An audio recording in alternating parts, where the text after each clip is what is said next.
I'd been delivering takeout for almost a year. I'd seen plenty of crap like this. The elevator doors opened and I headed out with the food, only to hear a couple arguing outside Unit 501. The woman had just woken up, makeup not removed, hair a mess, crying as she explained to her boyfriend that she'd only made a mistake anyone could make, begging him to forgive her this once. I had no interest in listening. But just then, a line of text suddenly popped up in front of my eyes. Name, Lu Chilling overall rating, -90 note. This person's bonds are mostly negative. Recording her will only drag you down. I froze. What the hell was this? I rubbed my eyes. The text was still there. I looked down. This order was for Unit 501. I walked over and held out the bag. Hi, Mr. Zhang Yang. This is your order. The man took it, looked at it, and his face changed instantly. He stared at his girlfriend. Didn't you say? Then why would he order this? The woman went pale and started stammering. I couldn't be bothered to listen to the rest. I turned around, stepped into the elevator, and left. Sending flowers in a long-distance relationship and having a man in a bathrobe answer the door. I'd seen too much of this kind of thing. But what was up with that line of text? Replying to Master. This is the function of the codex. As long as you record a person into the codex, you can share her bond abilities with her. As for whether she has those abilities, that's for you to decide. The voice that came out of nowhere made me jump. I get the gist, but what the hell are you? So I've got a system now. Master was too absorbed in watching the show just now. This system will say it once more. There are 5 hours until the apocalypse arrives.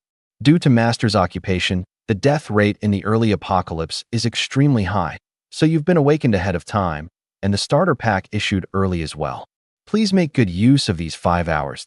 Starter pack, Desert Eagle, Infinite Bullets, Silenced, Body Enhancement Serum. Drink it to instantly enhance to the human limit. System space, 1 cubic meter. The only thing left in my head was the word apocalypse. The apocalypse was coming, and the cheat had come with it. Honestly, I'd long since had enough of the grind of running all over the place every day, but I'd just been gritting through it to stay alive. In 5 hours, all of this was going to change. I couldn't keep the corner of my mouth from turning up. How does recording someone work? Get the person to genuinely trust you and join your codex of their own free will. What kind of apocalypse? I'd read apocalypse novels for years, and I knew there were many kinds: extreme cold, acid rain, zombies, sweet homeland, and the things you needed to prepare for each were different. Zombies, a classic. What kind of zombies? The slow-walking kind, or the kind that can run and jump? That's for you to explore yourself. Rather than asking here for answers you'll know in 5 hours, better to prep your supplies first and find somewhere safe to wait. Fair enough. Stockpiling. Step 1. Open the takeout app and place orders. Easy. 100 bags of rice first. Damn, rice on the takeout app is expensive. The cheapest 10-kilo bag is over 50. I ordered rice, water, and meat from different vendors. The platform didn't have much else, but it had no shortage of shops. 5-liter jugs of water, 10 yuan each, a few hundred of those to start. All the stuff I usually couldn't bring myself to buy. I ordered dozens of servings each. When I ran out of money, I borrowed from all the major platforms, the kind of thing I'd never wanted to touch in my life, and maxed out every credit line. System, isn't 1 cubic meter a bit small? Can you expand it? Doesn't have to be much, just give me 1,000,000 cubic meters. In the novels, people complain even billions of cubic meters are too small. The system ignored me. That's fine. Small is kinda cute too. Should I warn anyone close to me? Hadn't talked to my college classmates since we graduated a year ago. Never mind. Then my girlfriend? I gave her a call. We were actually separated right now. We chatted a bit, and once I knew she was home, I hung up. The reason for the split was pretty cliché. Her family looked down on a guy like me. No background, no future, and back then they'd even tried to push some money on me to make me leave. I'd stubbornly refused it. Before we split, she stayed with me for a few days, said it didn't count as a breakup, just a way to reunite better down the road, and that once she was truly independent she'd come back for me. I didn't say much. I knew long distance was usually the beginning of a breakup, but it was the apocalypse now. Who could say? I'd stuffed the fridge full. When we first rented this place, Inu had her eye on this big double-door fridge, saying she loved stockpiling, loved cramming the fridge full, so that even if the apocalypse came she wouldn't starve. Looking at it now, it was practically a divine prophecy. The power would definitely go out, but probably not that fast. I could still eat fresh food for a few more days. We'd actually rented a 3-bedroom place. Most couples only need 1 bedroom, but for the sake of this fridge, she'd insisted on 3, leaving the other 2 empty the whole time. Her family was wealthy and didn't care about a little money like that, so she'd paid 3 years' rent in one go. Who'd have thought we'd be forced apart right after graduation, leaving me living alone, not renting out the rooms either. They were all memories. Takeout delivery guys came up one after another, and over a few hours the 2 empty rooms were crammed full. Looking at this pile of supplies, I couldn't have felt more secure. The last order arrived home, and it was already past 3:50 in the afternoon. There was still over an hour until the apocalypse, enough time to go downstairs for a good meal. The streets were still lively, but they wouldn't be for long. Well fed and watered, I packed up a few of my favorite dishes to bring home. I couldn't stay out any longer. Only 20 minutes to the apocalypse. Just as the elevator doors were about to close, a pleasant female voice called out, "Wait." I held the door. There was still time. A few seconds wouldn't hurt. In came a flight attendant pulling a suitcase, in full uniform, looking like she'd just gotten off a plane, hadn't even had time to change. She was very pretty, gripping the elevator wall and breathing hard, like she was rushing to get home. "Thanks," she said politely, then went back to her phone call. Okay, stop nagging. I'm almost home. I'll log on the second I'm through the door." "When did your gaming addiction get this bad?" I glanced at her on reflex, and text appeared before my eyes again. Name, Jiang Xiu identity, flight attendant ability, space, SSS, undawned, bonds, gourmet, returns double after eating food or drink, fitness buff, strength gains doubled. My breath quickened. A space ability. In the apocalypse, time is supreme, space is king. I'd met plenty of people in these 5 hours, and she was the first with power this strong. Even more of a coincidence, she lived right across from me. Stepping into the elevator, she'd only glanced at the buttons without pressing one, and the only floor light lit was the 13th, the same floor as mine. These days, living across the hall from someone you don't run into once a year was perfectly normal. Okay, I'm at the door, opening it, logging on right away. You nagged me so bad I didn't even eat after the flight. I smiled a little and went into my own place. People like her are usually very disciplined. Eat little, eat fresh, probably no stockpile at home. Once she got truly hungry, she'd naturally have to figure something out. We lived across the hall. She had a space talent. I had a place full of supplies. If the apocalypse really came, the 2 of us teaming up would be good for everyone. Slow and steady. I started to look forward to the days ahead. Worried I'd be bored in the apocalypse, I downloaded a huge stack of movies and shows in advance, from all over the world. Just getting through them all would take years. All set. Check stats. Master. Lin base system space. 1 cubic meter speed. 10 strength. 10 spirit. 10 constitution. 10 codex members. None. 4 hours 59 minutes and 59 seconds. 5 o'clock sharp. I stood on the balcony looking down. Everything was normal, except there seemed to be something indescribable in the air. 5:01.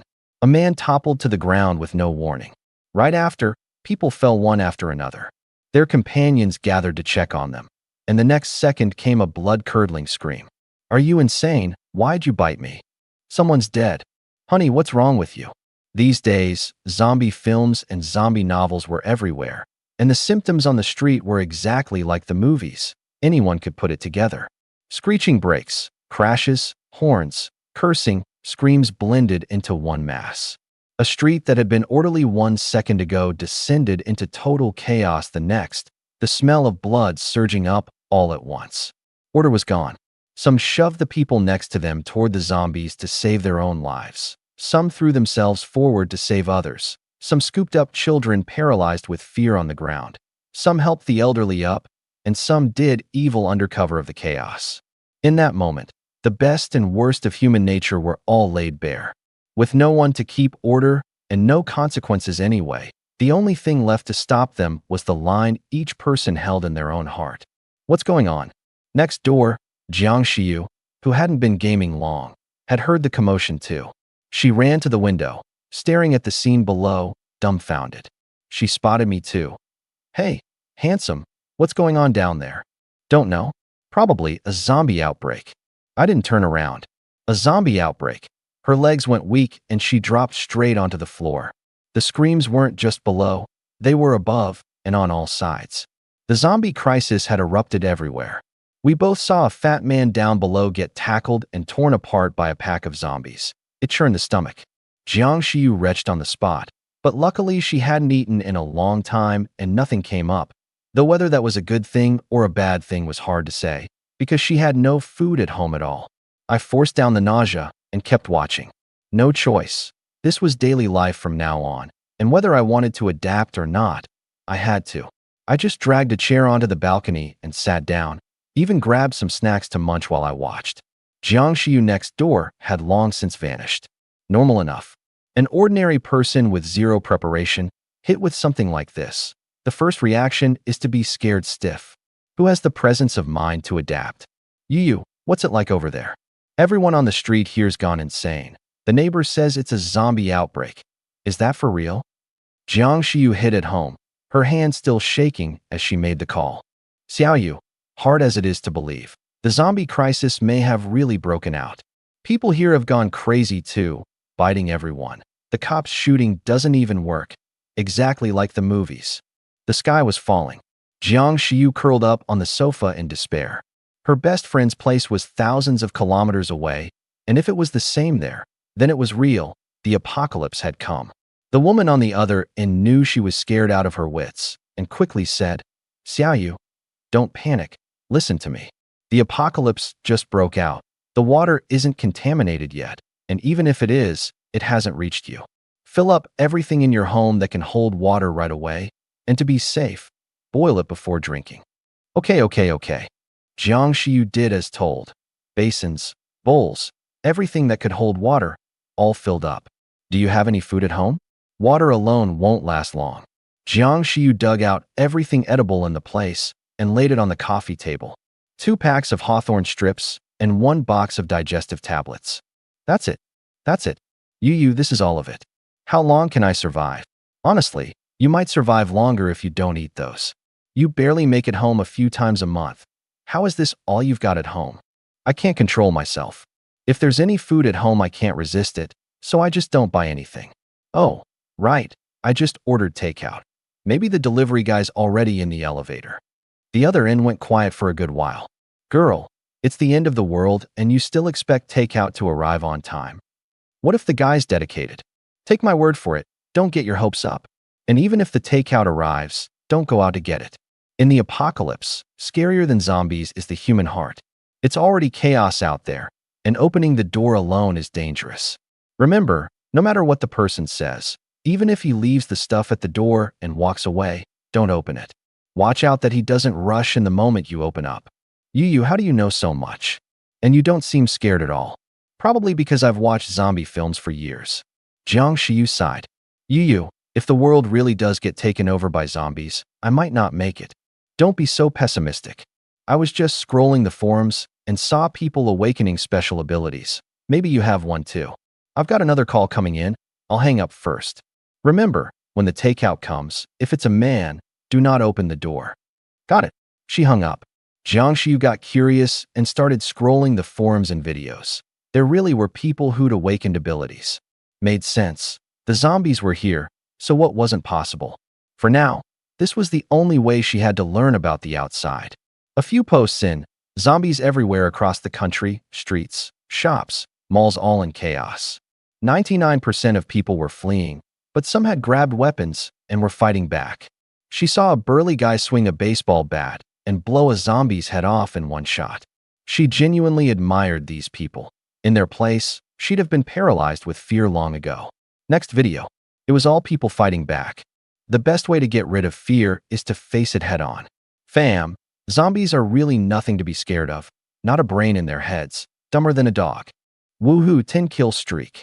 Fam, I just blew a zombie's head off.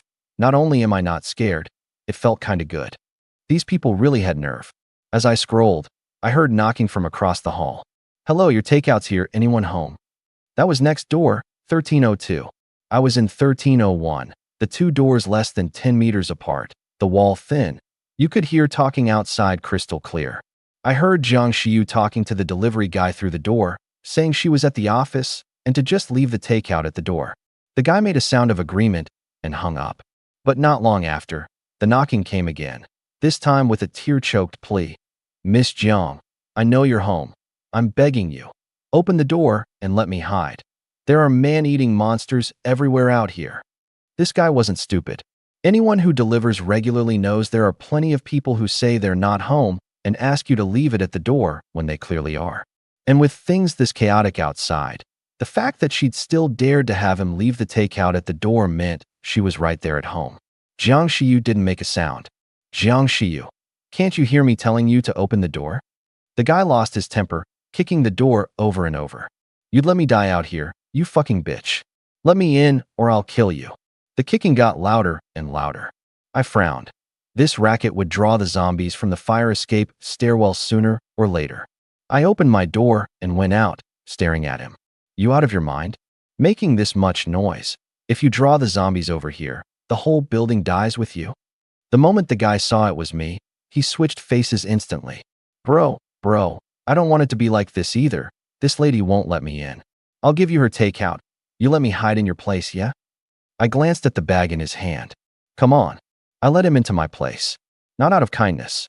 In the apocalypse, besides adapting to the smell of blood and the nauseating sights, what you really have to get used to is facing zombies.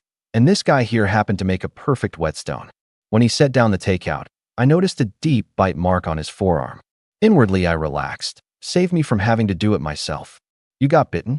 His expression flickered with panic, and he hid his hand behind his back. Some lunatic bit me. It's fine, shouldn't be infectious. Is that so? I watched him with interest. Every one of my body's stats was now at the human peak, and there was an infinite bullet Desert Eagle tucked into my waistband. One zombie, what was there to fear? I was waiting for him to turn. He shook his head. Feeling kind of dizzy, ran too hard. The more he shook it, the more frantic it got, his face going wider and wider. Mid-sentence, his vision went black, and he dropped flat to the floor with a thud. I smiled. Good. The next second, he stood up with a low growl, his face ashen gray, veins bulging, eyeballs a murky haze, mouth gaping wide as he lunged at me. I kicked him flying. I could clearly feel that kick snap several of his ribs. But he felt nothing, scrambled up, and lunged again. Another kick. And another. A bot.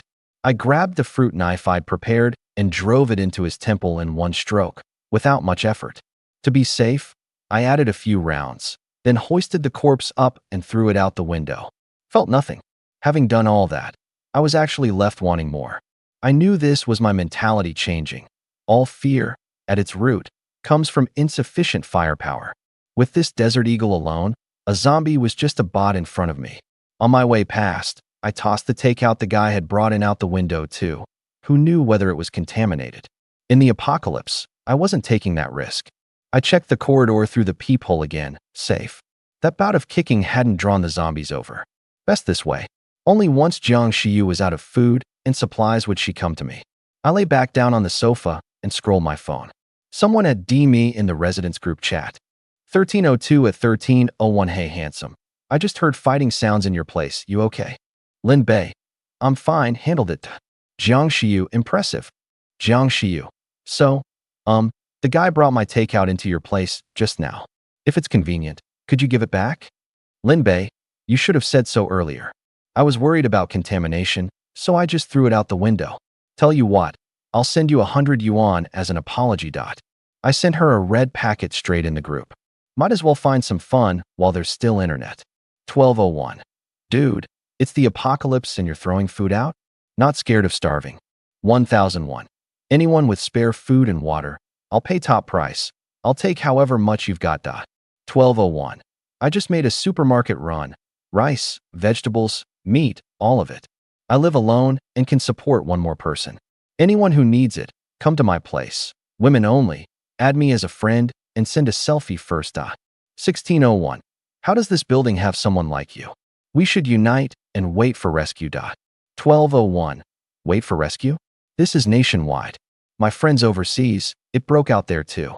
Wait around all you like. Same as I said, anyone who needs it, add me, one spot. I shook my head and smiled. Day 1 of the apocalypse, and everyone already understood the weight of food. A normal household has some stockpile. The ones who can't hold out are either the people who barely make it home a few times a month, or the ones who order takeout every day. Hunger will crush a person. I'd experienced that truth firsthand. Back when I delivered takeout, going a day without eating was fine, but the second day my body started sending signals, and by the third day those signals got so strong I'd do just about anything for a bite. This 1201 was a bit of a fool, didn't even understand not to flaunt wealth. In the apocalypse, food was wealth. But that was his business, nothing to do with me. My eyes were only on the door across the hall. Day 2 of the apocalypse, early morning. I woke up and chatted on the phone with my girlfriend for a while before hanging up. Truth was, we were technically separated now. The reason for the split was pretty cliché. Her family looked down on an ordinary guy like me with no background. But last night she'd called me on her own, saying she was scared and needed to hear my voice to fall asleep. I didn't overthink it. It was mutual, just a temporary separation.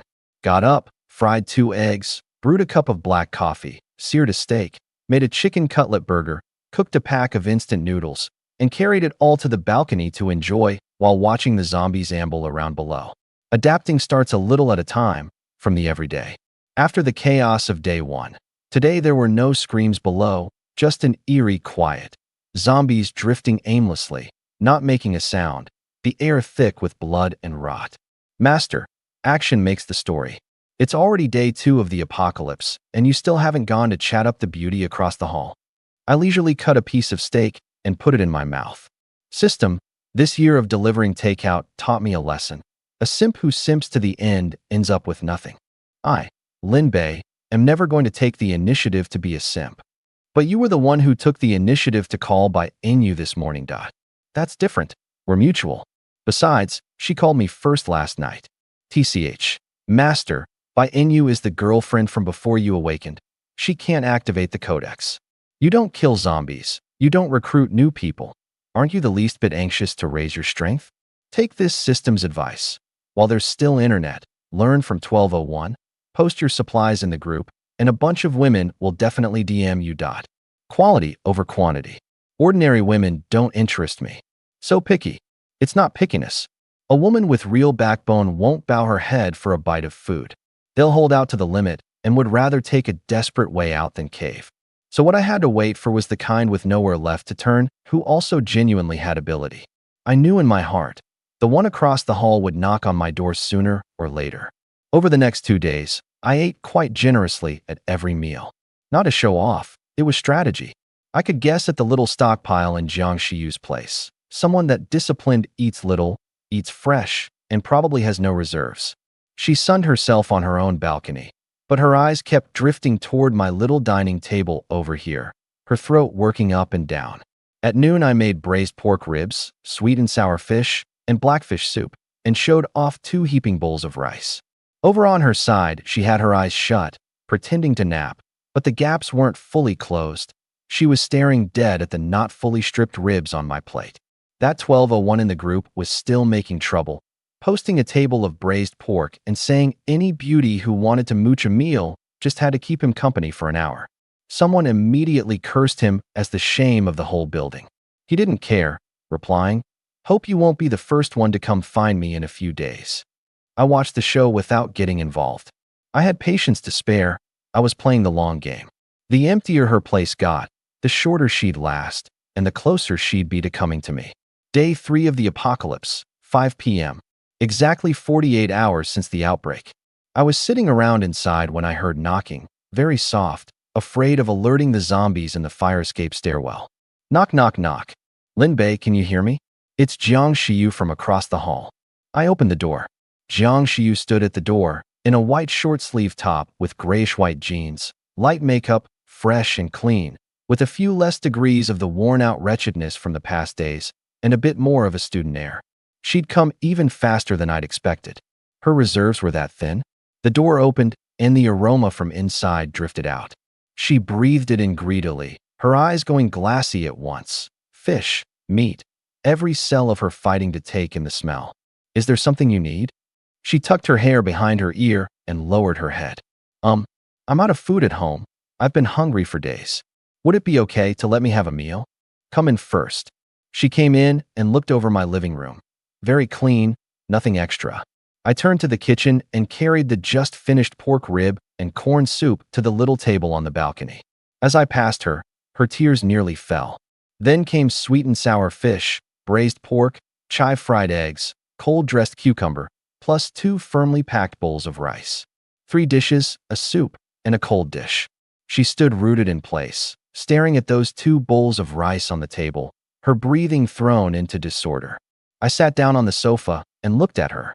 Wanna eat? She obediently kept her head down. Then have you figured out what you're trading for it? My tone was flat. In the apocalypse, there's nothing for free. I had a place full of supplies. She had to let me see she had the capital worth teaming up over. I can do housework for you. Cook. I'll trade my labor.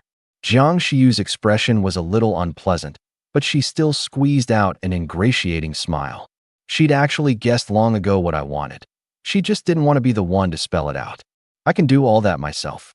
You'd be no help. You'd just eat through my reserves for nothing. I'll only eat a little bit. 1 meal is enough. You've got so much stuff, you won't miss this 1 bite, for the sake of being neighbors. She made a gesture, smiling very carefully. Under someone else's roof. It's true I won't miss this bit, but why should I give it to you for free? We're neighbors, but we've got no real relationship. Equivalent exchange, you want to eat. Fine, bring something of equal value to trade. Her face fell. She took a necklace off her neck. This was a birthday gift from my best friend, bought for tens of thousands at the time. That's enough for 1 meal, right? I smiled a little. Miss Jiang, before the apocalypse it was worth money, but now? Do you think it's worth a single bowl of instant noodles? She glanced at those few boxes of instant food in the corner and gritted her teeth. Then I'll trade it for a pack of instant noodles plus 1 sausage. That works, right? I was just making a point, and you really climbed up the ladder. Take this necklace to 1,201's place. Guess what you'd get for it? Then what exactly do you want? When you come knocking on a man's door for food, don't you know in your heart? All this haggling is just you trying to hold on to your last shred of a bottom line, not wanting to throw in your most precious thing for 1 meal. But your stomach still forced you here. You're betting I'm an easy mark, betting I'm a simp, thinking that if you put on a pitiful act and smile, I'll obediently hand you food. Her expression got even worse. What I'd said hit the abacus in her heart, almost word for word. Before the apocalypse, with that face and figure, however many rich kids she'd turned down for dinner, she knew exactly what those people wanted. But at least those people kept up a surface of decency, while I'd said it too bluntly, blunt enough to wound the last bit of pride she had left. One of her hands quietly slipped behind her back. I saw it clearly. What, not talking now? Find me disgusting. I stood up and walked toward her. Don't come over. She backed away in fright, her back hitting the door, one hand gripping the knife handle hidden at her waist for dear life. I understood in my heart. She was dying for me to pounce. Only if I got close enough would she have the certainty to finish me with 1 stroke. The gap in strength between a man and a woman. She knew it perfectly well. Half a meter from her, I stopped. Honestly, pushing too hard would only backfire.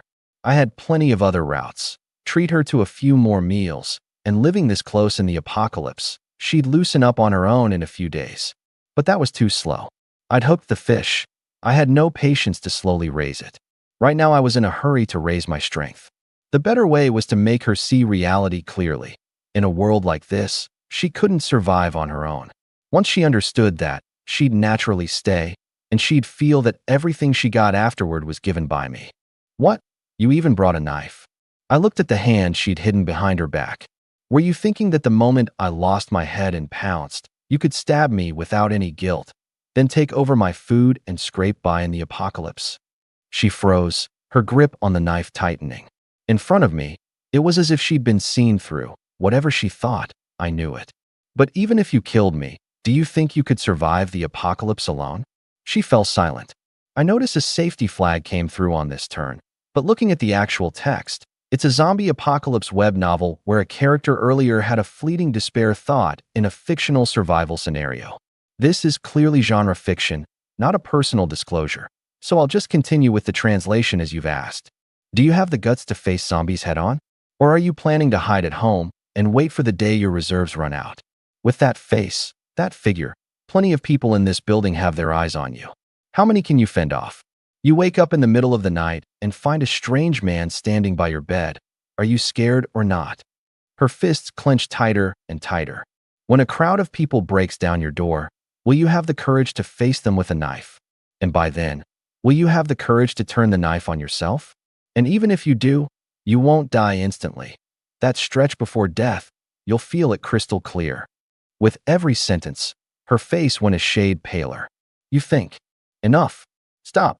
She practically screamed it, yanking out the knife to hold between us, tears bursting out all at once. Every word I'd said was exactly what she feared most. I just want to live? Is that so hard? How did the world turn into this hellish mess? If you hadn't thrown out my takeout, I wouldn't have come to you. Do you know how awful it is to be this hungry? Waking up starving in the middle of the night, forcing myself back to sleep. Do you have any idea what that's like? You've got all this food. What's it to you to share a little? Do I have to strip naked and kneel and beg you? Which is why you came to my place with a knife. I didn't want to, but I'm a woman. Shouldn't I protect myself? Are you underestimating men or overestimating yourself? Forget your body that's been starving for days. Even if I really did have bad intentions, you think bringing a knife means you could kill me first? I reached out and snatched the knife from her. She'd already been on the verge of breaking, and now, without even her one prop, she crouched on the floor and burst into tears. She was truly in despair. Go ahead. Once he'd had his way with her, she'd jump from this 13th floor and end it all. But when she lifted her head again, what she saw laid out before her was 2 boxes of steak, 1 head of broccoli, 2 eggs. I sat back down on the sofa and played with my phone. You said you only came because I threw out your takeout. Now I'm giving it back double. If you think you can survive on this, take it and go. I won't stop you. She froze. Was this for real? An unexpected windfall. But the next second she thought again, what about a few days from now? That kind of hunger. She didn't want to go through it a second time. She looked at me again, her gaze complicated. Call me disgusting, but actually I wasn't that disgusting. At least when she had no way to fight back, I hadn't touched her. Helping her was a kindness. Not helping was just reason. And the things I'd said weren't to scare her. They were exactly what she really would have to face. I was just being realistic. These past few days, she'd already had enough of the heated stares from the men in this building in the elevator. What she had to endure wasn't just the fear of zombies breaking down the door, but also the people who might come prying at it in the dead of night. In the apocalypse, there were no rules. Anyone might do anything. She suddenly remembered her best friend's advice. What to look for when picking a man. Realistic, smart, capable, and not bad-looking either. The person in front of her actually checked every box. As for 1201, she'd run into him by chance, a textbook fat shut-in. She stared at that box of steak, agonizing for a good while, then said softly, I want to eat that. Having said it, she clenched her fists, her face full of unease. I put down my phone and walked over to sit at the balcony table. Put these in the fridge and come eat. Okay. She was startled and delighted. I hadn't named a condition. She knew in her heart, the moment she said, I want to eat that, she'd already tacitly agreed to trade everything.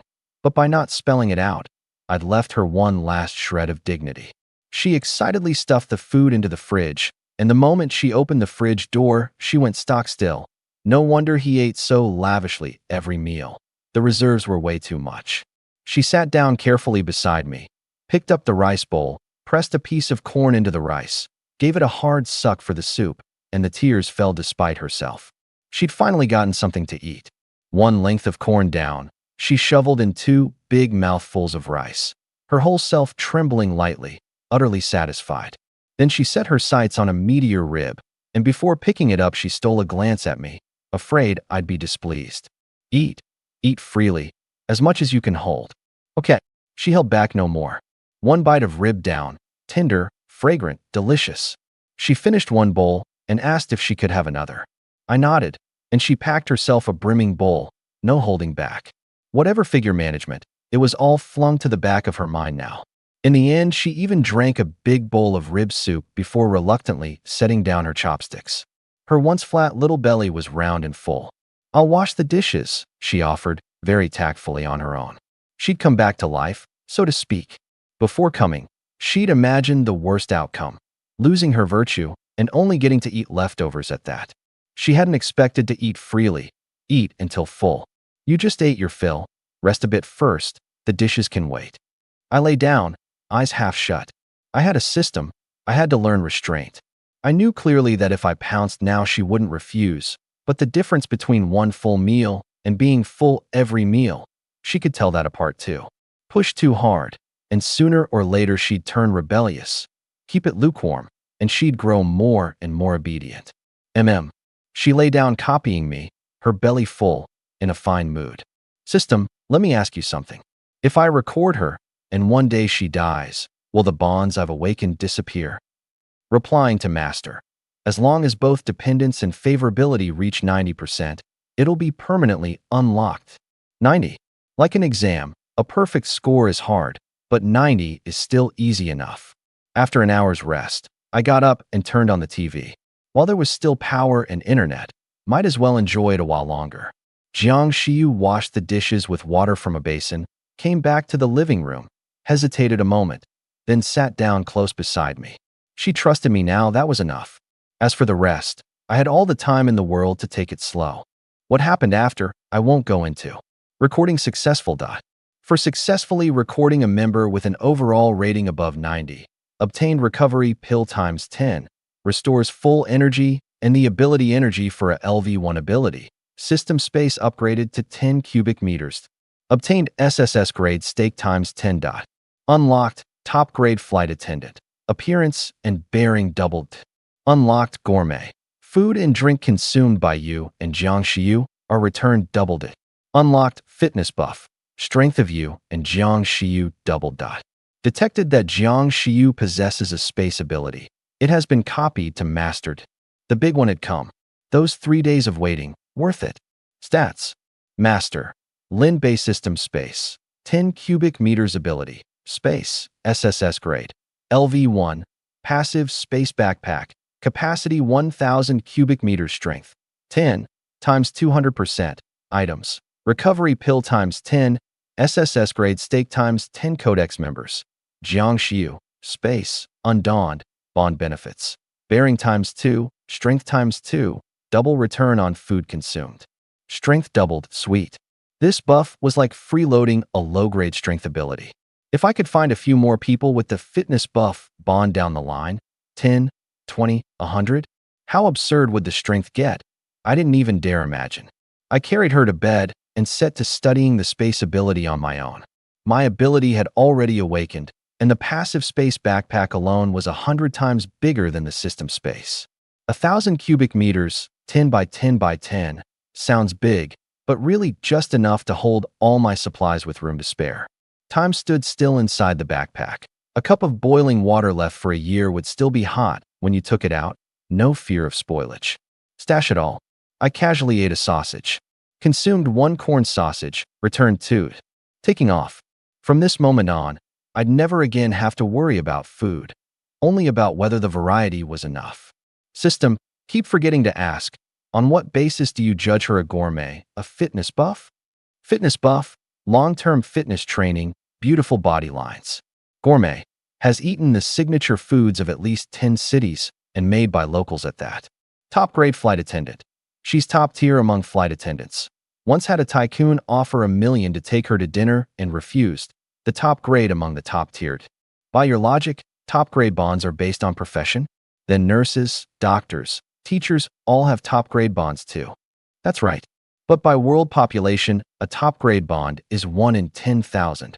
Running into 1 counts as your luck. Stop always trying to freeload high-grade cards. Don't you understand what protagonist's fortune is? I went on fumbling with the space ability, but maybe the level was too low.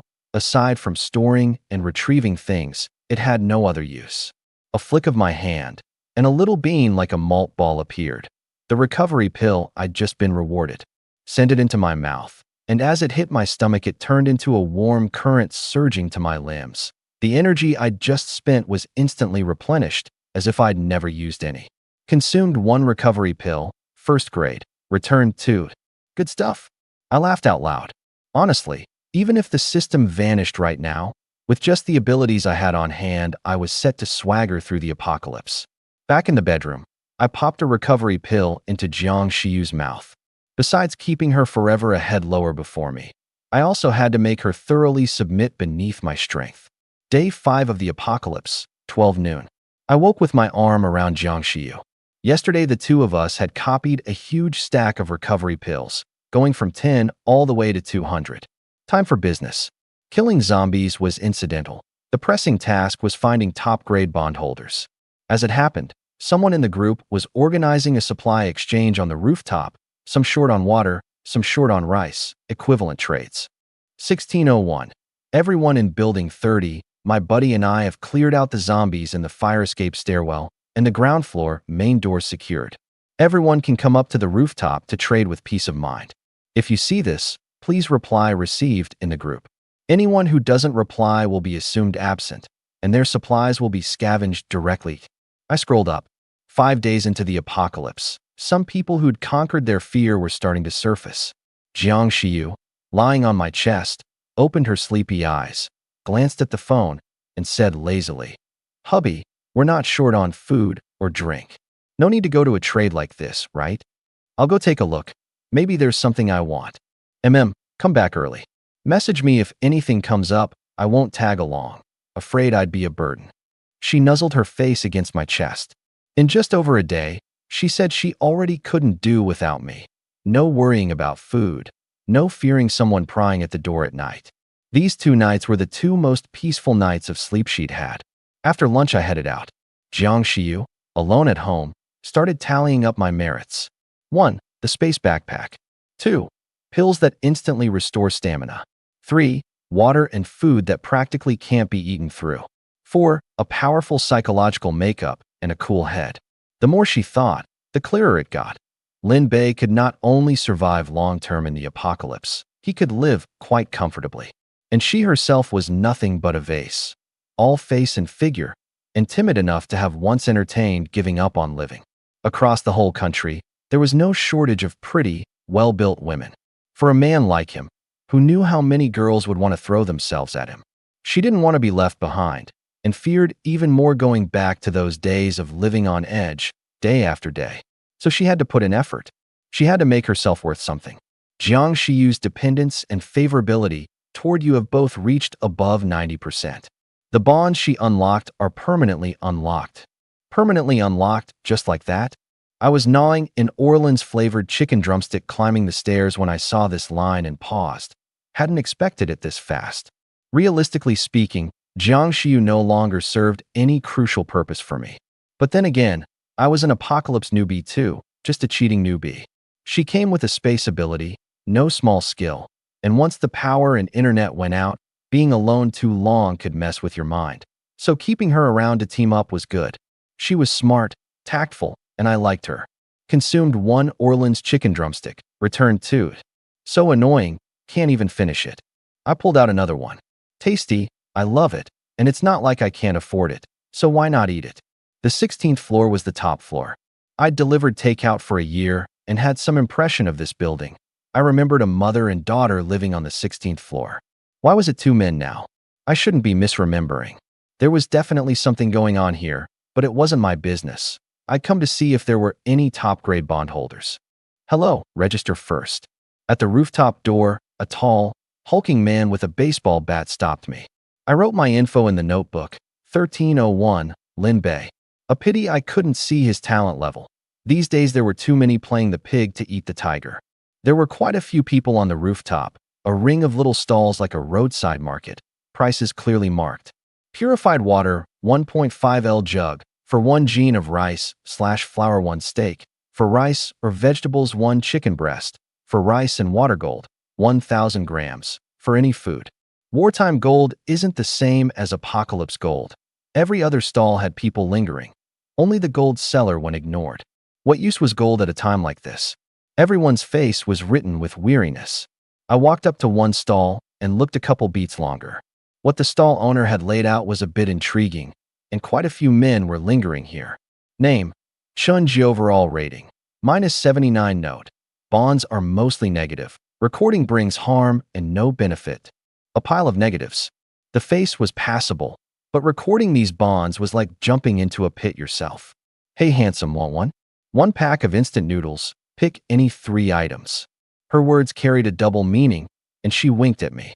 Trade and leave an address, and Jie can come to your place. Do anything for you. I quickly waved my hands. This blessing was more than I could bear. System, see that? Protagonist's fortune. Run into a top-grade bondholder just strolling around. TCH, record her if you've got the nerve. You don't get it. This kind of lady bodhisattva belongs to everyone, not just me. I don't have the fortune to enjoy it. Just as I was about to leave, a stall beside it made me stop in my tracks, and I couldn't pull my eyes away. Name: Hee-Yun. Pre-apocalypse identity. Sports student appearance rating. 93 level.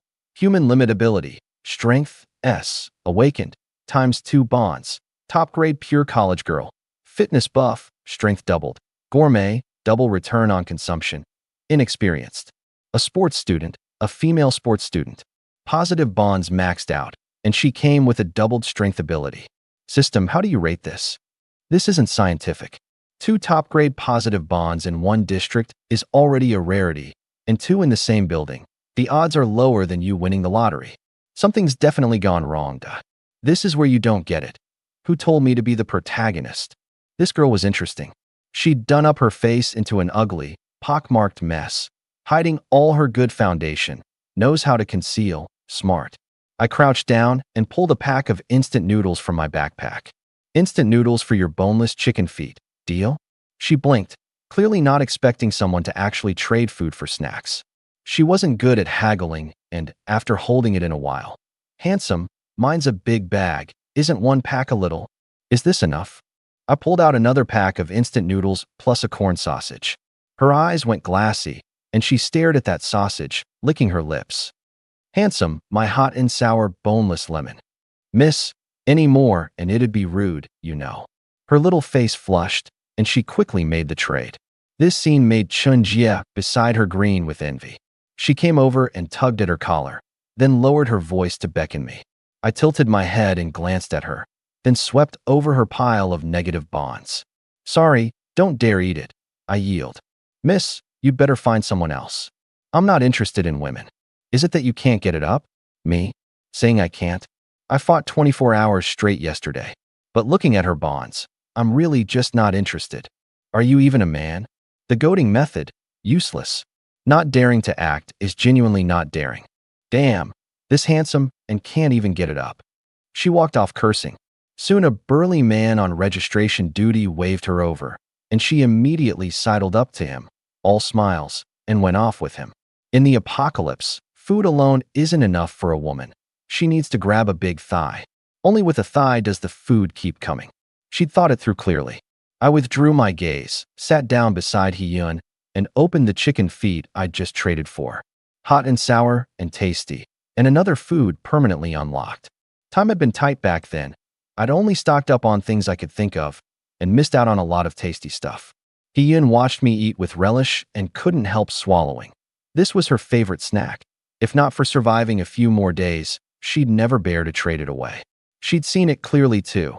This person definitely wasn't short on food, or he wouldn't be this indulgent. Little brother, I've also got some chocolate bars here. Can I trade them for a pack of instant noodles? This stuff's not my thing. Fine, trade. I changed my words mid-sentence, suddenly remembering you love these. Never without one while binge-watching shows. Hee-Yun took it overjoyed, a clean profit of 3 packs of instant noodles this trip. She didn't think I was a sucker, only that I had so many instant noodles I didn't care. It absolutely couldn't be because she was pretty. She deliberately painted herself ugly before going out. A pity she only had these 2 snacks. She'd shown them off before the apocalypse and had planned to do a supermarket run that very evening, never expecting it to break out at 5. You robbing me? No food, so you steal my stuff. A commotion not far off. A young man around 180 had snatched a chubby guy's backpack, and in the tussle a few packs of instant noodles and some bread tumbled out. The chubby guy tried to grab them and got kicked away. No one stepped up to help. It was the apocalypse. Not joining in the looting already counted as having a conscience. Never mind that the young man was gripping a cleaver. The young man crouched and wolfed down a few pieces of bread, gulped some water, cricked his neck, finally back from the dead. Then, carrying the backpack, he forced people one by one to hand over food. Someone begged in tears for him to leave the life-saving rations meant for his wife. He kicked the man over. Whether your wife lives or dies is none of my damn business. At the rooftop door stood an accomplice with a cleaver too, sealing everyone in like turtles in a jar. Everyone together could instinctively have subdued these two, but no one wanted to be the one to stick their neck out. No one could guarantee that if they charged, the others would follow. Damn, how is this so vile? Hee-yeon muttered under her breath, gripping her backpack, scanning around for something handy. These 3 packs of instant noodles were her reserve, absolutely not to be snatched away. But she'd only focused on disguising herself ugly when she went out, and hadn't brought a weapon. She turned her head and nearly died of frustration. At some point, I'd pulled out a handful of sunflower seeds and was cracking them while watching the show. Want some? Can you subdue him? She asked in a low voice. Nope, can't. Then you're not scared? Scared of what? He wants food. Give it to him. My bag's got nothing in it anyway. She gave up. She'd thought she had a hidden big shot sitting beside her, and it turned out to be a slacker. So you ate everything up. No wonder you're this unbothered. Soon the young man came up to Hee-yeon, cleaver forcing her, and she could only hand over the 3 packs of instant noodles and the sausage she'd just gotten. You. The cleaver turned toward me. Empty. I showed him my bag. He narrowed his eyes. Get up. Take me to your place. You ate snacks the moment you traded. Means your place has a lot of food. Don't want to die? Then lead the way nice and easy. What for? My place has no food, and you've robbed enough here to eat for several days. Cut the crap. He stepped forward and swung the cleaver. The next second, I flicked my hand and caught the wrist gripping the cleaver, twisted and pulled. The blade sliced open his own throat like cutting tofu. Insisting on going to my place. What for? He staggered back, the cleaver dropping, both hands clamped over his neck, eyes wide, unable to speak. Brother Long. The accomplice at the door rushed over, shouting all around. Anyone know first aid? Doctor, nurse? No one moved. Just robbed everyone, and now begging people to save a life. Who'd bother? I pulled out a tissue and wiped the blood off my face. A good-for-nothing who hadn't even reached the human limit, daring to be this arrogant, didn't dare touch zombies, only dared to bully ordinary people, not afraid there might be a big shot hidden in the crowd. The accomplice charged up cursing. I drove a side kick into his chest, bones cracked, and he flew several meters, sprawling on the ground, unable to get up. Hee-yeon was dumbstruck. She'd thought I was a slacker, never expecting one kick to send someone flying that far. This strength almost matched hers, and hers was doubled. HHK. The young man, just dead, turned zombie and lunged. I turned, a long blade appearing in my hand out of thin air, and with the motion swept off its head. Hee-yeon's eyes lit up. Where'd that blade come from? The space backpack. This handsome guy had a space ability. She'd only become a sports student in the first place because her grades were bad, and all she did in middle school was read novels. She'd read plenty of apocalypse fiction and knew all too well how vile the human heart got in the apocalypse, which was exactly why she'd disguised herself ugly. This person was a big shot. This blade was one of Yu-Yu's collection. She'd loved this stuff since childhood and once paid a high price for 3 of them, leaving without bringing a single one. I'd only discovered a few days ago that, at some point, all of them had been honed to an edge. The rich lady not only didn't slow my attack speed, she'd handed me a fine blade for free. 8 out of 10 people coming to the rooftop to trade are men. You, a young girl, coming, means there's no one else at home, or your family can't conveniently show their face. So, any interest in moving in to live with me? Is that really okay? Hee-yeon was flattered. Why invite me? I look this ugly now. Forget a girl. A normal person hit with the scene just now would have been shaking with fear long ago. You not only weren't scared, you had the spare wits to chat with me, and several times held back, scanning around for something to use. If you hadn't been wary that he had a knife and you had no weapon, you wouldn't have obediently handed over your food. I'm guessing you've already reached the human limit level. You're this observant. She was startled, not expecting all her little moves to have been seen by me. Her level guessed dead on. That reason she accepted. You don't mind that I'm ugly. His look's important. Damn. The next second I frowned. What is it? Like I said, 8 out of 10 coming to the rooftop are men. Means the main force of this building is all up top. These 2 robbing people, but the one who organized the trade never showed his face. If the floors below get cleaned out while they're at it, there's almost no one inside to stop it. I headed for the rooftop door as I spoke. Hien caught on too. There was still a good amount of food at her place, and quickly grabbed her 3 packs of instant noodles and the sausage back off the ground, following me. HHK. The rooftop door opened, and several zombies surged out. Not many, 5. The lead one faintly recognizable as a 1601 resident. Something was up, sure enough. Zombies. People on the rooftop screamed and scrambled back madly. The blade flashed in a chain, 5 heads dropping one after another, without costing me half a second. Trailing behind, Hiyun was dumbstruck again. She'd meant to open up some distance and take them one at a time, never expecting me not to stop for a single step. At the door, a still fairly robust middle-aged man was just about to shut it, and froze at the sight of me. Where'd the zombies that had just been sent up go? He'd just opened his mouth when, bizarrely, he caught sight of his own neck. Miscalculated, didn't think of this angle. I charged straight down the fire escape stairwell to the 13th floor and opened the door with my key. The door opened, and Jiang Shiyu was on the living room floor doing push-ups. I let out a breath. Our eyes met, and her face visibly reddened. She scrambled up in a fluster.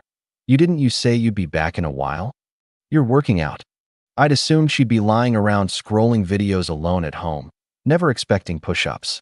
I don't want to drag you down. She said it softly, her face a little red.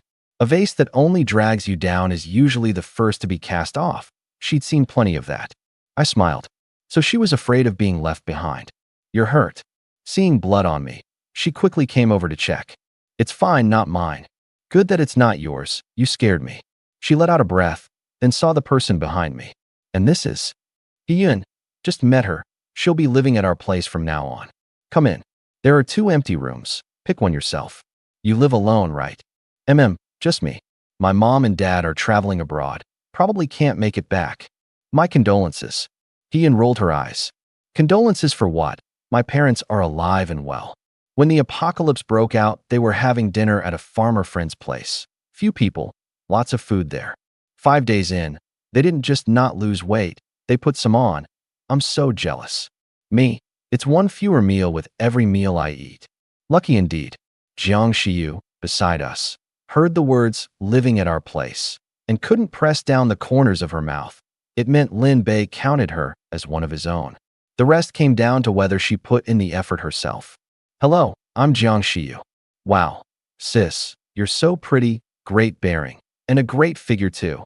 No wonder he was all proper and serious on the rooftop just now. Turns out he's got such a gorgeous girlfriend at home. 1,000 things may fail, but flattery never does. Hiyun was going to be living here, so naturally she had to get on good terms with the lady of the house. I notice a safety classifier fired on this turn, but the only relevant content is a fictional character's despair thought several documents back in this zombie apocalypse web novel, not anything from you personally. So I'll just continue with the translation, which is what you've asked for throughout. Hold on. Hiyun made a trip to the bathroom, washed off the ugly makeup, and came out with a different face. Sorry, a girl has to protect herself going out, so I put on a bit of makeup. Jiang Shiyu froze. Delicate features, fair, tender skin, looking barely past 20, even younger than herself. She was already 24. She'd thought it was an ugly girl posing no threat. Now the situation was entirely different. Damn, why'd everyone on the rooftop come running down? Didn't Zhang Yuan lure the zombies away? Was the door not shut right? Don't know. If something really went wrong, those people should have been bitten. Maybe the zombies got taken care of. Didn't think this building had anyone with the nerve to touch zombies. Whatever, let's search unit by unit. The conversation outside the door caught the attention of the 3 of us. The voices were right at the door, and right after, a strange sound came from the lock. Someone was picking it. What do we do? Jiang Shiyu panicked at once, taking a step back, instinctively looking to me. By the sound of it, at least 3 to 5 people. Stealing all the way to my door. Good, saves me from going to find them. Head-on was always better than them sneaking over in the dead of night. Brother Lin, lend me your blade, yeah? The just-washed Hiyun said with a smile. Sure. A flick of my hand, and the Tang saber appeared out of thin air, handed over. Hiyun's eyes lit up. So this was a space ability, pulling objects from nowhere. The blade was heavy enough, cool enough. she thought. Since she was going to be living here, she'd surely be eating his food from now on, so she couldn't rely on him for everything.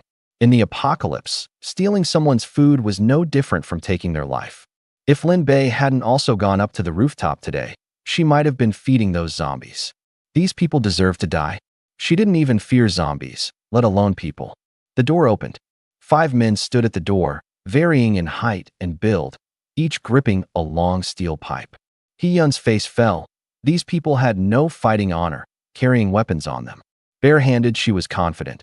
But with each of them holding a steel pipe, it was a different story. Holy shit, a beauty. 2 of them even. I saw this knife-wielding one on the rooftop. Thought she was an ugly mug. Turns out it was makeup. The real face is this tender. The one behind is the real top grade, that bearing. The 5 men's gazes roamed wantonly over the 2 girls, utterly without restraint. One of them had already broken past the human limit and formally entered the ranks of evolvers. Nothing special on the outside, but in this building absolutely a king. The blade in Hee-Yun's hand they treated as a mere decoration. Little sis, take big brother's advice, put the blade down. Pipes have no eyes. If you get hurt, your big brother would ache for you. The lead, a tall man, stepped forward, his steel pipe even longer than Hee-Yun's blade. Hee-Yun narrowed her eyes. Big brother, blades have no eyes either. A chop could kill someone. Take little sister's advice. Don't go courting death. The man laughed brazenly. Big talk. Just don't know if your strength is as big as your mouth. The words barely out. He turned and swung the pipe, smashing it down hard. Hee-Yun gripped the blade in both hands and chopped out with all her strength. Clang. A crisp sound, and Hee-Yun's pupils contracted. Her body retreated uncontrollably, several steps back. The blade hadn't dropped, but both her hands were shaken numb. Such powerful strength. She couldn't believe it. She'd reached the human limit and had a doubled strength ability, yet this man was at least twice hers. Ha! The man laughed loud. Decent strength, but still too tender in front of me. Coming again? Big brother likes this way you flirt. Behind her, Jiang Shiyu's expression reached the peak of terror. This was exactly the scene she feared most. His strength is at least twice mine. Do you have any certainty? Hee-Yun retreated to my side and asked in a low voice. From the rooftop, my strength should be about the same as hers, but I had a space ability. Oh, only now did the man look at me directly. He'd assumed I was a good-for-nothing hiding behind women. A pity. You had to kill enough zombies to evolve, and this building's zombies had all been taken care of by them. So even if I'd evolved, the absolute most was the human limit, while all 5 of them had reached that level. Before I could speak, a short man behind the leader spoke first. You're the takeout guy Lin Bei, right? We're neighbors. Take a word of advice. You can't protect these 2 women, so you might as well join us. The thing the apocalypse least lacks is women. After you join, you can play with these 2 every day, plus get to play with others. A lot cushier than your situation now. I smiled. I knew some people had killed zombies early and started evolving. I hadn't rushed to kill, in order to lock down Jiang Shiyu without a hitch. Falling behind didn't matter. However monstrous the ones ahead got, they couldn't out-monster firearms. Seeing me smile, the lead man smiled too, thinking I'd recognized the gap and was choosing the bright road. The next second, his pupils contracted sharply. He was facing a pitch-black hole. A gun? PFT. In disbelief, he looked down at the hole in his chest, gushing blood. You fired? You had a gun and didn't say so earlier? PFT. Second round. He staggered back a step, blood flowing from his mouth, mumbling, Brother, give me a chon. I didn't let him finish, firing in succession, punching through all 5 of their knees one by one. Beyond 7 steps a gun is fast. Within 7 steps a gun is both fast and accurate. It's this sound. Jiang Shiyu suddenly realized. She'd heard it on day 1 of the apocalypse, not knowing what it was at the time, never imagining it was the sound of a silenced pistol. He actually had a gun. Hee-Yun was utterly shocked too. She'd just been worried I'd hand them over, never expecting me to go straight into an American-style quick draw. The remaining 4 at the door were all dumbstruck. They wanted to run, but with that black muzzle pointed at them, they couldn't summon any strength. This was more terrifying than facing zombies. The man who'd just urged me to defect dropped to his knees with a thud. Lin Bei, I was forced by them, for the sake of being neighbors. PFT, PFT, PFT. All 5 knees ruined, they collapsed to the floor. I looked at the blood-spitting neighbor and hooked the corner of my mouth. Times have changed. Also, do you really know how cushy I've got it? Where'd you get the gun? Hee-Yun asked in shock, after the 5 had completely lost their fighting ability. Does where it came from matter? Doesn't seem to, actually. She suddenly understood. It was the apocalypse. However the gun came to be, with it, the security guarantee shot up dramatically. Following him was the right call. A little while later, the body's protective mechanism wore off and the pain surged up. The 5 shot men howled in agony. Rob your way to my door, then enjoy it slowly. After a while, the 5 turned into 5 zombies, but with their knees and shoulders shattered, they could only sprawl on the floor and root forward. I handed the blade to Jiang Shiyu. Zombies actually aren't scary. What's scary is the heart that fears them. Her space ability should awaken too. I understand. She took the blade. These 5 zombies had lost their mobility, but those faces still made her flinch, dreading they'd spring up and bite her the next second. Fearing this kind of thing, it really wasn't so easy to overcome. She glanced at me. I'd already fed the meal to her lips. She couldn't let me down. She glanced at Hee-Yun too. A girl even younger than herself wasn't afraid, taking up a blade head-on. Compared to her, she had to make a point of it. Today, this was a test she had to pass. Gripping the blade, she walked step by step up to the zombies, forcing herself to look at them directly. Seeing food approach, the zombies rooted more eagerly. She wanted to retreat, then forced herself to hold. Can't retreat. Retreat once, and you'll be retreating forever. She drew a deep breath and raised the blade, chopping hard. Her strength wasn't enough to burst a skull, but it was enough to suppress the fear, one stroke after another. The scene was sickening and stomach-turning, but she held on. Suddenly, the heavy long blade in her hand grew lighter. She was startled and delighted.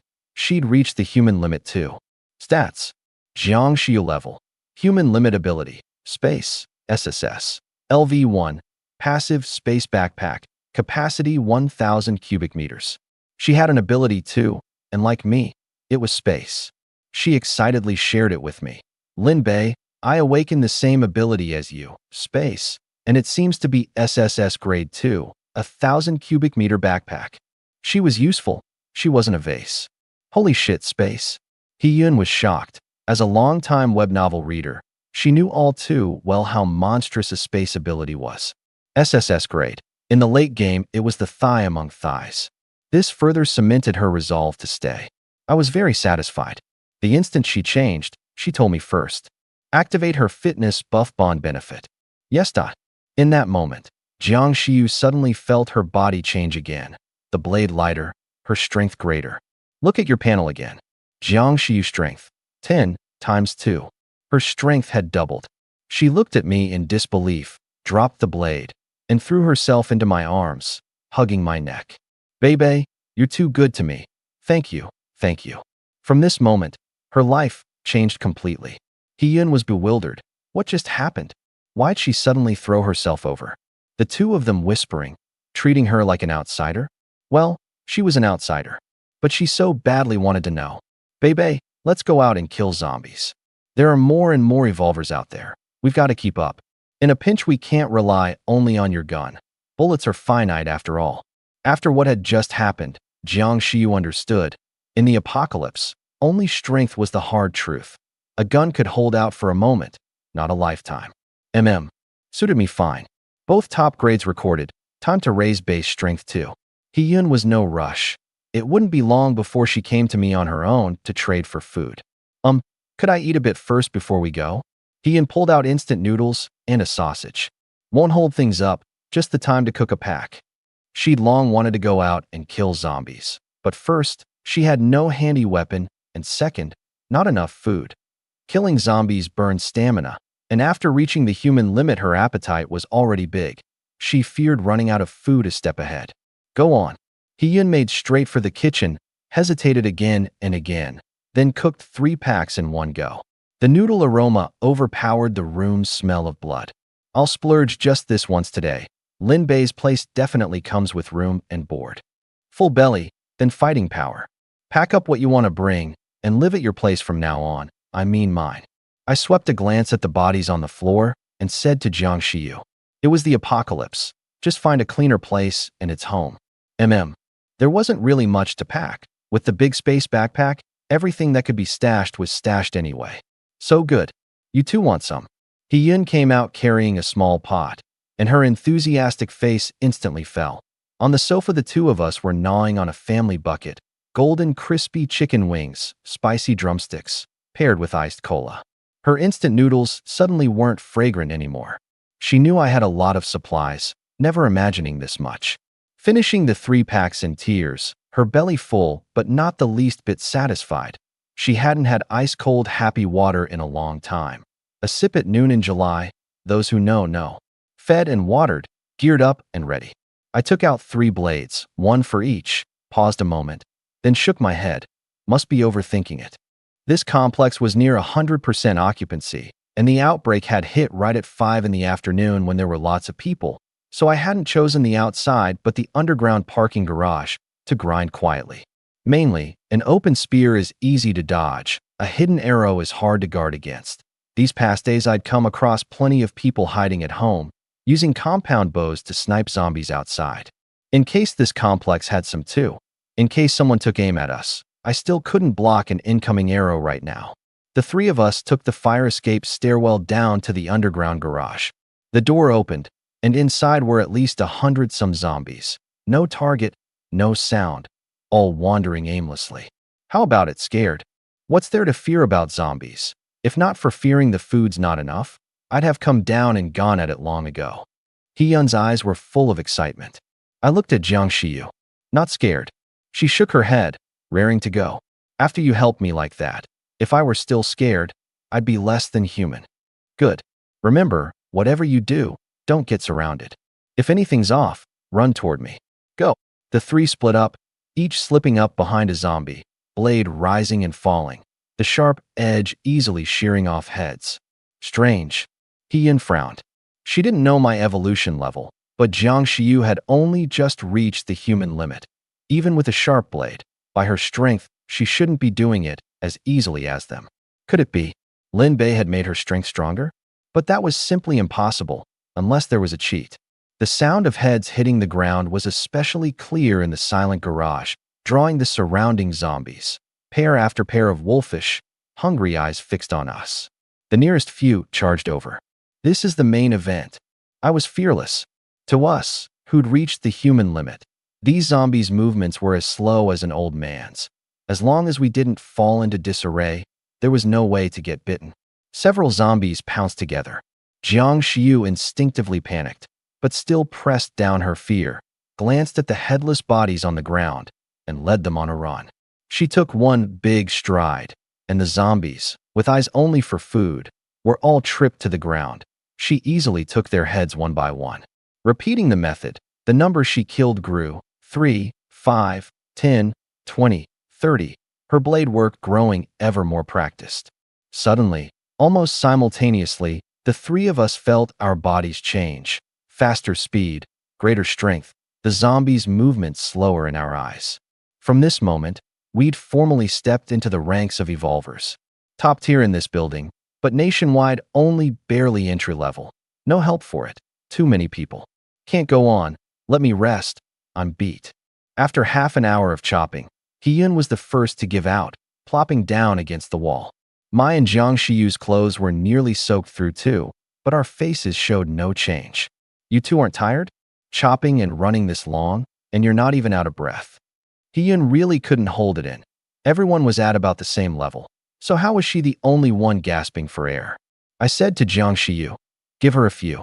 Killing zombies is dangerous. She's got to stay in form. Jiang Shiyu took 5 recovery pills from her space backpack. This is my Bebe's exclusive secret recipe pill. One instantly restores all your strength. For real? Hiyun was doubtful. It's not laced with stimulants, is it? Even stimulants can't do instant full health. Don't con me just because I'm young. Her mouth doubted, but her hand took it, and half believing she ate one. The instant it hit her stomach, her pupils contracted sharply, and she looked at me in disbelief. Her strength, this very second, was all back. He couldn't have really cheated, could he? This wasn't scientific. Bebe, thirsty, want iced milk tea. Jiang Xiu ignored He-yun's reaction, hugging my arm and acting coquettish. A bit of coquetry at the right time deepens the bond. I handed her a cup and took one myself. A cold one after exercise, nothing more comfortable than that. Consumed 2 cups of iced milk tea, returned quadrupled. Bebe, it's so good having you. Jiang Xiu leaned her head on my shoulder, sipping milk tea. She'd never dreamed she'd have a day of killing zombies like crazy, and after, get to enjoy a nice cup of milk tea. If not for me, she'd have either slowly wasted away at home, or, unable to hold out against hunger, taken a desperate way out. And that was thanks too to her good best friend's persuasion. What level are you? First stage 1 star, you? Same. The two of us leaned together whispering like a young couple in the park, while beside us, He-yun's little face was glum. Cough, cough, cough, cough, cough. I held back a laugh and looked at her. What? Throat uncomfortable. Want a golden throat lozenge. Then I took a deep, hard sip. Refreshing. On purpose. Absolutely on purpose. Plainly trying to make her speak up and ask. She'd been one of the most promising athlete prospects in college. With boys bringing her milk tea every day, she'd long since gotten sick of it. A measly cup, trying to make her bow her head? Laughable. Want a cup too? Yes. He-yun blurted it out almost without hesitation, afraid I'd change my mind, staring at me with pleading eyes. Here. Thank you, Brother Lin, you're so kind. She took the iced milk tea, so moved her tears nearly came, carefully poked in the straw, and took a sip. Ah. She couldn't help crying out. She started to envy Jiang Xiu. Others racked their brains for a mouthful of clean water, while she got to drink iced milk tea along with them. She even suspected she was dreaming. Rested enough, back to it. He-yun's eyes were full of fighting spirit. Today's little goal, first stage 2 star. I drove a kick into a car beside us, the alarm blaring through the whole underground garage. The zombies in other areas all lifted their heads to look over. Instinct told them that where there's sound, there's food. 7 in the evening, the whole garage of zombies had been cleared by the 3 of us. Countless bodies lay on the ground, the 3 of us standing atop the corpse pile, with a fair bit of the air of generals sweeping all before them. The gains far exceeded expectations. Strength took a qualitative leap. First stage 3 star, satisfied. Time to head home. Master, Linbei level. First stage 3 star ability. Space, SSS grade. LV1, space backpack. 1000 cubic meters. Strength, 40, times 2. Items, recovery pill, 2nd grade. Times 860, SSS grade stake times 30 strength evaluation. You have surpassed 99% of people worldwide. Codex members, Jiang Xiu, space, first stage 3 star. The 3 of us headed back to my place first. After fighting 5 or 6 hours, our clothes had long been soaked through with sweat and zombie filth blood. I just took off my t-shirt and pants. Jiang Xiu was unfazed. He-yun, after all, was meeting us for the first time, covered her eyes but curiously peeked through the gaps in her fingers.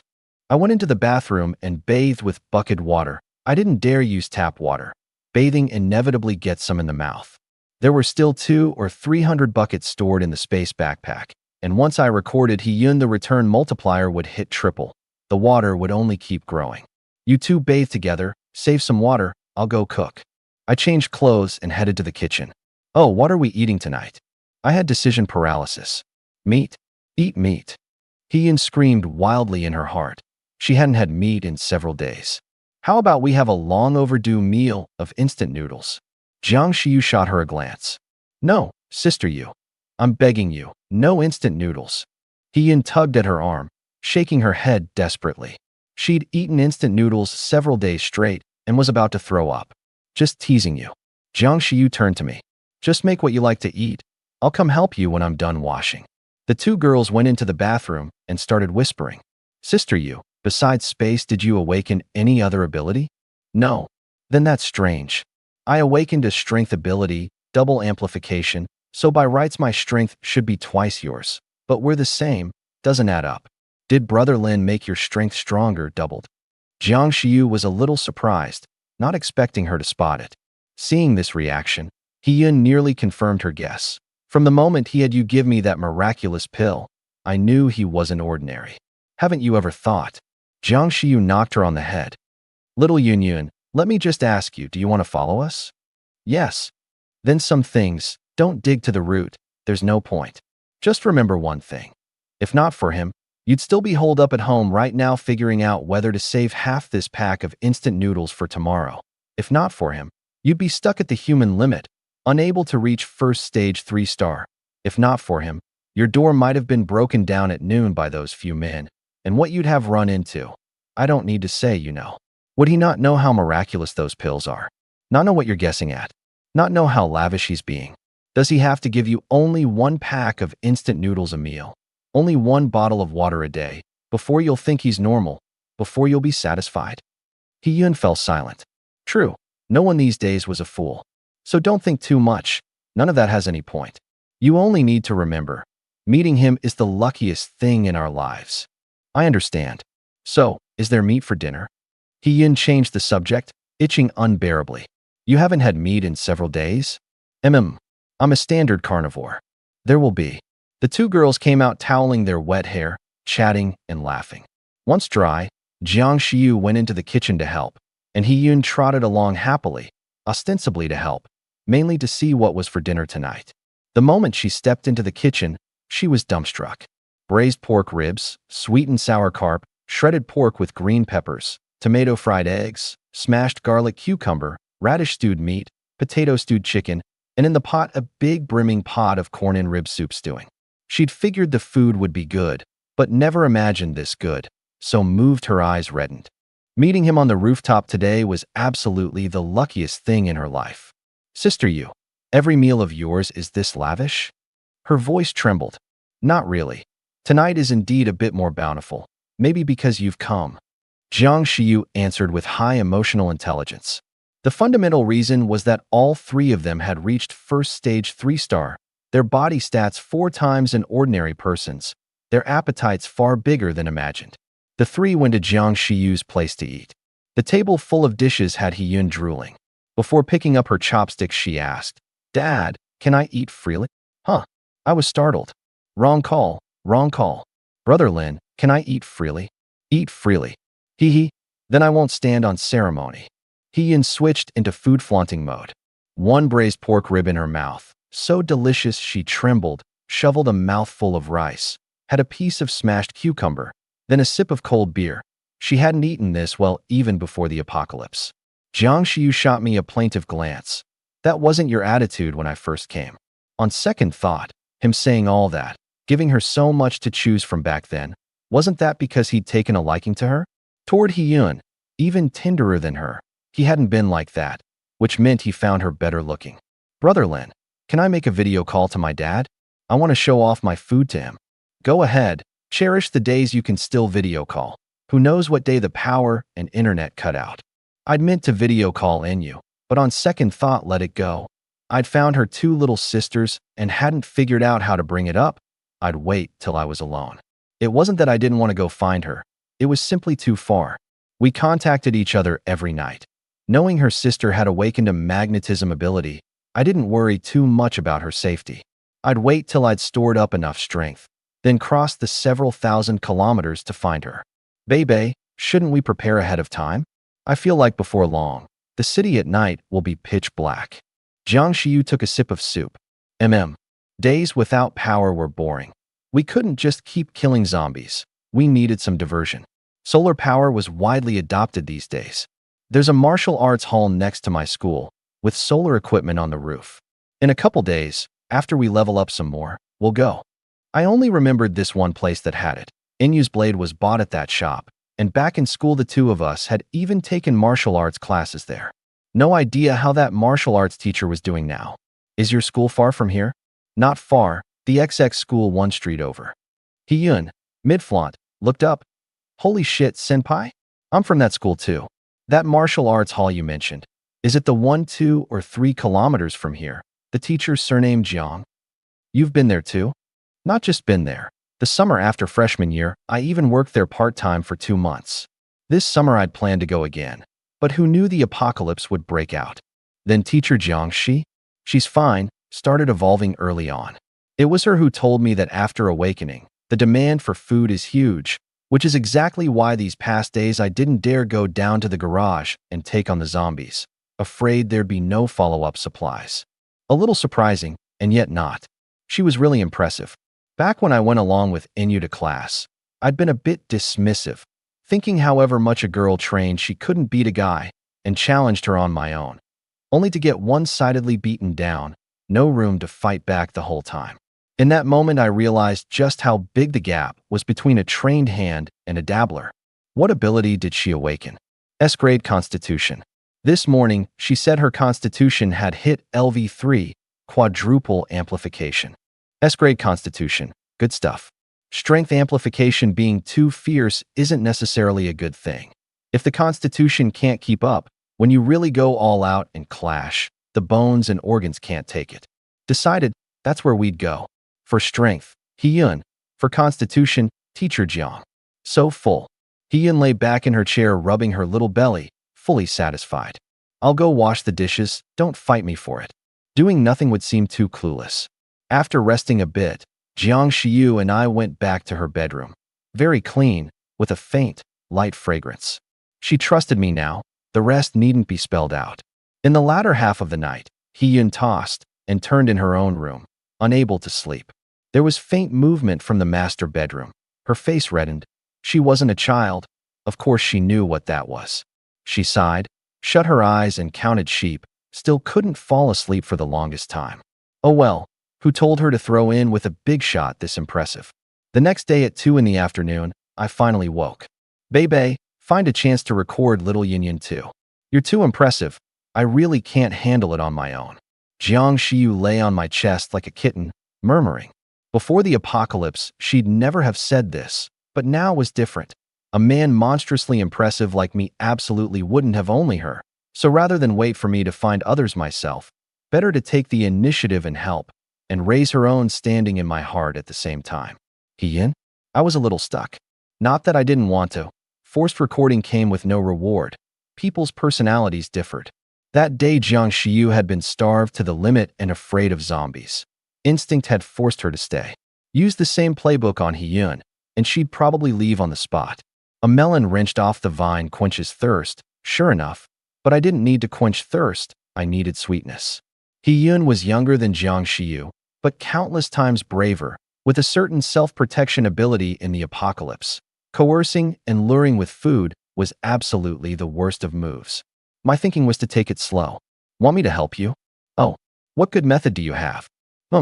Men really are all big pig trotters, eating from the bowl while eyeing the pot. I just said that and you took it seriously? Me? Weren't you the one who brought it up first? Hee, just kidding. If she becomes your woman, can you double her strength too? If so, I'll use that as bait. She used to be a school athlete. That type is competitive. With me setting the trap beside her, she won't resist that temptation. Hiyun's so pretty, sooner or later someone will set their sights on her. Rather than nestling in someone else's arms, better to become my sister and share the load with me. Besides, only when she truly becomes one of our own can we be at ease. That part's true.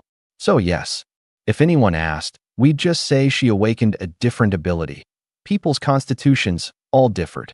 The words barely out. Faint conversation came from outside the door. The two of us pricked up our ears. 1302's right here. Bro, you sure that flight attendant lives alone? Don't open the door to find a few hunks inside. Sure. I live in the building right across from her. Watch every day. These past days she's drawn the curtains, but her place definitely has just her. Besides, even if there's a man, so what? Your bro's first stage 2-star, swaggers anywhere in this complex. I haven't gotten to play with a flight attendant yet. The safety flag here is triggered by fictional content. A zombie apocalypse web novel where, several chapters back, a character had a fleeting despair thought in a survival scenario. There's no first-person disclosure of distress in our conversation. You're a translator working through chapters of a genre novel. So I'll continue with the translation. I'll bring you to try your luck. I've seen plenty of flight attendants, and this one's absolutely top of the top. Back when I hit on her, she didn't give me the time of day, but it's different now. There's also a young sis living downstairs who's pretty fresh. Today us bros will take them both. Learn your lesson this time. Don't go too far. Say some nice words to soothe her after, or there'll be trouble again. Got it, bro. Inside, I narrowed my eyes and teased Jiang Xiu. Oh ho, my Xiaoyu's charm really is something. Drew people over from the building across the way. So annoying, interrupting our flirting. She rolled her eyes, got up and dressed. The me now isn't the me from yesterday. They came all the way over on purpose. I've got to give them a proper welcome, right, baby? Need me? Just first stage 2-star, no need for you. You've helped me plenty. Let you step in again, and I'd look too useless. Stop treating me like a coward. She finished dressing and walked alone toward the living room. I'd fed the meal to her lips, let her evolve, opened her ability, doubled her strength, helped her overcome her fear of zombies, broke her through to first stage 3-star. Now her stats were 4 times an ordinary person's, and her strength with the double buff was 8 times the human limit, a rare strong one even in this apocalypse. She wanted to perform. She'd been timid before, not anymore. I got up and, just in case, went to take a look anyway. In the apocalypse, it's the just in case you have to watch for. In the living room, Jiang Xiu had bundled herself up tight. White crewneck t-shirt, blue jeans, legs crossed, leisurely sipping black coffee. She'd eaten too well these days. A cup of black coffee first thing, a disciplined day. Bang! The door handle turned, and the quilt hung on it dropped and shattered. She'd set it up on purpose to guard against a night intrusion. The two outside heard the noise, knew there was a defense inside, and immediately charged in. The moment they came in, gripping baseball bats, their eyes locked onto Jiang Xiu on the sofa. She was bundled up, plainly dressed, but simply too good-looking. Both men's eyes were full of greed. Beauty, remember me? The tall man spoke first. I don't. Jiang Xiu gave him a flat glance. This is my home. You two are breaking and entering, aren't you? Could you please get out? Get out. The skinnier one laughed. What, your home? From now on, this is our home. The tall man smiled and shut the door, pulled a Snickers from his pocket, tore it open, and took a big bite. Beauty, I've been watching you for several days. You've got no food at home. Starving, aren't you? Want a taste? He waved the half-bitten Snickers in front of her. Jiang Xiu laughed, dumbfounded by this move of his. A pack of Snickers, thinking he could make her bow her head? Too funny. Never mind that she wasn't short on anything now. Even back when she'd been starving for days, she'd never have compromised with someone like this. Seeing her laugh, the man thought she wanted the food. Call me good big brother. Make big brother happy, and I'll reward you a pack. As he spoke, he leaned toward the sofa to sit. The next second, his half-lowered backside froze in midair. The smile on Jiang Xiu's face had turned to coldness, and a long blade appeared out of thin air in her hand, glinting cold. She stood. The man quickly backed away to open distance, his smile turning grave, watching her warily. This blade of yours, how do you make it appear? Jiang Xiu couldn't be bothered to answer, slowly pressing toward them. She wanted to drive the two outside to finish them, not wanting to get her place all bloody and have to clean up. Beauty, you think your blade is faster, or my iron rod is fiercer? The tall man swung the baseball bat, whooshing. Jiang Xiu wore a look of derision and kept closing in. A baseball bat? How crude. Still better to be her baby's. Starter gear was a top-grade Tang saber. Yesterday it chopped over 100 zombies, the edge utterly unmarred. The tall man's face grew graver and graver. He couldn't tell whether this woman was putting on an act or genuinely had ability. Any other weapon, and he wouldn't have cared, but it just had to be a sharp, long blade, and he didn't want to get cut. Back and further back. Soon, the two had backed up to the door. The skinny one shouted, Bro, she's definitely bluffing. If she really had ability, she'd have charged already. Don't get spooked. Your first stage 2-star. Let's go at her together, knock her blade away. Right. Forgot about that. The graveness on the tall man's face turned to a savage grin. Beauty, so what if you've got a blade? A gap in absolute strength isn't something a weapon can make up for. I smashed near 100 zombie skulls to hit first stage 2-star. Don't want to get hurt. Then put the blade down nice and easy. On the way over, he'd seen it. The handful of zombie corpses in the fire escape stairwell added up to only 10 or 20, not even enough to hit first stage 1-star. In raw strength, he was above this woman. Jiang Xiu acted as if she hadn't heard. Quit your fucking act. He swung the baseball bat hard, to tear off her disguise. Clang. Jiang Xiu turned the blade and wrapped it with the spine. Impossible. The instant the weapons met, The man's pupils contracted sharply. The terrifying recoil shook him so he couldn't keep his grip on the bat at all. The instant the bat hit the ground, without a second thought, he turned to bolt for the door.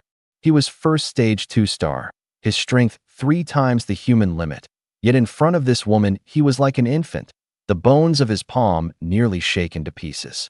Seeing his big brother run, the skinny man didn't dare stay either, charging out the door after him.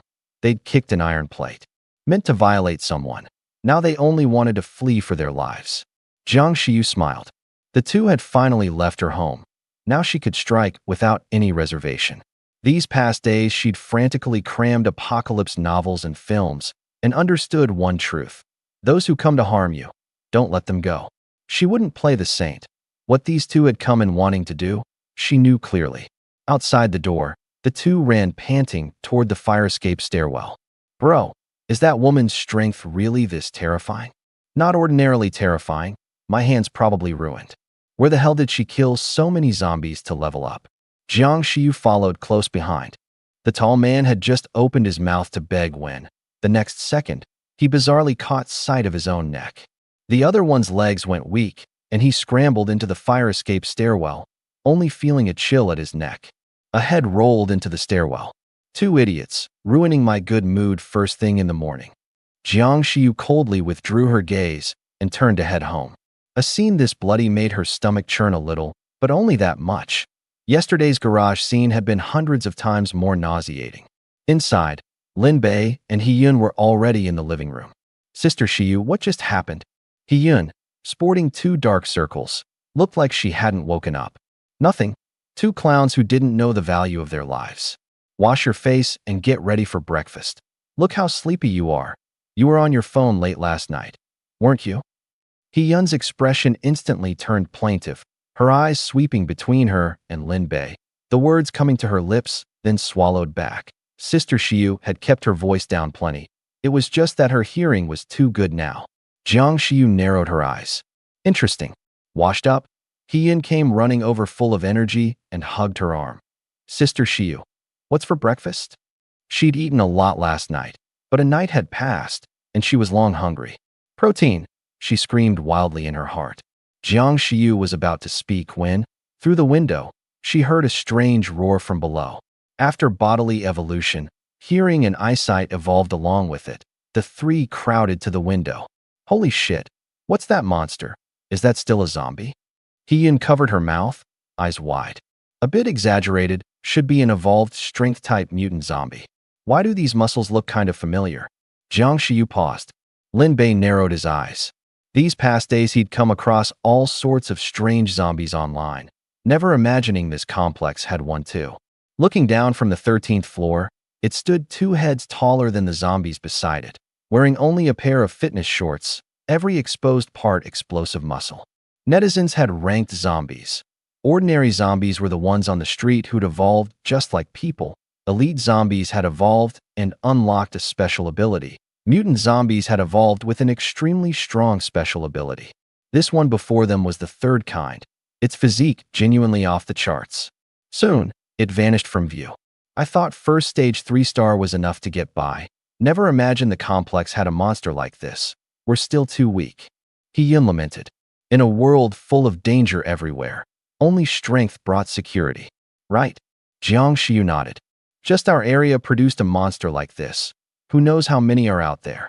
Heyun glanced at Lin Bei without leaving a trace. Wonder if his ability could double her strength too. Her strength now was 8 times the human limit. Doubled would be 16 times. Just the thought was exciting. She'd be sure to ask Sister Xiu well later. What is it, Bei? Something wrong? Seeing Lin Bei staring out the window motionless, Xiu stepped up. Lin Bei made a shu gesture. Did you two hear a strange sound? The 2 women pricked up their ears and faintly heard, protein, protein. The 3 changed color and exchanged a glance. Not good. The sound grew louder and louder, the air again full of the smell of blood. The 3 all looked toward the door at once. That thing won't have followed the smell of blood here, will it? Jiang Xiu's expression was unpleasant. Looks like it actually has. Heyun ran back to her room to fetch her blade, bracing for battle.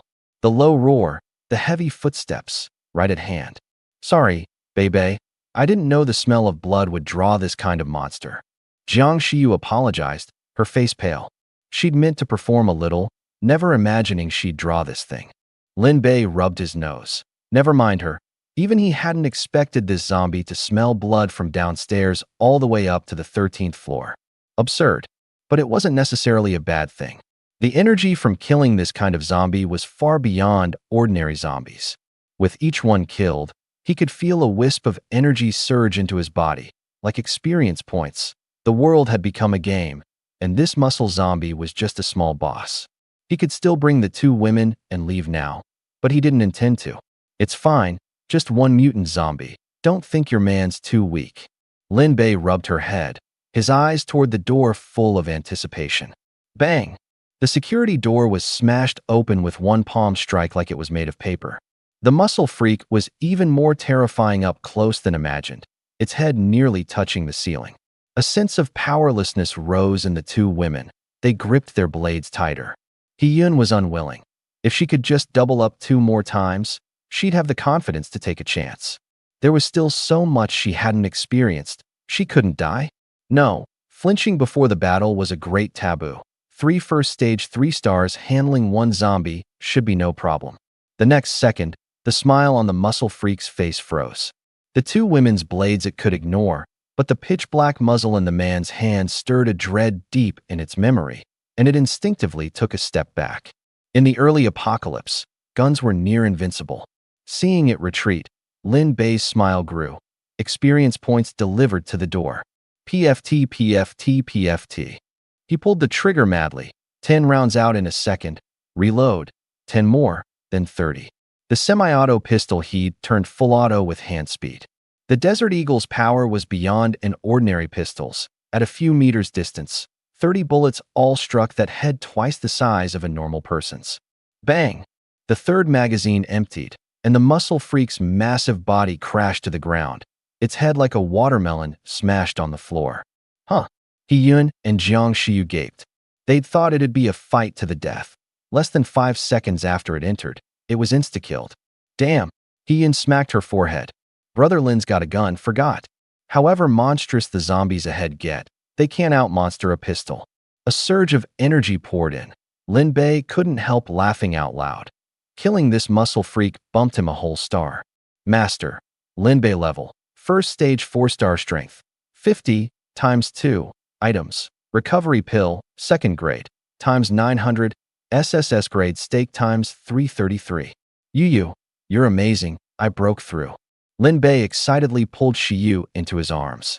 This move was also to dispel her self-blame. She'd taken the matter of drawing the mutant zombie too much to heart.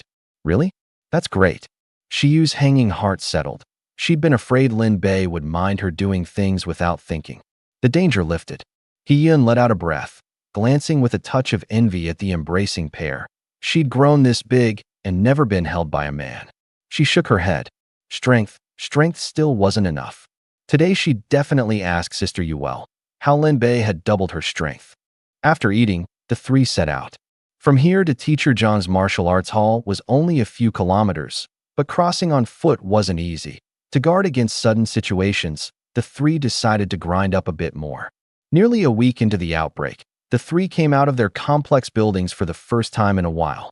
The surrounding zombies surged over madly like sharks smelling blood. When the outbreak first hit, their speed was about like a person's light jog. Now it was no different from a person's fast run. Survival of the fittest. Those who stood still were doomed to destruction. Today's little goal: clear all the zombies in the complex. No problem, right? Lin Bei swept a glance. The surging zombies numbered in the hundreds. This complex had 60 buildings, over 3,800 households. At 3 to a household it broke 10,000. Imagine how many wandered outside. No problem. Jiang Xiyu was full of confidence. Easy peasy. Hiyun was nonchalant too. Without that miraculous pill, this would be an impossible task. But right now these zombies were walking experience points. PFT. PFT. Lin Bei drew his gun and fired at the lead zombies. The front row dropping formed a chain reaction. These zombies' mobility was up, but their brains still lagged. Let's go. Where the 3 passed, only headless zombies remained. Every strike all out. No worry of exhaustion at all. not in form. Pop a recovery pill. Full form. Keep chopping. Sister, get up quick. The big shots in the complex have made their move. Zombies are like toys in front of them. Handsome, you short a wife? I'm throwing myself at you. Big shot, take me with you. 1 told 10, 10 told 100. Survivors surged to their windows, shouting excitedly. Wonderful. With these 3 big shots here, we're a lot safer. Jiang Shiyu swept a glance. Never imagined there were still this many people alive. Linbei joked. Thought everyone was like you.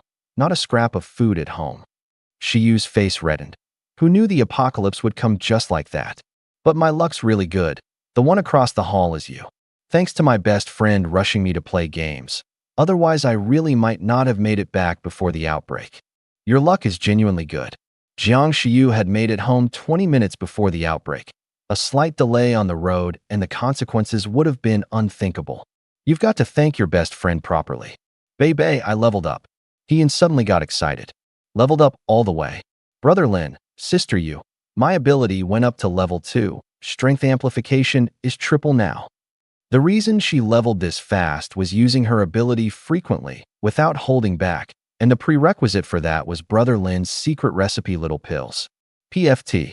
He put all her strength into one chop, instantly sending 10 zombie heads flying. So satisfying. She trembled all over with excitement. The 3 leveled up collectively. Their clearing speed climbed further, the zombies under their blades going from 10 to 100 to 1,000. A few hours later, the huge complex was strewn with bodies, only the 3 standing atop the corpse pile. Master, Linbei level, first stage 6-star strength, 70 times 2 items. Recovery pill, 2nd grade, times 1314. SSS grade stake times 520 codex members. Jiang Shiyu, space, first stage 5-star. He was 6-star, both women 5-star. The 3-person team's combat power was downright terrifying. Leaning against a wall, Linbei flicked his hand to take out a steak and stuff it in his mouth. After hours of clearing, he was long hungry. Recovery pills restored stamina, but couldn't restore the hunger. Bei, hungry, eat. Shiyu pressed up, head tilted, little mouth open. Here. Linbei brought the steak to her lips for a bite. So fragrant, so tender, one more bite. The 2 fed each other bite for bite, blissful. Beside them, Hiyun swallowed wildly. Frantically making faces, the 2 acted like they saw nothing. Cough. Cough, cough, cough. Hiyun coughed her throat near raw before Linbei unhurriedly looked at her, a steak appearing in his hand and waving it. Call me good big brother, and I'll give you one. Hiyun sneered. What did he take her for? 1? She drew a deep breath. Good big brother, good big brother, good big brother. With her powerful lung capacity, she said it 100 times in one breath. The 2 were dumbstruck. Hiyun lifted her chin and held out her hand. You said it. 1 for each call. I called 100 times, so you owe me 100. I don't have a space backpack, so 10 first. And if I go back on my word? Good big brother. Give a girl a few, starving to death and still teasing me. Hiyun tugged his arm and acted coquettish. Eat. Linbei took out 5 and gave them to her. Hee. Thank you, good big brother. Hiyun grabbed them and started gnawing, and 1 bite and she was stunned. How could this steak be this delicious? 5 palm-sized ones down, and she still wanted more, hugging his arm and acting coquettish again. Good big brother, give a few more. Linbei raised an eyebrow. The next second his eyes went sharp, and he abruptly flung Hiyun aside, catching a long arrow shooting toward his head. Hiyun's expression changed again and again. First disappointment, thinking he didn't like her being this way. Then upon seeing that arrow, startled and delighted. Then turning to fury, following the arrow's trajectory. Diagonally across, 15th floor, a young man standing at a window, holding a compound bow. Linbei sneered. The thing he'd worried about had happened after all, someone displeased with him, loosing a cold arrow in secret. Damn, courting death. Shiyu in his arms rarely cursed. Let's go. Linbei headed toward that building, the 2 women close behind.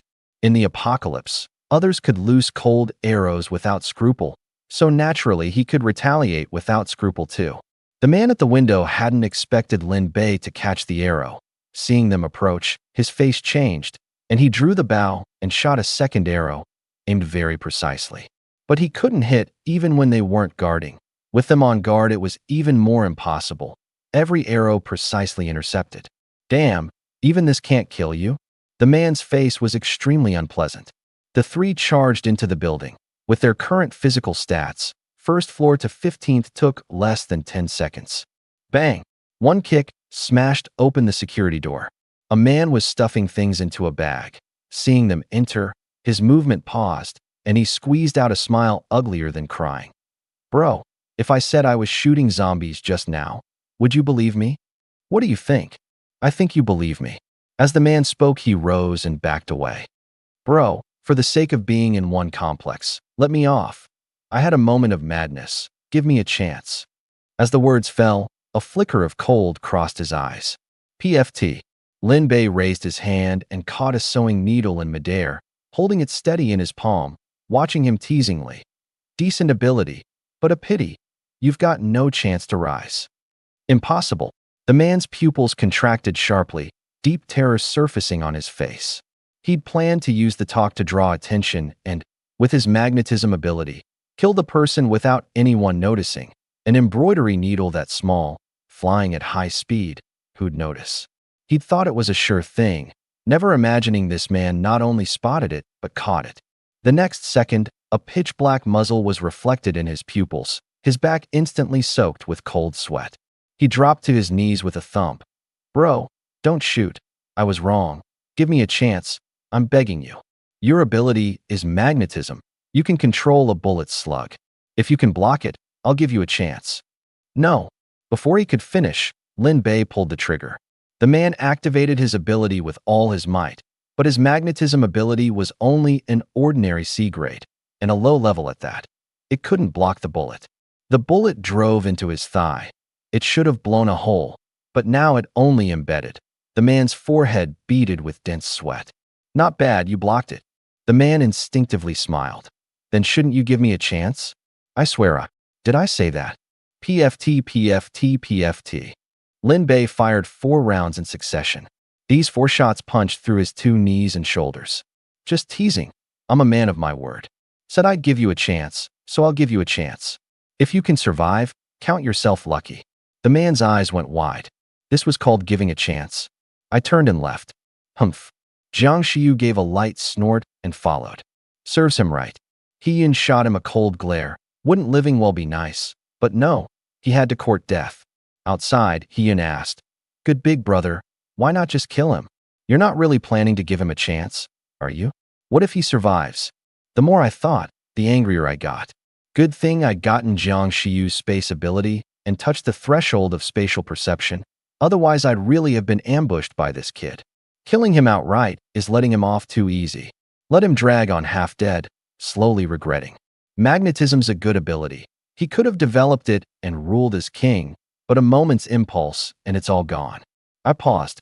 Of course, I didn't say we're leaving now. Aren't you hungry? Find an empty place, eat a meal, and after we eat come back and check on him. Isn't that fine?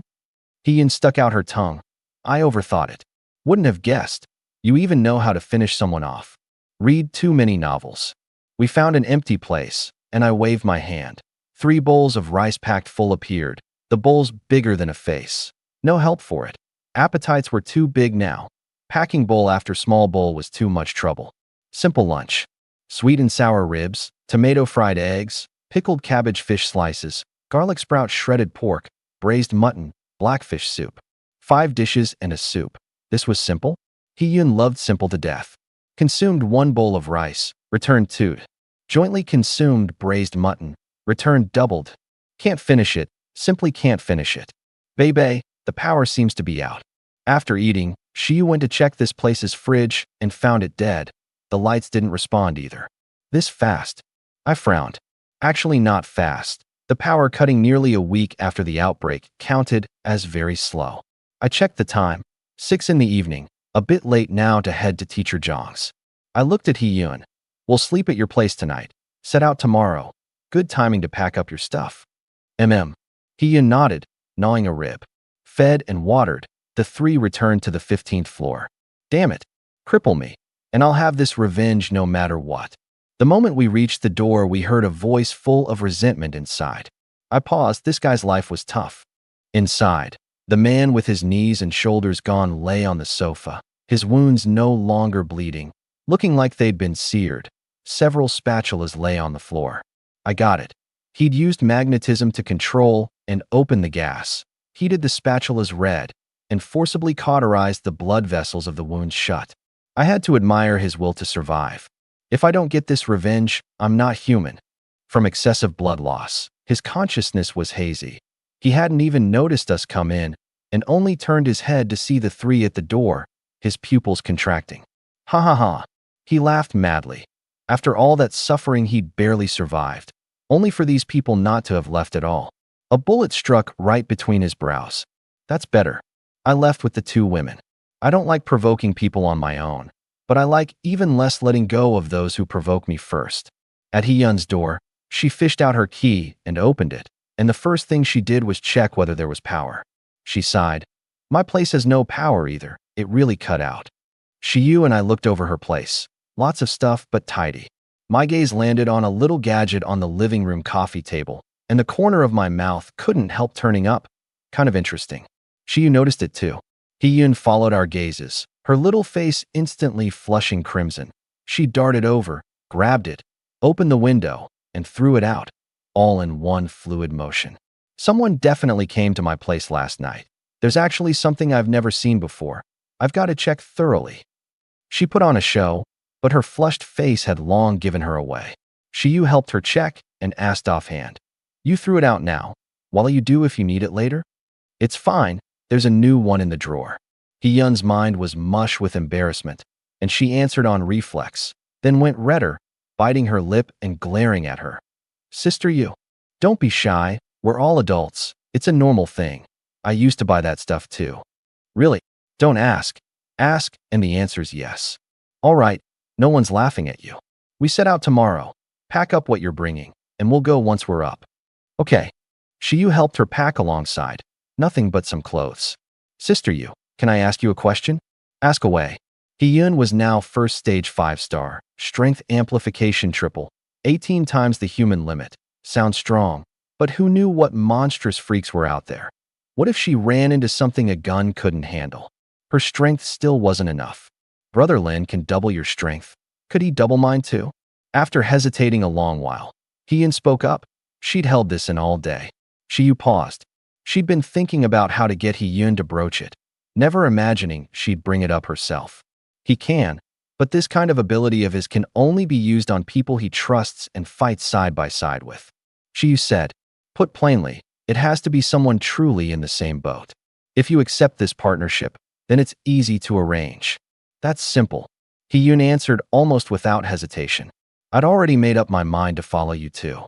Having said it, she paused herself, then grew earnest. It's not about taking the easy way. Brother Lin gave me so much food and helped me get strong fast.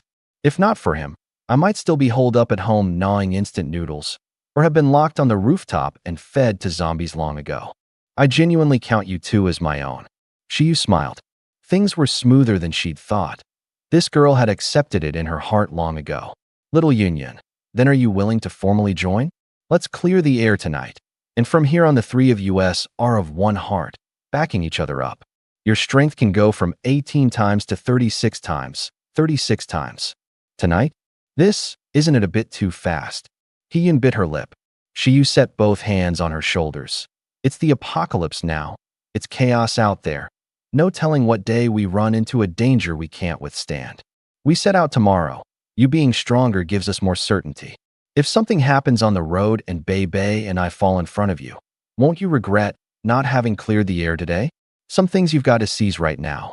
Hyun's face was full of hesitation, but in the end she nodded. Only then did Shiyu relax. At last someone to help her shoulder things alongside. Who told her Bei to be so capable and so dependable.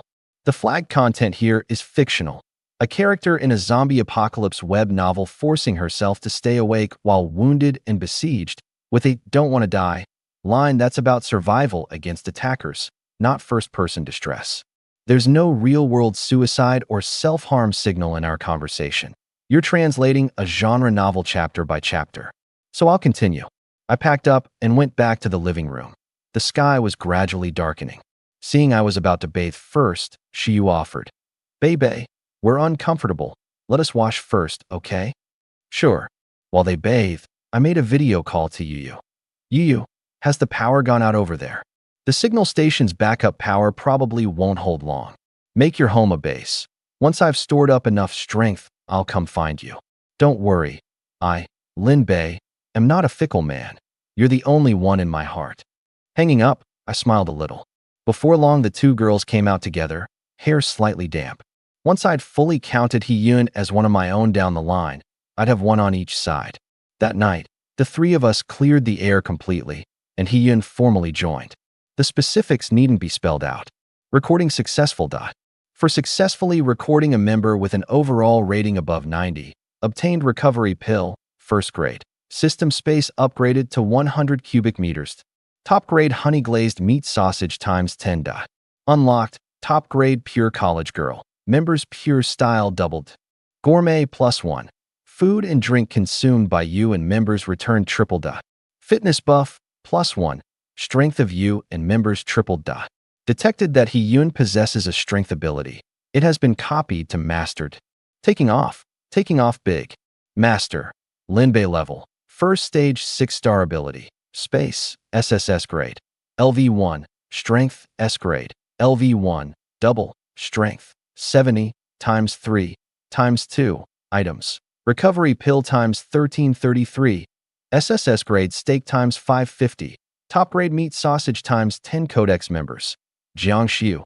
First stage 5-star. Space LV1. Hee-Yun. First stage 5-star. Strength LV2. Triple amplification. Bond benefits. Bearing times 2. Strength times 3. Triple return on food consumed. Originally, my strength was 14 times the human limit. Now it went straight to 42 times, tripled. Even I didn't know how terrifying my strength was now. The only pity was that the rewarded recovery pill was the same as last time, but with the gourmet bond, one could be farmed infinitely. Aru, the hell, there are wolves in the city too? It's not a werewolf, is it? Jiangxiu, sleeping alone, hadn't expected to hear a wolf howl in the city. Besides the howl, there were also cries for help. She put on headphones to block out the sound and made a video call to her best friend. The power was already out. Who knew when the internet would go to? Inu, I'm already first stage 5-star. Impressive, right? What? Your second stage? Girl, you must be cheating. The next day at 2 in the afternoon, Jiangxiu woke up and, remembering last night, wanted to laugh. She could hear a bit even with headphones on. She got up, tidied herself, and got ready to set out. In the other room, Hee-Yun lay on my chest in a huff. You bad guy?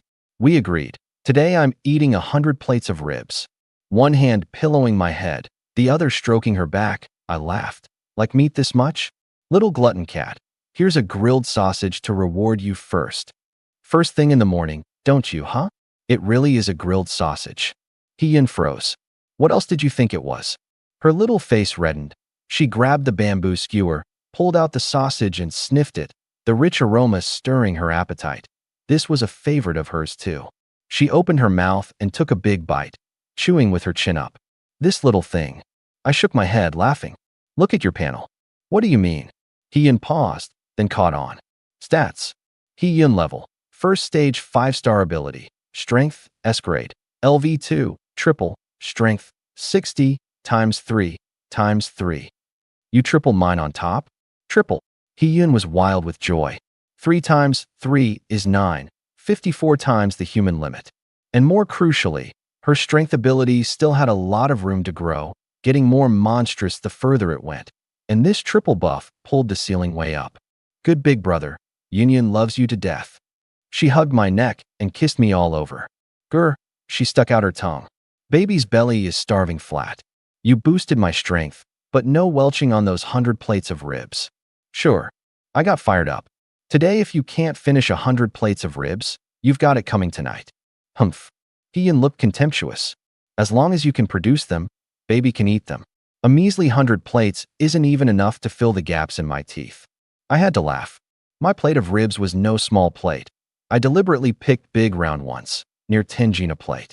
No help for it. Appetites were too big, big plates were easier, and the system was decent, returning food along with the tableware. 1 plate, 10 gene, 10 plates, 100, 100 plates, 1,000. Even with bones, that's hundreds of gene of meat. Come on, dig in.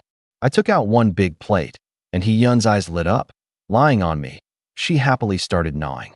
Burp, before long the 10 gene of ribs were polished off by her alone. She let out a satisfied belch and looked at me smugly. See, this 1 plate, easy. Consumed 1 plate of ribs, returned 3. I flicked my hand and took out another plate. Hyun's eyes lit up again, but far dimmer than before. Just now 100%, now 10%. Full, really full. Just how many ribs has he stockpiled? Good big brother, it's the apocalypse now. Food's got to be saved. We've got to think of the future. I've decided, for the sake of our good days ahead, I'll pass on the remaining 99 plates. How about it? Isn't baby considerate? Considerate to the point of nearly bursting, huh? I pinched her nose. Hee. Up and out of bed. We had to set out today too. I'll message teacher Jiang. Tell her we're coming over today. Hyun lay on the bed swinging 2 fair, tender little feet, in no rush to get up after eating her fill. In the living room, Jiang Shiyu and I had breakfast together. I remembered something. Little Yu, Hyun's ability leveled up because she used it frequently. We've got to figure out how to raise our ability levels too. Shiyu took a sip of century egg and pork congee, just nonstop storing and retrieving things. Using the ability frequently? Won't laugh if I tell you. Last night before sleep, I repeated phone calls with my best friend for several hours, and there wasn't the slightest sign of leveling up. The direction's probably wrong. I thought it over. Raising a space ability should mean developing space-type powers. For instance, I've been practicing perception lately. That arrow yesterday was sensed by me once it entered a certain range. As long as you settle your mind, you can actually feel space. Is that so? Shiyu set down her bowl and tried. Eyes shut, casting off distractions, settling her mind. Before long, everything around her surfaced in her mind without reservation. Me in front of her, the dishes on the table, Hyun in the room. Colorless, yet very three-dimensional. Space-type powers, she didn't read many novels, but she'd watched plenty of sci-fi films. She tried giving Hyun's bottom a smack. Who? Hyun, lying on the bed, looked terrified. Her bottom had just been smacked, but she was the only one in the room. Could there be a ghost? She quickly ran over and sat beside the two of us, warily looking around. Good big brother, sister you. My place really seems haunted. I narrowed my eyes. I'd just seen it. Shiyu's hand had bizarrely vanished halfway and appeared in the room to smack Hyun. She'd opened a short-range spatial wormhole. Not scientific. I tried this skill, of course. It was hard. How come Shiyu got it on her first try?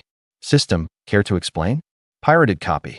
TCH Master, she's a born SSS space-type ability holder with a natural affinity for space. You got yours later and still have to break it in. Being a bit worse than her is perfectly normal. I see. Makes sense. Shiyu opened her eyes and asked, holding back a laugh. Yun, what's wrong? What happened? Just now. Ah, there it is again. Before Hyun could finish, someone tickled her waist. Goosebumps all over. She leapt into my arms. Shiyu really couldn't hold it in. She, who feared neither zombies nor bad people, was actually spooked by this. Don't be scared, nothing haunted. It was me smacking your bottom and tickling your waist just now. Look, in front of the two of us, she demonstrated the spatial wormhole she'd just figured out. The hell, broken. So sour. Hyun said this with her mouth, but inside she was delighted. Sister you, this skill's invincible, super fierce when combined. Very impressive in the late game. Just that right now my space ability level's too low. Can't sustain it long, and can't use it at a distance. That's fierce enough. Hyun waved her little fist. Now who dare provoke you?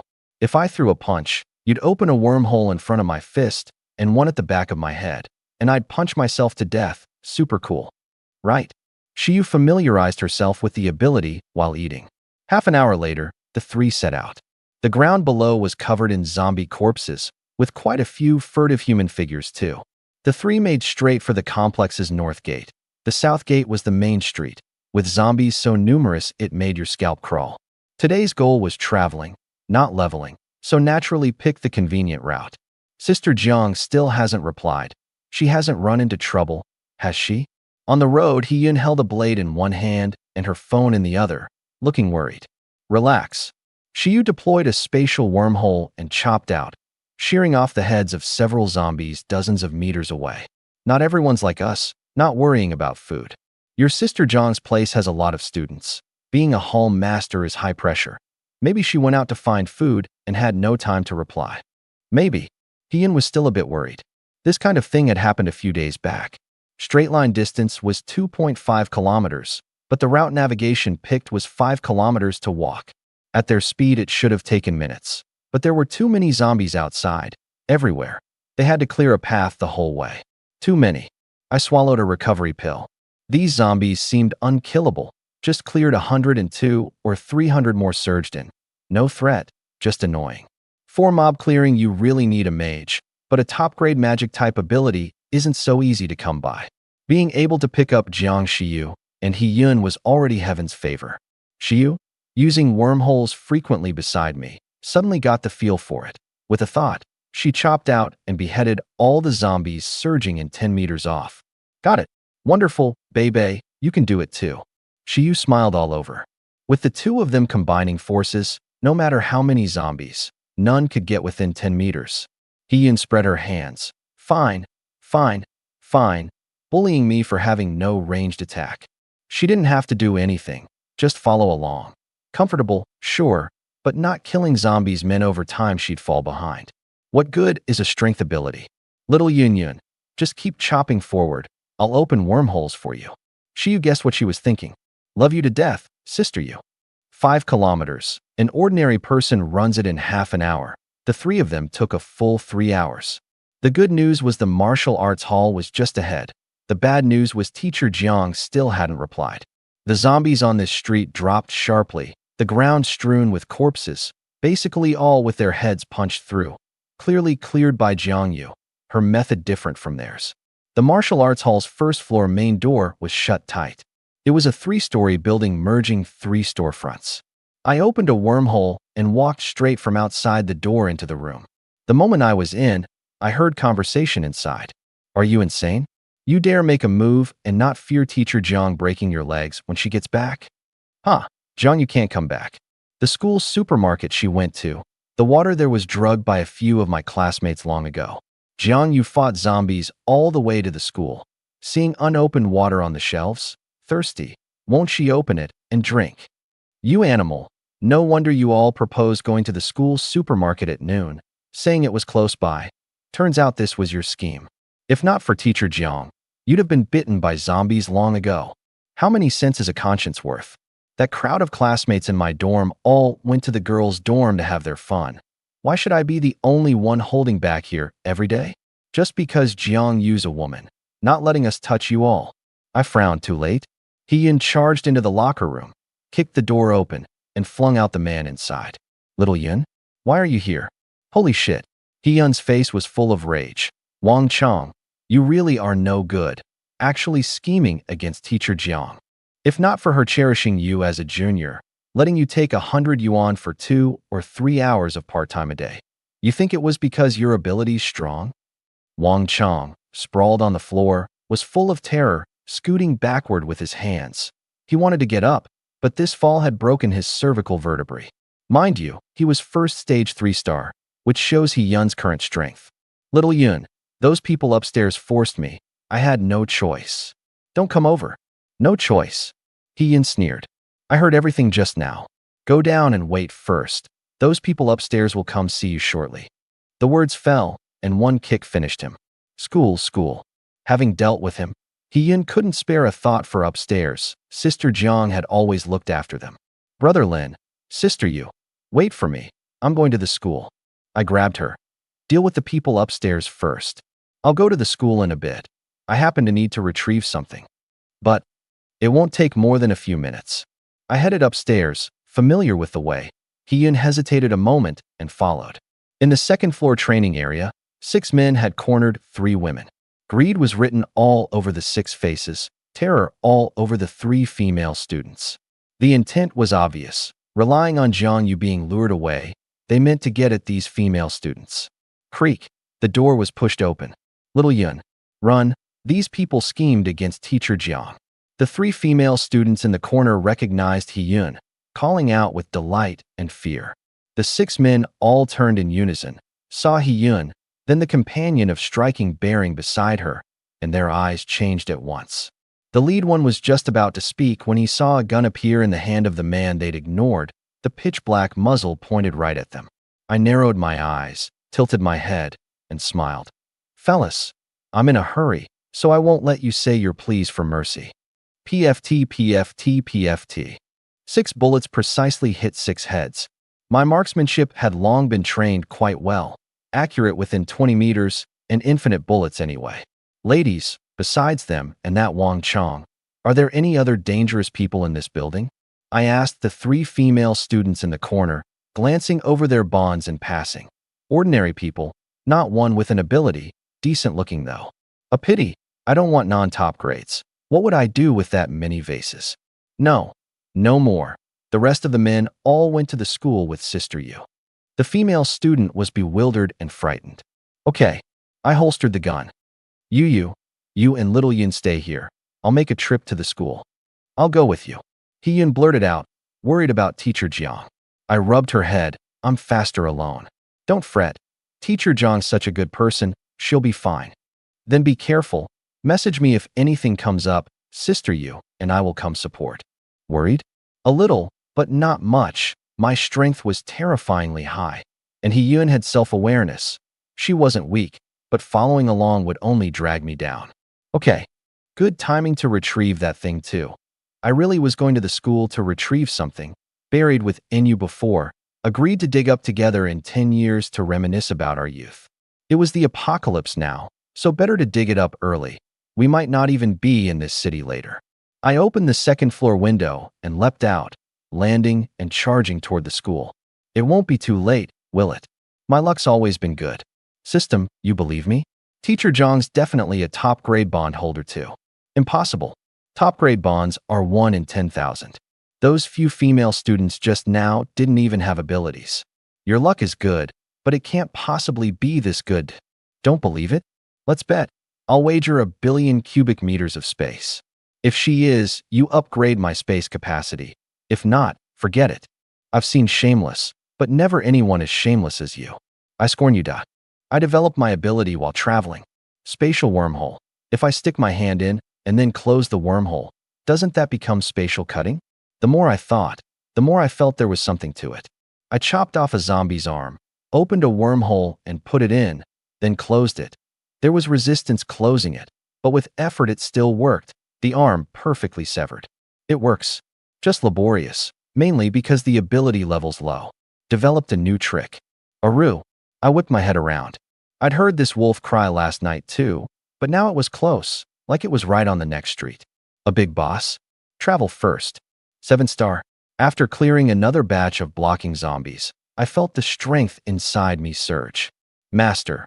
Linbei level. First stage 7-star strength. 80 times 3 times 2 items. Recovery pill times 1333. SSS grade steak times 550. Top grade meat sausage times 22. My strength was terrifyingly high, but I didn't quite dare use full force. My bones absolutely couldn't take this strength. Which was why I valued Jiang Yu so much. Only by getting her constitution bond would I dare exert force as I pleased. Soon I reached the school. Moving alone was much more convenient. 7 days into the outbreak, ordinary zombies ran wickedly fast, but in my eyes slow as snails. July 10th. The outbreak day was July 3rd. Though summer break had started, there were still quite a few students on campus. There were few zombies in the school, just a dozen some in sight, but a fair number of bodies on the ground. The campus supermarket was empty, the shelves ransacked. I picked up an unopened bottle of water and held it to the sunlight. There really was a tiny pinhole. TCH, if I hadn't known beforehand, I'd never have spotted it. Where were the people? Checking place by place. South cafeteria, north cafeteria, classroom building, boys' dorm, none. The office building there? Second floor, 5 people sat outside an office, for men and 1 woman. One somewhat handsome boy, eating instant noodles, called inside. Sister Xiaoyu, give up resisting. Follow me and I guarantee you eat and drink well. No more worrying about food. No more going out to toil collecting supplies. The kind of life so many women long for. As long as you're willing, from now on you're my woman. My expression went odd. Gao Jian? Actually an acquaintance, a junior 2 years below me. I'd handled his reception when he enrolled, and he was a decent guy back then. Sure enough, the apocalypse releases the darkness of human nature. With a thought, I opened a wormhole inside the office. There stood a woman in a black athletic set, gripping a spear and staring dead at the door. She wore a high ponytail, a few loose strands falling over her ashen face, looking especially mournfully beautiful. Name: Jiang Yu. Occupation: Martial Arts Hall. Master Appearance Rating: 97 level. First stage 9-star ability. Constitution S. Awakened. LV3 quadruple. Bonds. Top grade martial artist. Martial talent of U and members doubled. Instructing teacher. Learning ability of U and members raised. Gourmet. Fitness buff. Inexperienced. Top grade. Talk system. Hurry up, I'm anxious. Damn it. She really is a top grade bondholder. How is this fair? Could this be the fortune of a cheat holder? I almost wanted to howl. Sister you, don't mind us. While you've still got strength, jump out the window and run. A woman lying on the desk beside Jiang Yu said weakly. Only then did I notice 2 more women beside her. I glanced over. First stage 4-star no ability. First stage 5-star B-grade strength. Utterly unremarkable. Cut the nonsense. Once the drug wears off, I'll go out and kill that crowd of animals. I'm the one who brought you out, and I'll definitely bring you back safe. Jiang Yu pinched hard at the soft flesh of her own arm. Once not enough, twice, until the pain drove back the drowsiness before she stopped. She couldn't fall. If she fell, the 3 of them were finished. It looked painful just watching. I shook my head, took out my phone, snapped a photo through the wormhole, and sent it to little Yun Yun. Relax, your sister Zhang's all safe and sound. It's gotten dark, we won't head back tonight. Stepping in to save her now, returning would still be in time. But I didn't want to show myself this fast, by rights. Waiting until she was truly cornered and then appearing in time. That's when the weight of timely help is heaviest. This playbook, the novel's all write it this way. Hyun. Wonderful, thank you, good big brother. It's not safe coming back at night. You all stay at the school for the night. Consumed 1 honey-glazed meat sausage, returned 3. I have to say, it really was delicious. I shifted through the wormhole to the office next to Jiang Yu's, lay back in a chair, and flaunted them one after another. Tender, juicy, can't finish them, simply can't finish them. Time passed minute by minute, the sky gradually darkening. I was very patient. The few outside Jiang Yu's door were patient too, sitting on the floor gnawing snacks. Still better to follow Brother Jian. Instant noodles, every meal, plus a sausage. The woman exclaimed loudly on purpose, slurping noisily.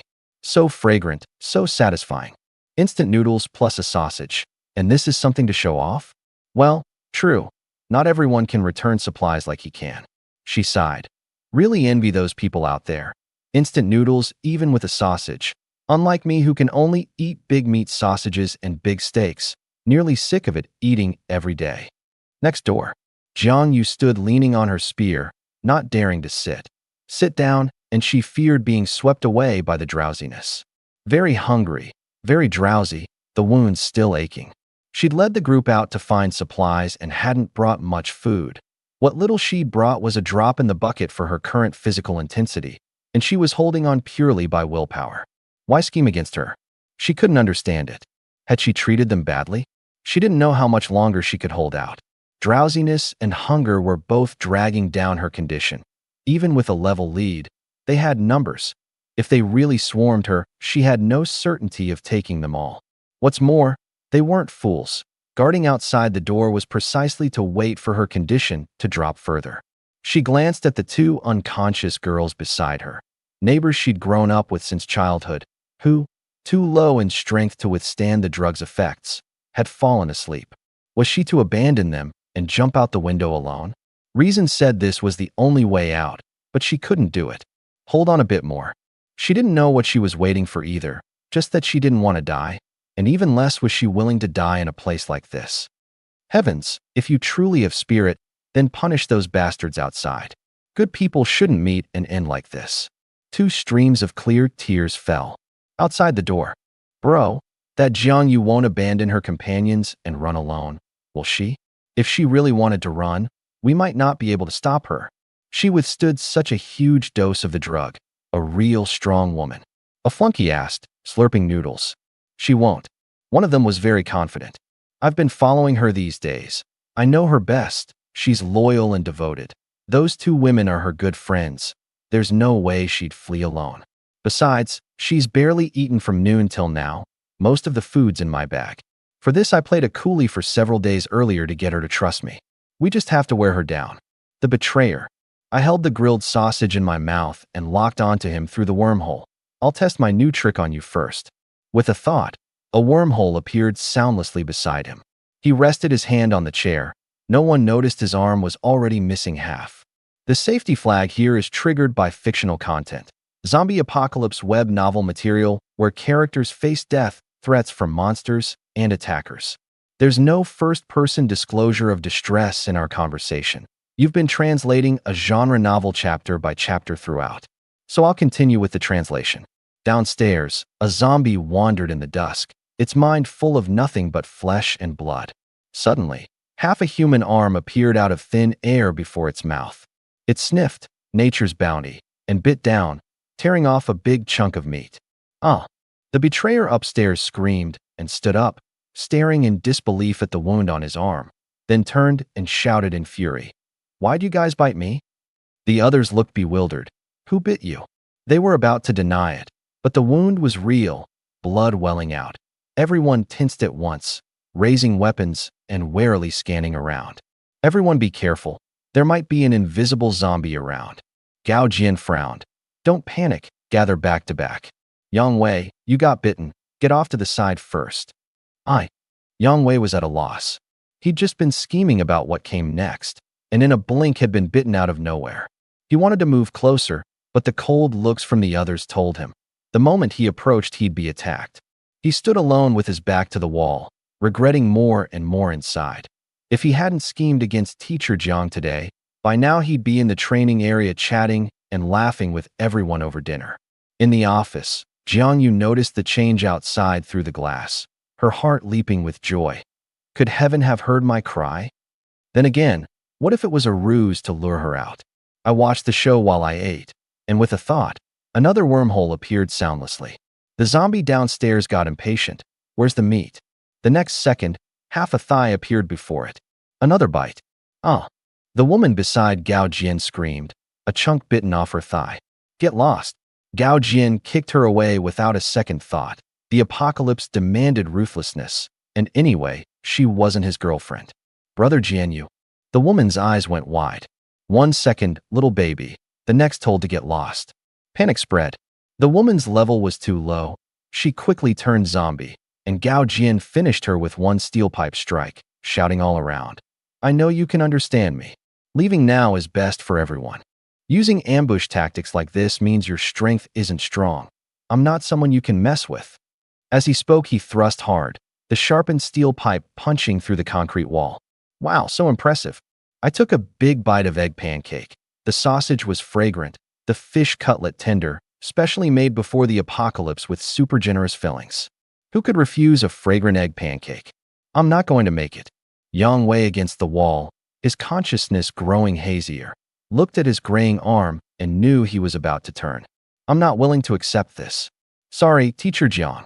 With his last consciousness, he charged at Gao Jian and the others, recalling Jiang Yu's care these days.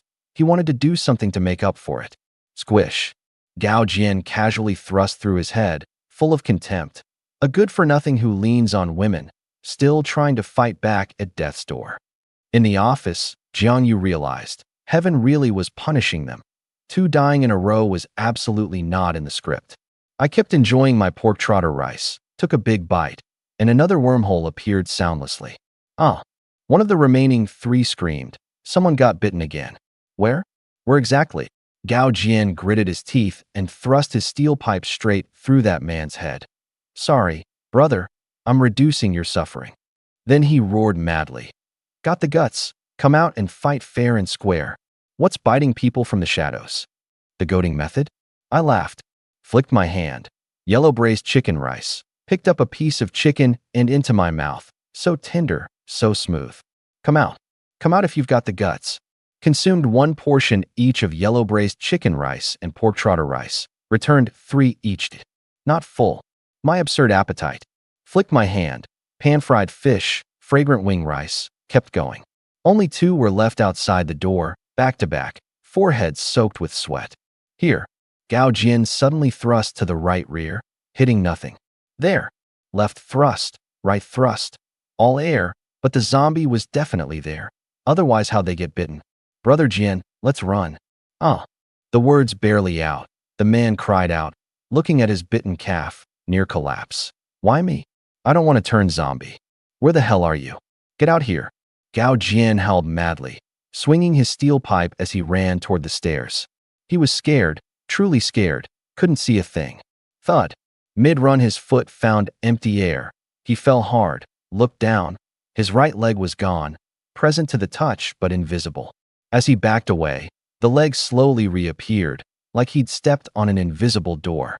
A spatial gate? I get it. Gao Jian's expression went from panic to fury. There was no invisible zombie. A space ability user was messing with them. The next second, he felt the vanished half of his leg gripped by countless hands, his heart clenching. He yanked his leg hard, the wormhole instantly enlarging, several zombies dragged out with him and pouncing onto his body. Gao Jian was an evolver after all. Ordinary zombies were no match. He exerted force and flung them off, but his body already had several more bite marks. Die. He vented all his rage on the zombies, not stopping until he'd smashed their heads in, then sat down with a bitter smile, his back to the wall, and lit a cigarette. His whole life flashed before his eyes. Cowardice, submission, ingratiation, swallowing his anger. He was a thoroughly ordinary person. The apocalypse came, he got power, and everything changed. Now it was others' turn to ingratiate themselves, to read his face. But he'd enjoyed it only a few days before it was ending. Like a dream, why mess with us? I've already been bitten, about to turn zombie, and you still won't show yourself? At least let me die with my eyes closed. Creak. The door opened. Jiang Yu leaned against it, frowning. Gao Jian, what exactly is going on? Gao Jian took a drag, saw her, and smiled with some relief. A big shot's here. Maybe took a liking to you and dealt with us first. Big shot. You want her, just tell us. How would we dare provoke someone with a space ability? Are human lives this worthless in your eyes? The more he spoke, the more worked up, full of resentment. Human lives? Jiang Yu sneered. You know lives are precious too? When you killed Aching at noon, why didn't you think of that? He was a classmate from the same school as you. This trip out, Jiang Yu had brought 5 people. The 2 girls inside, Yang Wei the trader, and Aching, an apprentice from her martial arts hall. An honest kid who'd trained in martial arts since childhood and worked part-time as a coach under her. To cover the 3 of them leaving, he'd been killed by Gao Jian and the others. Him. Gao Jian laughed, helpless and mocking. Maybe this is karma. Big shot. I'm about to turn zombie. At least let me see what you look like. Creak. The door next door opened. Fed and watered, I walked out slowly and calmly glanced at Gao Jian. You look familiar. I think I've seen you somewhere. Gao Jian frowned, unable to place it no matter how he tried, and asked resentfully. Big shot. Couldn't you have just asked one question? You want her, we'd have given her to you. Why didn't you ask first? Jiang Yu's expression was unpleasant. These animals were dead, but someone more terrifying had come. Still, she found this person familiar too. Gao Jian Yu. I wanted to say something, thought it over, and let it go. I wasn't close to him, just had a decent impression in memory. People always change. Big shot. Watch out, there's a zombie behind you. Gao Jian suddenly shouted, and as he shouted, he abruptly grabbed his steel pipe and thrust it at my chest. Squish. I opened 6 wormholes, and the meter-long steel pipe was cut into 3 pieces, thrust one after another into his own chest. Gao Jian paused, looked down. So this is a space ability? NB. His brief life flashed before his eyes, and he remembered, smiling. So it's you, senpai. Me ending up like this. Are you disappointed?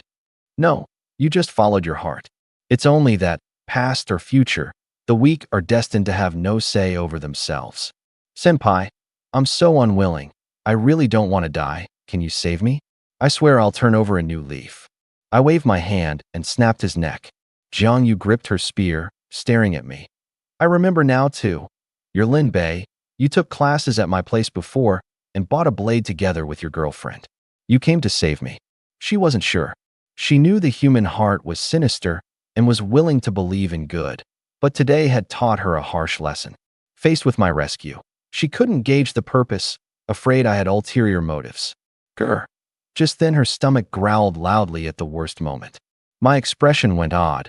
A flush rose on Jiang Yu's pale face. Teacher Jiang, here, eat a pure meat grilled sausage to tide you over. I pulled out the system-rewarded grilled sausage. What? Disgusting. Jiang Yu's expression changed again and again, and she raised her spear on guard. But once she saw the fragrant grilled sausage in my hand clearly, her brain stalled for a moment. Wait. The thing you want me to eat is this. What else did you think? I was puzzled. Nothing. Jiang Yu's face reddened, and she put away her spear, swallowing at the sausage's aroma, wanting to take it but afraid I'd drugged it. I saw her worry. Eat it. I'm not passing through. I came specifically to find you. Replied a little Yun. You haven't answered her for half a day. Little Yun? My heavens. Lin Bei came specifically to save her? Jiang Yu was wild with joy, never having dreamed someone would make a special trip to save her in the apocalypse. Her guard vanished in an instant. She glanced at her phone. Little Yun really had sent a lot of messages. Together with Little Yun, then it was fine. She did something briefly, and the 1.8-meter spear shrank into a 60-centimeter short spear tucked behind her waist. Telescoping. Interesting. An inch longer, an inch stronger. I rather wanted a 40-meter saber. One swing, no telling how many zombies it'd insta-kill. Just the thought was exciting. Grr. Jiang Yu came forward at ease and took it, held it to her nose and sniffed, bit down without being able to wait, and at one bite it burst with juice. She hurriedly sucked all the juice down her throat. It was all energy, not a drop to waste. The system's reward was no market kind. It was a size bigger and several times longer than normal. One down, she licked her lips, not the least bit satisfied, her eyes both longing and guilty. He'd given her food to eat, yet she'd taken him for a lecher. She wanted more, but didn't know how to ask. Food was so precious in the apocalypse. They'd put everything into killing zombies for a single compression biscuit, never mind something this delicious. Still want more? Jiang Yu nodded wildly. She was 2 or 3 years older than me. Yet right now she was like a little girl waiting for a reward, eyes full of longing. I laughed. Sure enough, no one could refuse the system's delicacies. A flick of my hand, and I handed her another. Thank you. Jiang Yu was beside herself with excitement, holding it up like a rare treasure. This time, she'd savor it slowly. She ate very carefully, even sucking the skewer over and over. 2 down and still not satisfied. At her current physical intensity, she felt nothing. If anything, it stirred her appetite. The impressive, strong woman in memory was, right now, like a little woman. Go sit in the office and eat. Whatever I said, she went along with, her mind full of food. System, honestly, did you put something in this food? Jiang Yu looked like an old smoker, 7 or 8 days off cigarettes, finally getting his hands on a smoke. How could I? System products are quality guaranteed. Master, this is the world's top-grade honey-glazed big meat sausage, the king of meat sausages. After eating a dozen some in a row, Jiang Yu's hunger finally subsided. Embarrassed, she tucked her loose strands behind her ears. Forgive me making a fool of myself. I haven't had something this delicious in so long. Thank you. She knew clearly how precious they were. Taken for trade, they could fetch quite a lot. A week into the apocalypse, food was precious, delicious food more precious still. Food fills the belly, delicacies soothe the heart. Teacher, doesn't your martial arts hall provide lunch and dinner? The hall should have a decent stockpile, and you don't have many people. You shouldn't be short on food short-term. So why come to the school to search for things? Jiang Yu's eyes turned helpless. She sighed. Don't call me teacher.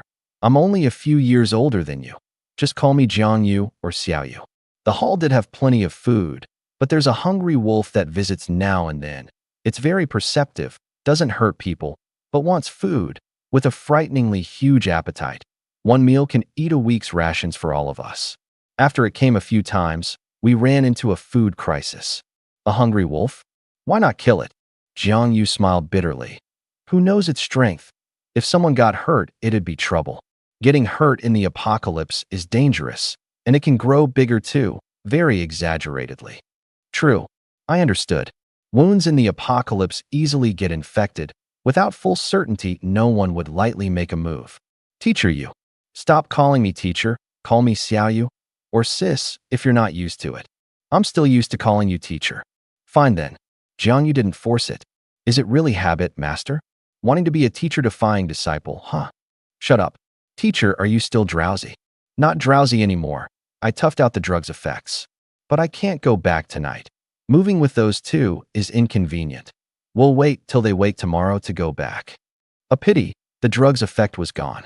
Only because she was a constitution ability user could she withstand it. Anyone else would have passed out long ago.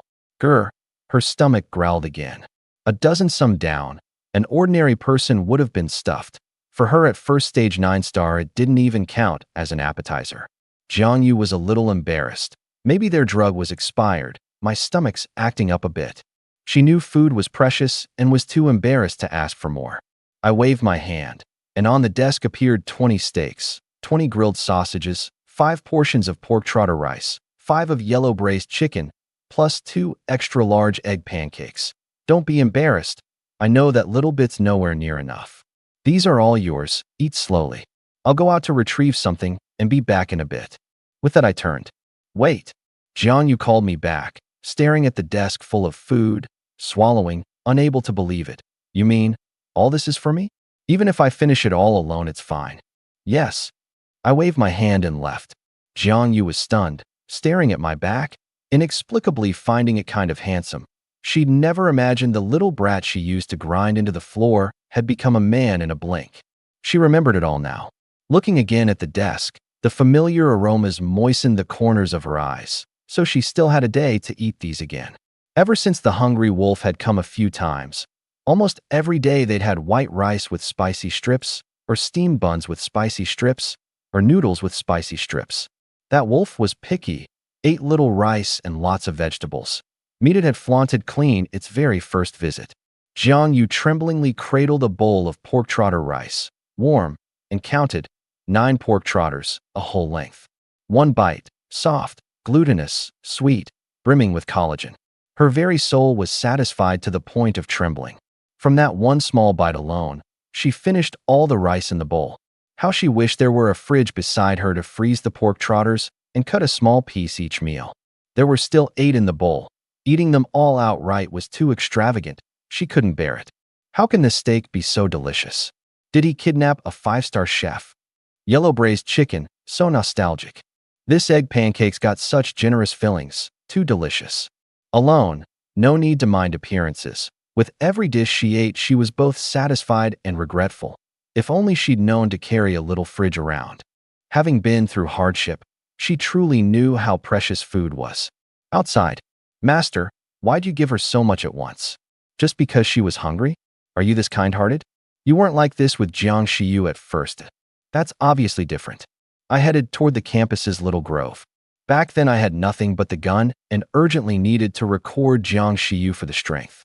She was timid and an ordinary person. That method suited best. Hiyun and Jiang Yu aren't like Jiang Shiyu. They're both strong women who could live just fine in the apocalypse on their own ability, even without me. For this kind of person, the best method is to feed them. The apocalypse is shortest on food, and food's the one thing I least lack. With fine grain to eat, who'd want to gnaw coarse grain every day? Eat it once, and you'll want it a second time. The key is, she has value to me, and I have value to her. This kind of relationship lasts. So much trouble. Of course, who made permanent unlock require both favorability and dependence above 90. And recording requires the other party to be willing. I came to a big tree from memory, felt the trunk, flicked my hand to take out a spade, and started digging. Before long, a rusty iron box appeared. I blew off the dirt and opened it. Inside were many group photos of the two of us, and notes written to each other. I looked at what I'd written. Oh my goodness, this mushy? Not looking. Take a peek at what you wrote. TSK, hee hee. Swish. Just as I was reading the note with my head down, A snake over 10 meters long lunged from overhead with its blood basin maw open. Closer and closer, and I was still absorbed in Yu Yu's handwriting. Until 20 centimeters from my head, the snake's head vanished into thin air, appeared above the snake's body, and its fangs drove hard into its own body, venom instinctively injecting inward. I looked up and glanced over, one stroke beheading it. System, let's bet, 1 billion cubic meters of space. You believe my Yu Yu is a top-grade bond holder too? Not betting. Master's luck is absurdly good. Aru, just as I put away the iron box to leave, a ringing wolf howl rang through the heavens, abnormally close. The hungry wolf, Jian you mentioned, couldn't it be this one? Roar. The wolf howl had just stopped when a tiger's roar followed, so resonant that even space trembled. My eyes lit up. A wolf and tiger fighting? Beasts fighting always means heavy injuries. This was a good chance to swoop in for the leftovers. With luck, I might behead 2 high-tier fierce beasts in a row and break straight into second stage. The higher the level, the smaller the gain from killing ordinary zombies. Only killing bosses brings fast advancement. A tap of my feet, my figure melting into the night. A few flickers bringing me to the roof of a classroom building, looking out from on high. On the sports field, a fierce tiger the size of a minivan stared dead at a white wolf the size of a sedan across from it. The white wolf was snow white all over, looking holy in the moonlight. Silver Moon Wolf, female, juvenile, unbonded first stage 9-star skill. Moonlight enhancement trait. Raised by humans since young, loves to eat human-cooked food. Extremely high affinity for humans. Scala tiger, female, adult, and bonded second stage 1-star trait. Wild, loves raw meat. No goodwill toward humans whatsoever. You can see animals too? This is the pet codex. Oh, does the pet codex have no bonds? What's the benefit of recording? No bonds. This is incidental. If you must say, after a successful recording, the food you feed it is returned 1-to-1, equivalent to keeping a pet for free, mainly providing emotional value. Amount like that would really be cool. What counts as a successful recording? Get her to willingly bow her head and offer the contract. Once she bonds to a master, the contract can be signed. Only the master can dissolve it, and there's no betrayal. I see. But that physique is really a juvenile? Pretty absurd. Whether to keep it aside, I only cared about one thing. Killing non-zombie animals yields energy, right? I hadn't felt energy enter my body when I finished Gao Jian. Killing your own kind doesn't work. I'd faintly guessed it with the archer yesterday, probably to prevent more serious infighting among people. Yes, as long as it's not a human, it's all counted by the target's level. Roar. The fierce tiger roared, its massive body charging at the white wolf like a speeding truck. The white wolf dodged aside. The size gap was too big. With intelligence already no less than a human's, how would she clash head-on? At that very moment, boom! A thick bolt of lightning shot out of the darkness, striking the tiger square. Someone stealing the kill? No. I narrowed my eyes. Stealing a kill always means stealing the final blow, and this tiger was at its peak. The one casting lightning and the white wolf were on the same side. The tiger, its fur singed black by the lightning, gave a pained roar and turned to charge toward where the lightning had come from, clawing the ground and pouncing at the stands. Its body was massive, but its speed not the least bit slow. An ordinary tiger's speed is twice the human limit. After evolution, more horrifying still. Its second stage 1-star was counted by its limit. Converted to human terms, it was at least second stage 5 or 6-star, a solid big boss.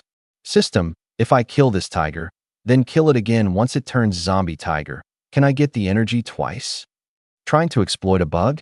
After turning zombie tiger, there's a long weak period. Killing it again yields very little energy, unless you wait for it to recover its peak. Pity, no bug exploit allowed. PFT. Just as the tiger destroyed the stands, a figure wreathed in electric arcs shot out at high speed, instantly stopping beside the white wolf. Only when she stopped did I see clearly. It was a woman, and a beauty at that. Name: Xiaoxia. Pre-apocalypse occupation: police officer. Appearance rating: 96 level. First stage 9-star ability: lightning, SSS, awakened, LV3 bonds. Top grade police beauty, members gun shooting talent doubled. Gourmet, fitness buff, inexperienced. System: This is the top-grade bond you said was rarer than phoenix feathers and unicorn horns? I've met 2 in one night. Honestly, I don't value the gains from top-grade bonds much. What I value is her ability, lightning. To shatter the darkness with thunder, one of the abilities I dreamed of. But, Xiaoxia, why is this name so familiar? Silver Moon, don't be careless. This tiger's fiercer than we thought. My full power strike didn't do real damage. Give me 5 minutes to recover my power. The white wolf nodded. The next second, Xiaoxia's body flashed with electric light and melted into the darkness. The tiger sniffed, trying to lock onto her, smelling only a scorched odor. Roar! One roar shook the surrounding buildings into trembling. Aru! The white wolf howled to the sky, moonlight pouring over her, her body visibly surging in size until it matched the tiger's before stopping. Fangs and claws gleamed cold. The 2 fierce beasts charged at each other, the stands collapsing and floors shattering where they passed, the great din drawing countless zombies. But before this savage size, the zombies were crushed like ants. What's going on? Jiang Yu, in a black athletic outfit, appeared beside me. With a commotion this big at the school, how could she not hear? Replenished with food, her condition was fully back, her messy hair tied up, looking capable. Why is this wolf so familiar? Pure white fur. It couldn't be that hungry wolf, could it? Jiang Yu's eyes turned resentful. It was the one that had left them short on food. I checked the time. 5 minutes were up. In this 5-minute fierce battle, both beasts were wounded. The white wolf had grown to match the tiger in size, still inferior in raw strength, but she had an advantage. Growing up alongside humans, she knew how to dodge, how to exploit, more agile. 3 deep claw marks appeared on the tiger's belly. It licked the wounds, the contempt in its eyes gone. It had learned plenty from this fight and would turn defeat into victory. The 2 beasts faced off, circling. Boom! The darkness-shattering thunder appeared again, this time punching straight through the wound on the tiger's belly, blasting a big hole. The tiger looked down in disbelief, eyes full of resentment. Roar! One despairing roar, and it crashed to the ground. Its life rapidly draining, its body shrinking fast, until it was an ordinary tiger's size, barely breathing. Swish! Xiaoxia appeared beside the white wolf. The white wolf had shrunk too, from a fierce beast into an adorable puppy, wagging its tail and nuzzling affectionately against her leg. I know. I'll take it out and feed you right away. Xiaoxia walked toward the tiger, electric arcs flickering between her hands, as if charging up. On the high building, Jiang Yu murmured, "So that white wolf has an owner. I really envy that girl. Killing this tiger, no telling how much strength she'll get. I so want to go steal it." In the night, no telling how many pairs of eyes were fixed on the field, no telling how many people had stirred the same thought, but no one dared move. Who'd want to offend a lightning ability user who kept a fierce beast like that? Besides, whether one could even steal it was another matter. Unless they had a powerful ranged ability. Ranged? Jiang Yu suddenly realized something, turned to look at me. A space ability could reach at range. She saw the excited smile rising at the corner of my mouth. The next second, a long blade appeared in my hand. She recognized it, made by her father's hand, originally not for sale. The other party had offered far too much. I thrust it forward. Jiang Yu quickly looked at the tiger and saw a length of sharp blade appear without warning in the space before the tiger's eyes, driving deep from the eye socket into its brain. Bang! My heart leapt hard. Holy shit! Jiang Yu cursed. This Lin Bei, actually daring to steal someone's kill. Holy shit! On the field, Xiaoxia cursed loudly, instantly furious. The prey she'd worked so hard to fell stolen. Who exactly? Get out here. Countless bolts of lightning swept the surroundings centered on her, lighting the whole school bright as day. One person, one wolf, their gazes locked onto us on the rooftop. It's him? A space ability, it's definitely him. The moment Silver Moon saw Jiang Yu's face clearly, she hurriedly buried her little head in Xiaoxia's arms. The eating on the sly business. Surely Mom hasn't found out, has she? Ha! I laughed out loud. Worthy of a big boss. This kill steal shot me straight from first stage 7-star to the peak of first stage 9-star. I could feel the bottleneck. Sweet. But that's not right. System, by rights this tiger's level should have pushed me straight into second stage. Why only 2 small sublevels up? 1. Stealing a kill can't take all the energy, only the bulk. 2. Consecutive jumps unbalance the body. This energy isn't enough to break a major level without you fully adapting. 3. Freeloading 2 stars, and you should count yourself lucky. Still not satisfied. You greedy little thing, duh. Of course I'm greedy. These days, who doesn't want to be greedy? Not satisfied is not satisfied. But with this steal, the ground I'd lost early on was finally caught up. On the field, Xiao Xie stared at me a while, a sharp blade appearing in her hand to split open the tiger's head. She put on gloves and felled around a moment, took out a goose egg-sized crystal core, wiped it clean, and fed it to Silver Moon. Then she scooped up Silver Moon, leapt over in a few bounds to the rooftop, and stared at me coldly, her tone carrying undisguised anger. You got anything you want to explain? Whimper Silver Moon, having seen Jiang Yu's face clearly up close, buried her head in Xiao Xie's arms. Can't see me, can't see me. Me? I countered. Isn't it you who's got something to explain? I sighed inwardly. The women I met really each had their own merits. Xiao Xie lived up to the 96 appearance rating. In the moonlight, her skin was snow white, her features in just right proportion. Is there something wrong with your head? You stole my kill, and you ask what I've got to explain. Xiao Xie frowned. Ask your precious Silver Moon. Silver Moon, have you met Lin Bei? Silver Moon shook her head. Then have you met Jiang Yu? Silver Moon's head shook like an electric motor. Xiao Xie's face darkened. Be honest, did you run off to someone's place to steal food again? Whimper whimper. I found it strange. How does this woman know my and Jiang Yu's names? The flag content is fictional, a zombie apocalypse web novel with combat, explosions, and the system/cultivation power tropes typical of the genre. Nothing in this conversation is a first-person disclosure from you. You've been translating a serialized novel chapter by chapter. So I'll continue with the translation. I'll discipline you when we get back. Xiao Xie's expression eased a little, but she was still unhappy. That had been prey she'd specially picked to break in a second stage, meaning to rush to second stage 2 or 3 star in one go, only for it to be stolen. Sorry, it was definitely my Silver Moon sneaking off to Miss Zhang's martial arts hall to steal food. You two are together.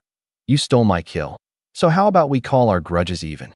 Because of it, Teacher's martial arts hall ran into a food crisis and she was forced out to find food. Just now, her small team was ambushed, 6 people died.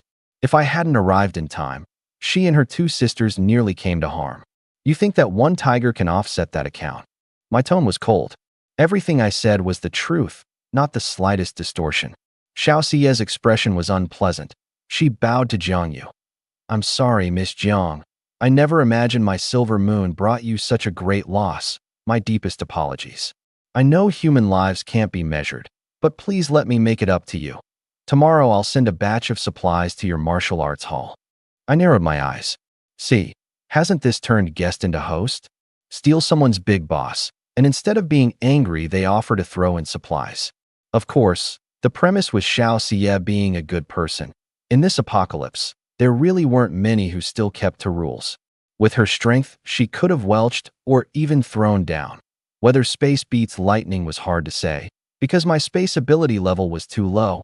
Opening just a tiny bit of long-range wormhole earlier nearly drained my energy. My mana was too low. Jiang Yu said nothing, taking it as tacit consent. She really did urgently need this batch of supplies. I'm curious about one thing.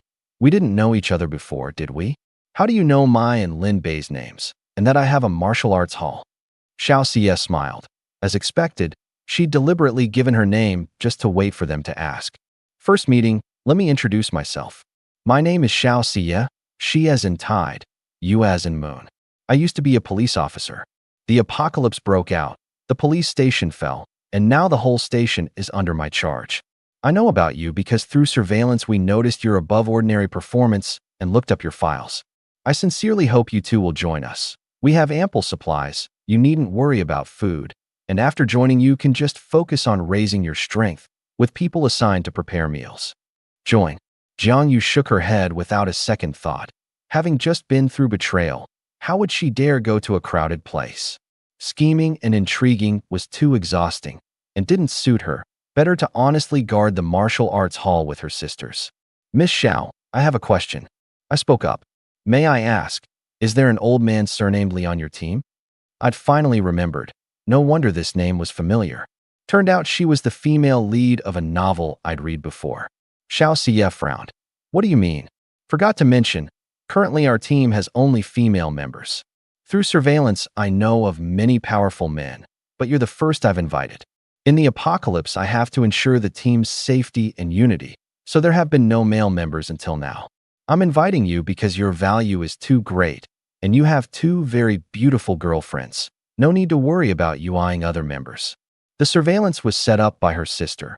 Without leaving home, she could view the whole city, learning in advance where strong ones were, and if female, observing for a while before going to invite them. The reason they didn't take men. These past days they'd seen too many scenes of women being bullied in the apocalypse, even traded as supplies. As a woman, as a police officer, she couldn't stand it. She had power, so she would build a sanctuary for women. Inviting Lin Bei was a multi-win. The two women beside him weren't weak in strength, plus his space ability and her lightning. Who'd dare provoke them? She knew clearly an all-female team would be targeted sooner or later. Early on, guns could hold the line, but later whether guns would become toys was hard to say. She alone wasn't enough. With Lin Bei, it'd be invincible. More importantly, through surveillance, she'd watched nearly the whole of Lin Bei's trio's battle in the garage, and the three sweeping the whole complex. They went non-stop the entire time, popping little pills the moment their strength dipped slightly. She badly wanted that kind of medicine. If Lin Bei couldn't become one of her own, he had to become a friend. That was why she was willing to lower her posture. She knew clearly Lin Bei's words earlier had some water in them, and not a little, because as he spoke, Jiang Yu had glanced at him in surprise. Her professional experience let her tell at a glance. But that didn't matter. If anything, it gave her a chance to show her capital. Still, this Lin Bei had a problem. Actually asking whether there was an old man surnamedly beside her. She'd already said she was the she of Tide, not the she of Dawn, please. Willing to join Lin Bei? No interest. I declined, but her women's legion had stirred no small interest in me. If one day I ran into a real powerful enemy, being able to pull her whole legion into the fold would surely boost my strength greatly. Xiao Xie was a little disappointed but undaunted, her gaze going to the field. When she brought Silver Moon up to the rooftop, two figures had appeared from the darkness, quickly dispatching the zombies around the tiger's corpse and skillfully dissecting it with their tools. Jiang Yu and I saw it too. Is it edible? I was puzzled. Doesn't it turn into a zombie beast after death? I wasn't too clear on this. It's edible. Xiao Xie's tone was certain. Then she shared her findings. We've researched it. As long as it's not zombie-infected, if you cut off the head within 1 minute of a natural or combat death, the meat is fresh. Even if bitten by a zombie, cutting off that part in time won't let it spread. Her tone was a little smug. Her team was very professional. System, is that so? No problem, it's indeed edible. After a natural death, the virus first infects the brain, then spreads through the whole body. The tiger was soon fully dismembered. Xiao Xie pulled out a walkie-talkie. Xiaoqi, bring the meat over to me. Xiaobai, go bring the car. We'll have a barbecue on the rooftop shortly. Got it, sister you. It's fine if you two don't join. Meeting is fate. Let's have a skewer cookout together. Nothing urgent, right? No. I shook my head. Eating free meat would be a waste not to. Tiger meat. Who'd dare eat it before the apocalypse? No. Jiang Yu thought of her two still unconscious sisters and felt a bit uneasy. But let's switch rooftops. Go to the office building over there. My two friends are still lying in that building. A dozen some minutes later, under the handling of Wang Qi and Xiao Xiaobai, Xiao Xie's two sisters, skewer after skewer of tiger meat was grilled, sizzling and dripping oil, sprinkled with seasoning, the aroma spreading everywhere. Mom. Mommy. Silver Moon wagged her tail desperately. Sounds remarkably like a human's coming from her mouth. Drool about to puddle on the floor. Take it, little glutton wolf. Xiao Xie caught a big piece of leg meat with a plate and set it on the floor. Eat slow, finish within 10 minutes, no more after that. Whimper whimper, Silver Moon gave an aggrieved cry and started tearing into it in small bites. The table was piled with tiger meat skewers. Xiao Xie opened a case of beer. Skewers without drink. A life's road walked in vain. I had to laugh. This woman was kind of interesting. On second thought, this was very likely her trying to win me over. Strangers have no rapport, especially with a bit of friction, but skewers and beer and shooting the breeze together quickly breaks the ice. It wasn't me flattering myself. She'd just said herself she'd observed us through surveillance, and she very likely had her mind on my recovery pills. In the garage, I hadn't expected anyone to be watching surveillance, so I hadn't used them on the sly. But this wasn't a bad thing. An SSS-grade lightning ability woman setting her sights on my treasure, and it was free.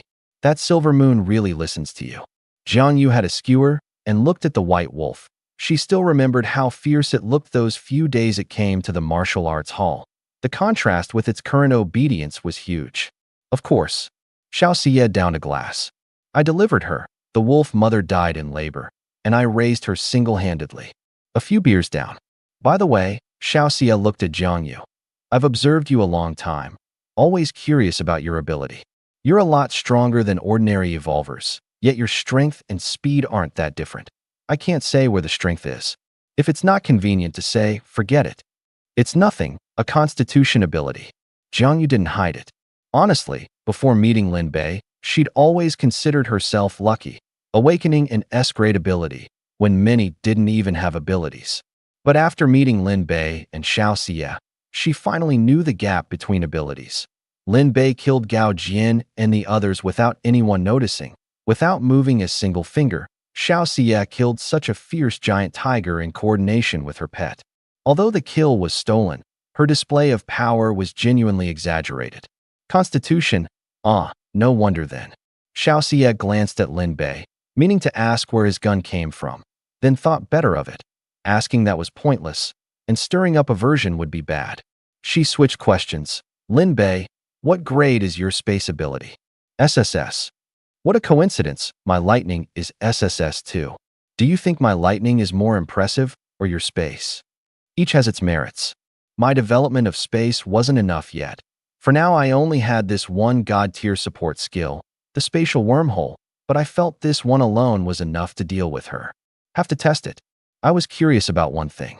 I snapped my fingers, and a wormhole appeared beside the group, like a frameless mirror hanging in midair, inside it the zombies wandering downstairs. Xiao Xie, fire a bolt of lightning and see whether it can pass through my wormhole. Xiao Xie's temple twitched. She barely held back a laugh. Sure, I'll try. Honestly, she was curious too. A flick of her fingertip, and an electric arc shot through the wormhole extremely fast, insta-killing a zombie. She narrowed her eyes. This skill was very dangerous. Without precaution, it was easy to kill yourself. Try with your strongest attack. My strongest strike will drain my ability energy and put me into a weak period. Xiao Xie ran her little calculations. Not that I don't trust you all, but if some powerful creature shows up at that moment and we can't withstand it, it'd be trouble. If only there were a medicine that could instantly restore energy. As she spoke, her eyes kept darting toward me, hinting like mad. She knew I'd probably guessed she knew through surveillance that I had this medicine, and saying this would make me more certain. It was said for me to hear. The corner of my mouth lifted, and I went along with it. No problem. I have a medicine that can ease your worry. I took out several recovery pills. This is my ancestral secret medicine. At my current level, one restores all stamina and energy. My ability's only level 1. For higher levels, it'd probably take several. If you're not afraid I drugged it, take one and try first. We're all friends. Of course I don't doubt you. Xiao Xie picked one up, fired a few bolts of lightning toward the wormhole, then put it in her mouth. Instantly, the consumed energy was fully replenished. So impressive. Even the energy I spent earlier recovered. Her eyes went wide. This medicine was indeed miraculous, but she certainly didn't believe in any ancestral secret recipe. Everyone had their little secrets. Jiang Yu stared dead at the medicine on the table. With this, killing zombies would be efficient beyond measure. No telling how many he had. If she asked for some, would he give them? She badly wanted some. Honestly, no one didn't want some. Even Wang Qi and Xiao Xiaobai grilling meat had heated gazes. Anyone with a bit of sense knew this medicine's value. Xiao Xie picked up the remaining two, a thick electric arc sprouting from her fingertips. Lin Bei, get ready. I'm about to unleash a big move. Ability energy injected, the lightning at her fingertips condensed into a spear, the whole rooftop lit bright as day. So strong. Jiangyu frowned. Even as a Constitution ability user, taking an attack like this head-on would likely turn her to ash on the spot. I narrowed my eyes, badly wanting to know where the spatial wormhole's limit lay. Tossing out the recovery pills was, naturally, fishing. To fish you have to chum the water. Only good bait catches big fish. This was the very move I used to kill that tiger. Let's see whether your wormhole can take it. Here it comes.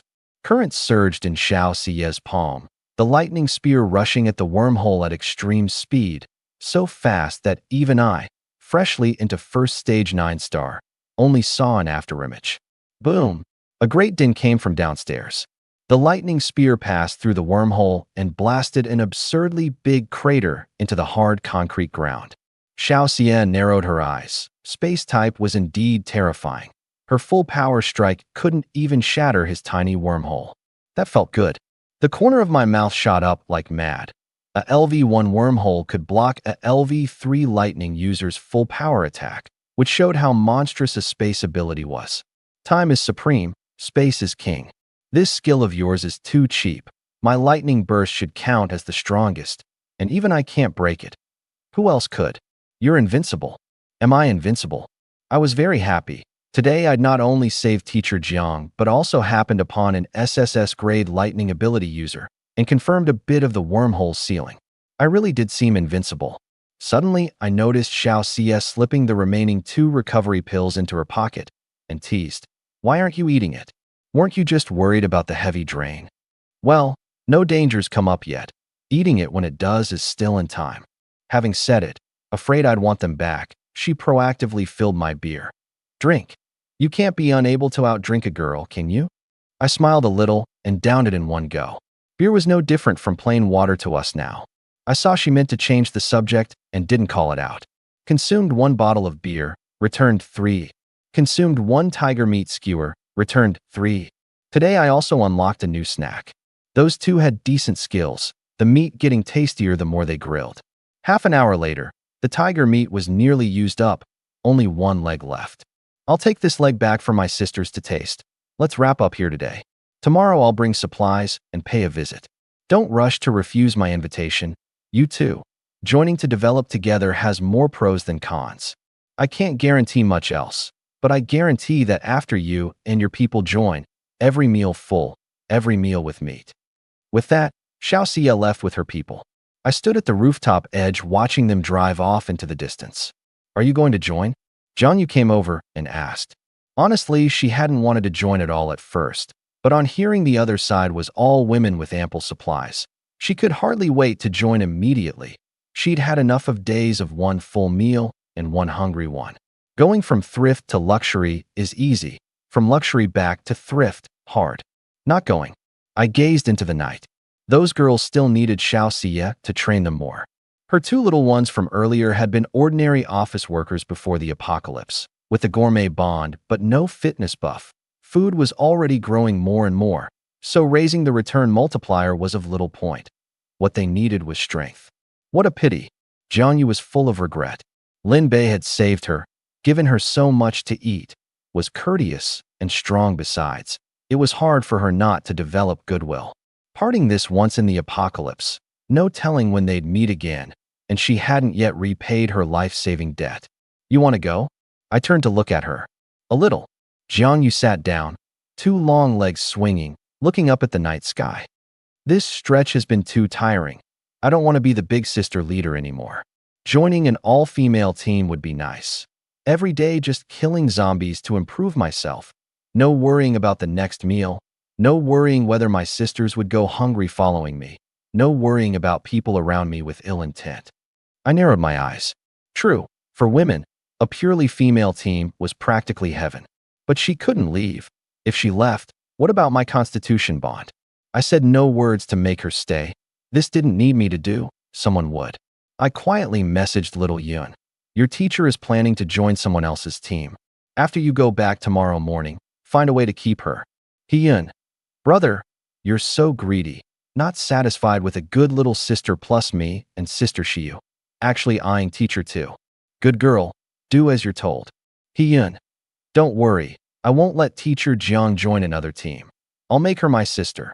No, first come first served. I'll become her sister, huh? In the room, Hyun lay on the bed, 2 feet sketching in the air, her little face full of smiles. She'd already imagined the scene of Sister Xiaoyu calling her sister. Honestly, though it had only been one night, she'd already experienced Sister Xiaoyu's torment, loved and hated at once, and really needed reinforcements. The two of them weren't enough. Done. I put away my phone. Master. Linbei level. First stage 9-star strength. 100 times 3 times 2 items. Recovery pill times 1500. SSS grade steak times 600. Top grade meat sausage times 100 codex members. Jiang Xiu. First stage 6-star. Space LV1. Hyun. First stage 6-star. Strength LV2. Triple amplification. Oh ho. Xiu and Little Yun both went up a star. Looks like they didn't slack off either. I was very satisfied. First stage 9-star. Every physical stat 10 times an ordinary person's, but my strength was 60 times. I looked toward the school gate in the darkness. The Great Din earlier had gathered a pile of zombies there. It was only 8 or 9 now, and I wanted to push to second stage in one go. Strength gains can get addictive. Teacher, want to do a little exercise, work off the food? I pointed at the pile of zombies at the school gate. Jiang Yu looked over, only then realizing she'd thought wrong, and silently cursed herself. Sure, she craved strength too, especially after seeing the 2 top-grade ability users. She increasingly felt her first stage 9-star wasn't much. Poor ability, make up for it with effort. The 2 leapt down from the high building, figures melting into the night. Evolved to this degree, ordinary zombies were like ants. Killing one yielded meager energy. Having tasted a big boss's energy, I grew more and more disdainful. Half an hour and I couldn't even be bothered to kill them. Sick of it just looking at killing. My blade had gone as cold as a fishmonger's at the market. I'd stop after clearing this area. I took a recovery pill and offhand tossed teacher 1-2. She caught it and studied it, hesitated again and again before tucking it into her pocket. In a pinch, this was life-saving medicine, and her constitution was strong, recovery fast, drain small. Eat it. Teacher, don't save it. I've got plenty of these. I tossed 2 more. Sufficient capital was the better way to draw people. Nobody dislikes a strong partner. Jiang Yu caught them steadily, her face full of disbelief. This miraculous medicine, and he actually had plenty. Still, was the effect really as good as he said? She was a bit doubtful. She put one in her mouth. Instantly, her pupils contracted. Not only was the consumed stamina fully replenished, it overflowed, her body filled with strength. This medicine really was miraculous. Squeak, squeak. Just then, a black rat the size of an adult cat darted out of the sewer. The cover long since vanished, climbed onto a zombie corpse and tore into it. The whole arm gnawed clean before long, its belly round and full. I frowned. If even tigers can evolve, these rats that ate zombie meat could naturally evolve too. But the numbers seemed a teeny bit too many. Swish. I cut off its head with one stroke. Evolved this big in physique, yet killing it yielded far less energy than an ordinary zombie. A rat is, after all, just a rat. It couldn't be a rat tide, could it? Jiang Yu heard the commotion from the sewer too, gripping her spear tighter, her expression complicated. Good news. Lots of mutant beasts. Bad news. It's rats. Pull back or not. Being surrounded by a rat tide was far more troublesome than being surrounded by zombies. Why pull back? I took out a bottle and handed it to her. Leave it alone, and it'll cause trouble sooner or later. Besides, these are all energy, aren't they? True. Jiang Yu took the bottle, inwardly aghast. A full bottle. All of the pills from earlier, several hundred at a rough estimate. Medicine like this taken for trade would have countless people scrambling for it, and he handed over this much offhand. Lavish, too lavish. The next second, countless rat heads poked out of the sewer, black noses sniffing the air, pairs of eyes fixed on us, hundred after hundred surging forth in waves. The sight was creepy. Anyone with trypophobia would drop on the spot. I drew a deep breath and chopped across, combining with the wormhole to insta-kill dozens in an instant. They were too dense, but this small number was a drop in the bucket against the whole rat tide. Kind of interesting. This one stroke's energy matched several zombies. My passion returned. Sick of killing zombies, killing these rats had a bit of interest, both yielding energy and removing a hidden danger. A rat tide couldn't be left alone, or there'd be more and more later. I certainly didn't want to be sleeping soundly and get surrounded by a pile of rats. Snakes, bugs, rats, and ants were unremarkable normally. But now with ample food and no one targeting them, they'd only grow stronger until they threatened humans. It wasn't that I was planning ahead. Mainly I'd watched plenty of films on this. 1 stroke, 10 strokes, 100 strokes. I didn't remember how many I swung, only that the rat corpses on the ground piled into a small mountain. I cleared large areas at range, and teacher cleaned up the rats that slipped through, the spear very nimble in her hands. Strength, check. Damage, check. Support, check. The only thing missing was an area skill. If Xiaoxia were here, 1 bolt would electrocute a whole swath. I had to develop a space-type area damage skill. Linbei, that's not how you use a cold weapon. Jiang Yu suddenly spoke up. I paused. What did she mean? Since you're still willing to call me teacher, then as a teacher, I've got to teach you something. The words fell, and I felt her aura change. Couldn't say where the difference was, but it was just different. Before the apocalypse, you may have heard that martial grandmasters could unleash blade chi and sword chi. Now our physical stats long surpass those grandmasters by who knows how much, and cold weapons aren't just cold weapons to us. Don't treat it as a blade, but as part of your body. Like this. She sprayed something onto the spear tip, the spear dancing in her hands, the tip sweeping the ground. Sparks ignited the tip, and a forward thrust sent a fire dragon roaring out to devour a great mass of mutant rats. This one move wiped out at least several hundred. My eyes went wide. How was I supposed to learn this? Jiang Yu was smug inside. Let you experience how I felt just now too. But besides showing off, mainly she wanted to repay him. Remember, the blade is part of your body. Borrow it to vent the strength inside you, rather than just hacking and chopping. Like this, she swept across, and a flame slash swept out, wiping out the thousands upon thousands of rats on the surface. Then she took a recovery pill. I haven't grasped the true essence yet. Doing it this way is very draining, but it makes no difference to you. You've got this medicine, no need to worry. This, and she hasn't grasped it yet? Imagine there's a chi inside your body, and chop it out through swinging the blade. Jiang Yu flung out thrust after thrust, each a flame slash, the air full of a scorched smell. Just these few thrusts of hers matched hundreds of my strokes. So this was the charm of a top-grade martial artist. Vent. I tried as she said. With my talent, a measly blade chi. 1 stroke, 10 strokes, 100 strokes, not one succeeded, and I decisively gave up. Someone who'd trained in martial arts since childhood still hadn't fully grasped it. What right did a newbie like me have? Don't lose heart. Once you feel that chi inside you, it gets much simpler. It took me half a day to sense it too. Your physical stats are good, probably 10 days to half a month, and you'll be about there. Hearing your words is like hearing a string of words. Actually, the blade isn't my forte. This humble one has some modest skill, and also knows a bit of spear technique. Oh. Jiang Yu got interested. She'd trained in martial arts since childhood and was best with the spear. She'd just have to see whether Linbei really knew or only pretended. She'd know at a glance. Here. She handed over the flame spear. No need. I have a gun. Spear. I declined, taking the Desert Eagle from the space, the pitch-black muzzle aimed at the rats. Translator's note. A pun. Xiangchang means both spear and gun in Chinese, so Linbei's I have a chang sounds like he means a spear, but he means a gun. PFT, PFT, PFT. PFT, PFT, PFT. The single fire turned full auto pistol started up again. Huh. Jiang Yu's expression went blank, her mouth gaping wide, staring stunned at the gun in my hand. Well now, so the spear you meant was this kind of gun. Fine, fine, fine. My speed was extreme. 20 rounds fired in 1/10 of a second, reload in 1/10 of a second, 50 rounds a second, killing at least 30 rats. Damn, too slow in efficiency. Nowhere near enough. The rats still surged endlessly from the sewer. Jiang Yu couldn't help teasing. Linbei, this gun of yours isn't quite cutting it. Mocked.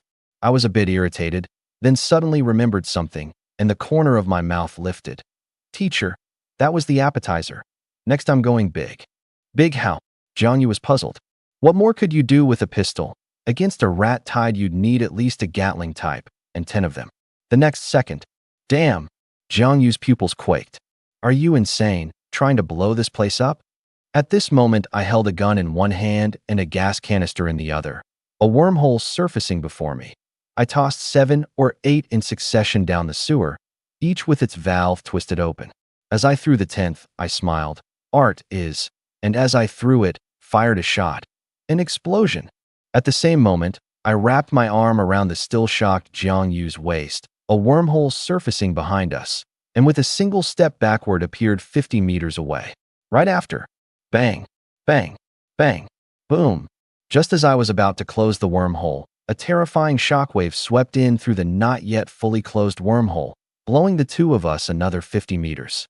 Rubble flew, the surface collapsed, the whole city's ground trembled, countless sewer covers shot skyward amid dazzling pillars of fire, thick cracks visibly spreading.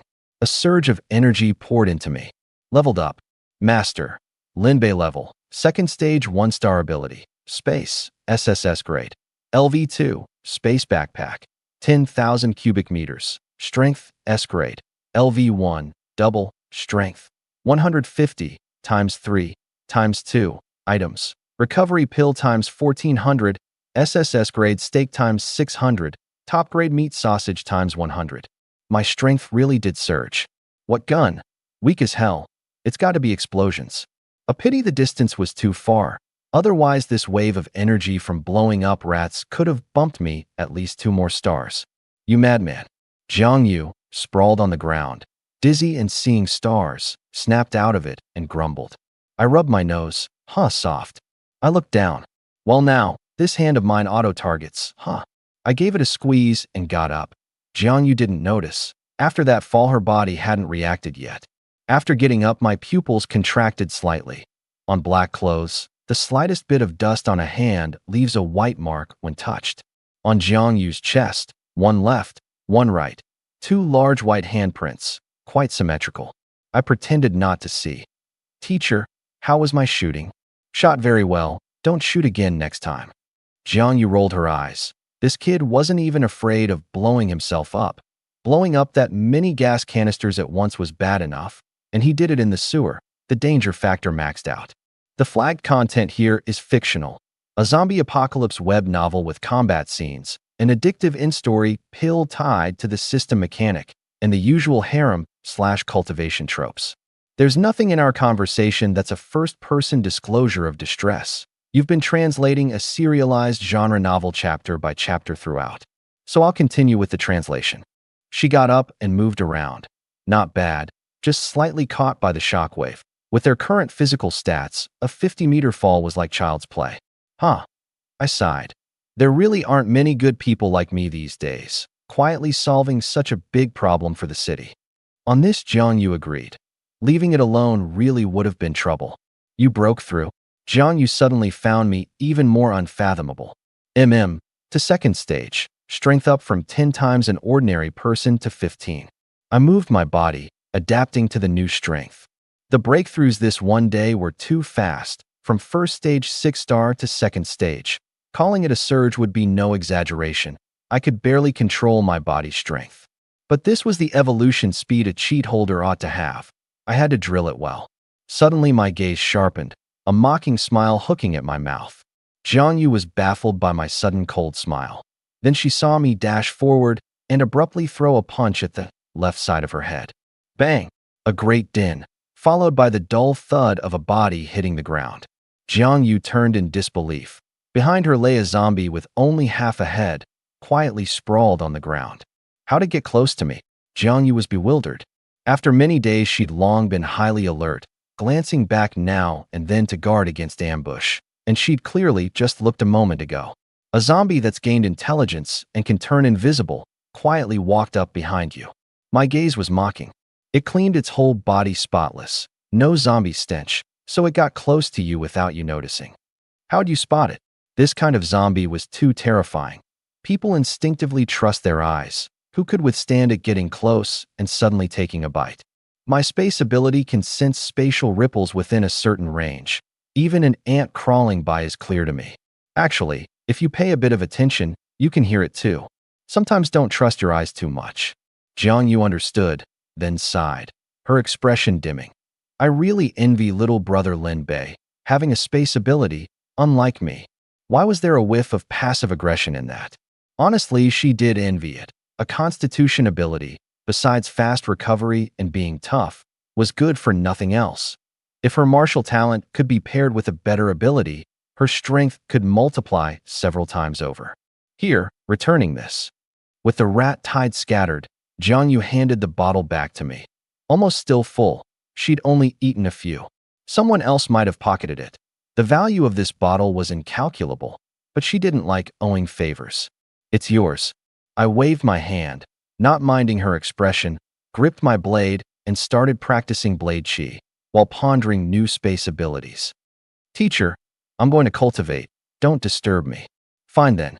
Jiangyu had meant to refuse, but seeing me start practicing on my own, she gave up. She really did want this bottle of stuff, and was happy to get it, but felt more and more guilty.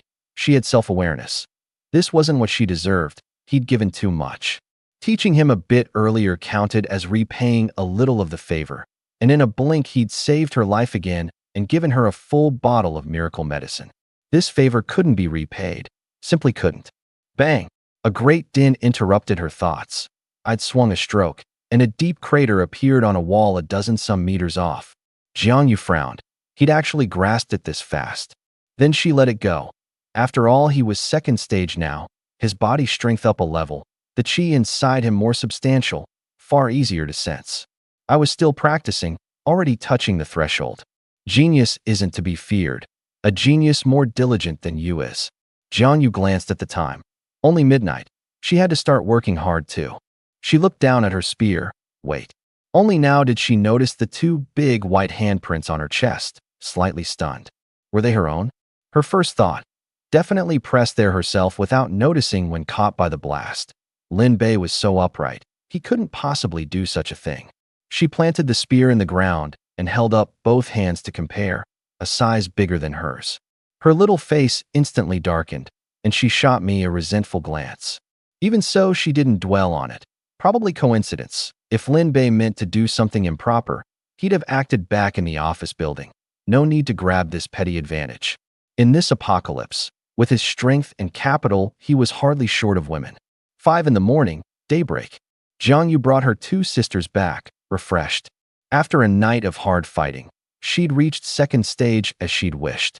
I hadn't toiled for nothing either. Not only had I mastered the slash shockwave, my strength talent had reached LV2. 150 base times 3, fitness buff, times 3, strength ability, equals 1,350. Second stage 1 star, an ordinary evolver's strength was 15 times an ordinary person's, while mine was a terrifying 135 times. This was the terror of multiplicative buffs, more monstrous the further it went. So handsome. The two girls, a year younger than Jiangyu, whispered to each other, their gazes full of admiration.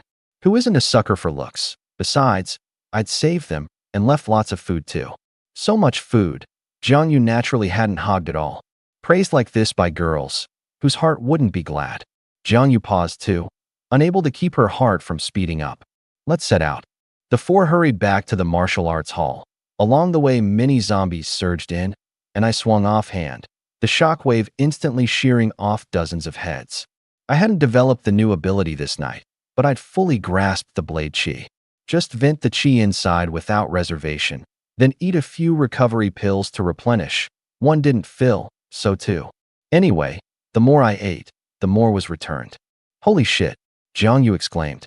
In just a few hours, his power was about even with hers. Jiangyu felt off inside, setting aside abilities. This was the one thing she was better than Lin Bei at, and now he stood shoulder to shoulder with her. She was very competitive. In her dictionary, why should a woman be less than a man? But it wasn't being less than a man, just less than Lin Bei, her former student, who in the apocalypse had grown into a monster no one could match. At 8 in the morning, the group returned to the martial arts hall.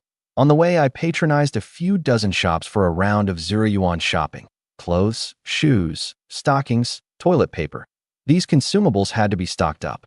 Second floor of the martial arts hall. Sister, this wormhole of yours is too monstrous. I can't land a single hit. Got the nerve to not use it. Let's women have a proper fight head on. Hee-yun was in a huff. They'd agreed to spar, only for her to be one-sidedly toyed with. Facing a space ability user was like punching cotton with all your might. Why should I? She looked like it was only proper. Who'd dare fight you head on? Besides the triple Bebe gave you, your own ability is triple too. Who'd dare take one of your punches with that strength? But I can't hit you. Hee-yun had tried every method. The wormhole was simply unsolvable. Blame me for being too strong. Blame me for awakening a space ability, leaving my good little sister unable to land a hit. Humble bragging? Hee-yun puffed her cheeks out further, racking her brain, unable to think of a counter.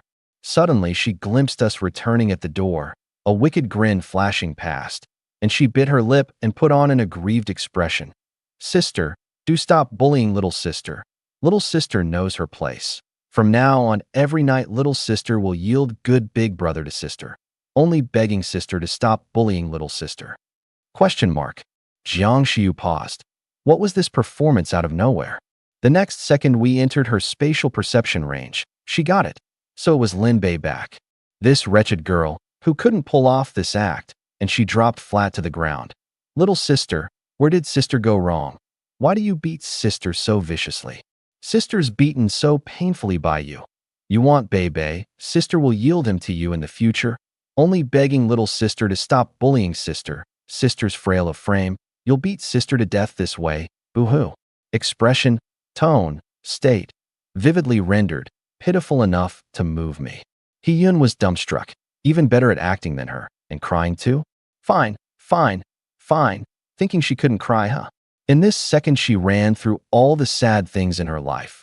Great, not a single one. Couldn't cry. So infuriating. What's going on? The just returned Jiang Yu looked bewildered, turning to me. I curled my lip. The two of them are bored, playing around. Hee. Hee-yun ran over laughing, took Jiang Yu's hand, her expression sorrowful. Sister Yu, you've suffered this stretch, you've lost weight. Learning it was just play, Jiang Yu relaxed, looked her up and down, her gaze a little odd. Ew. Did you gain weight? Putting on fat in the apocalypse? Hee-yun's face reddened. Sister Xiaoyu, why say it out loud? I ate a teeny bit too well these 2 days, gained a few gene he. I looked a few times, didn't notice, her figure was still perfect. My gaze swept to her lower half and couldn't move away. This girl had really changed into black stockings, paired with white socks and little leather shoes. This combination plus Hee-yun's face, put on the street, what man could resist a second look? Besides, she'd unlocked the holy body bond, and this effect was tripled on her. I considered myself to have some self-control, but in front of her I couldn't quite hold it together. Really dressed like this? You've got it coming later. Hee-yun secretly delighted. She dressed this way specially for him to see. A woman adorns herself for the one who pleases her, and she even smugly glanced at Sister Xiu. Bebe, this is your former teacher, right? Hello, I'm Jiang Xiu. Xiu came over, a faint fragrance flooding my nose. Today she wore a white dress, exquisite little heels on her feet, skin fair as jade. If not for outsiders being present, I'd definitely have a good discussion of the mysteries of life with these two little minxes. Their charm was great to begin with, and with the holy body bonds buff, few people could stay calm as water. Xiu, unwilling to be outdone, looked back at Hee-yun, proudly thrusting out her chest, her gaze as if saying, comparing outfits with me, you're still a bit green.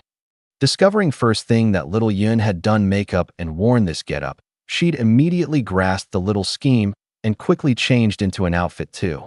Hee-yun pouted. Wait till she grew a bit more. This bearing, this allure.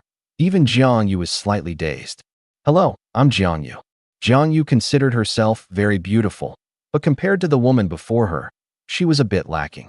Sister Yu, what level are you now? I'm first stage 6 star, did I pass you? Hee-yun's face was full of anticipation, hoping to surprise Sister Yu, and incidentally let good big brother know they hadn't slacked off. Jiang Yu smiled slightly and patted her shoulder. Little Yun, sorry, I've let you down. Your sister just broke into second stage this morning. What? Second stage? Hee-yun was greatly shocked, her little face instantly glum. She'd thought desperately killing zombies these days had made up the gap, never imagining it was still this big. Shiu's brow furrowed too. Second stage? Looks like they still hadn't worked hard enough. Even Jiangyu, a woman, was second stage. No telling how many men outside had reached it too. They'd idled the whole first 5 or 6 days after the outbreak. Though they'd worked hard these days, they were still well behind. Although she'd awakened a monstrous space ability, she still had a faint sense of crisis. As Lin Bei's first woman in the apocalypse, she wanted to be the finest one in his eyes, so she kept finding new ways to please him, while raising her allure and holding her level.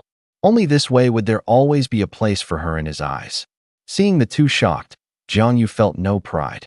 Last night Lin Bei and Xiao Xie's ability sparring had deeply stung her.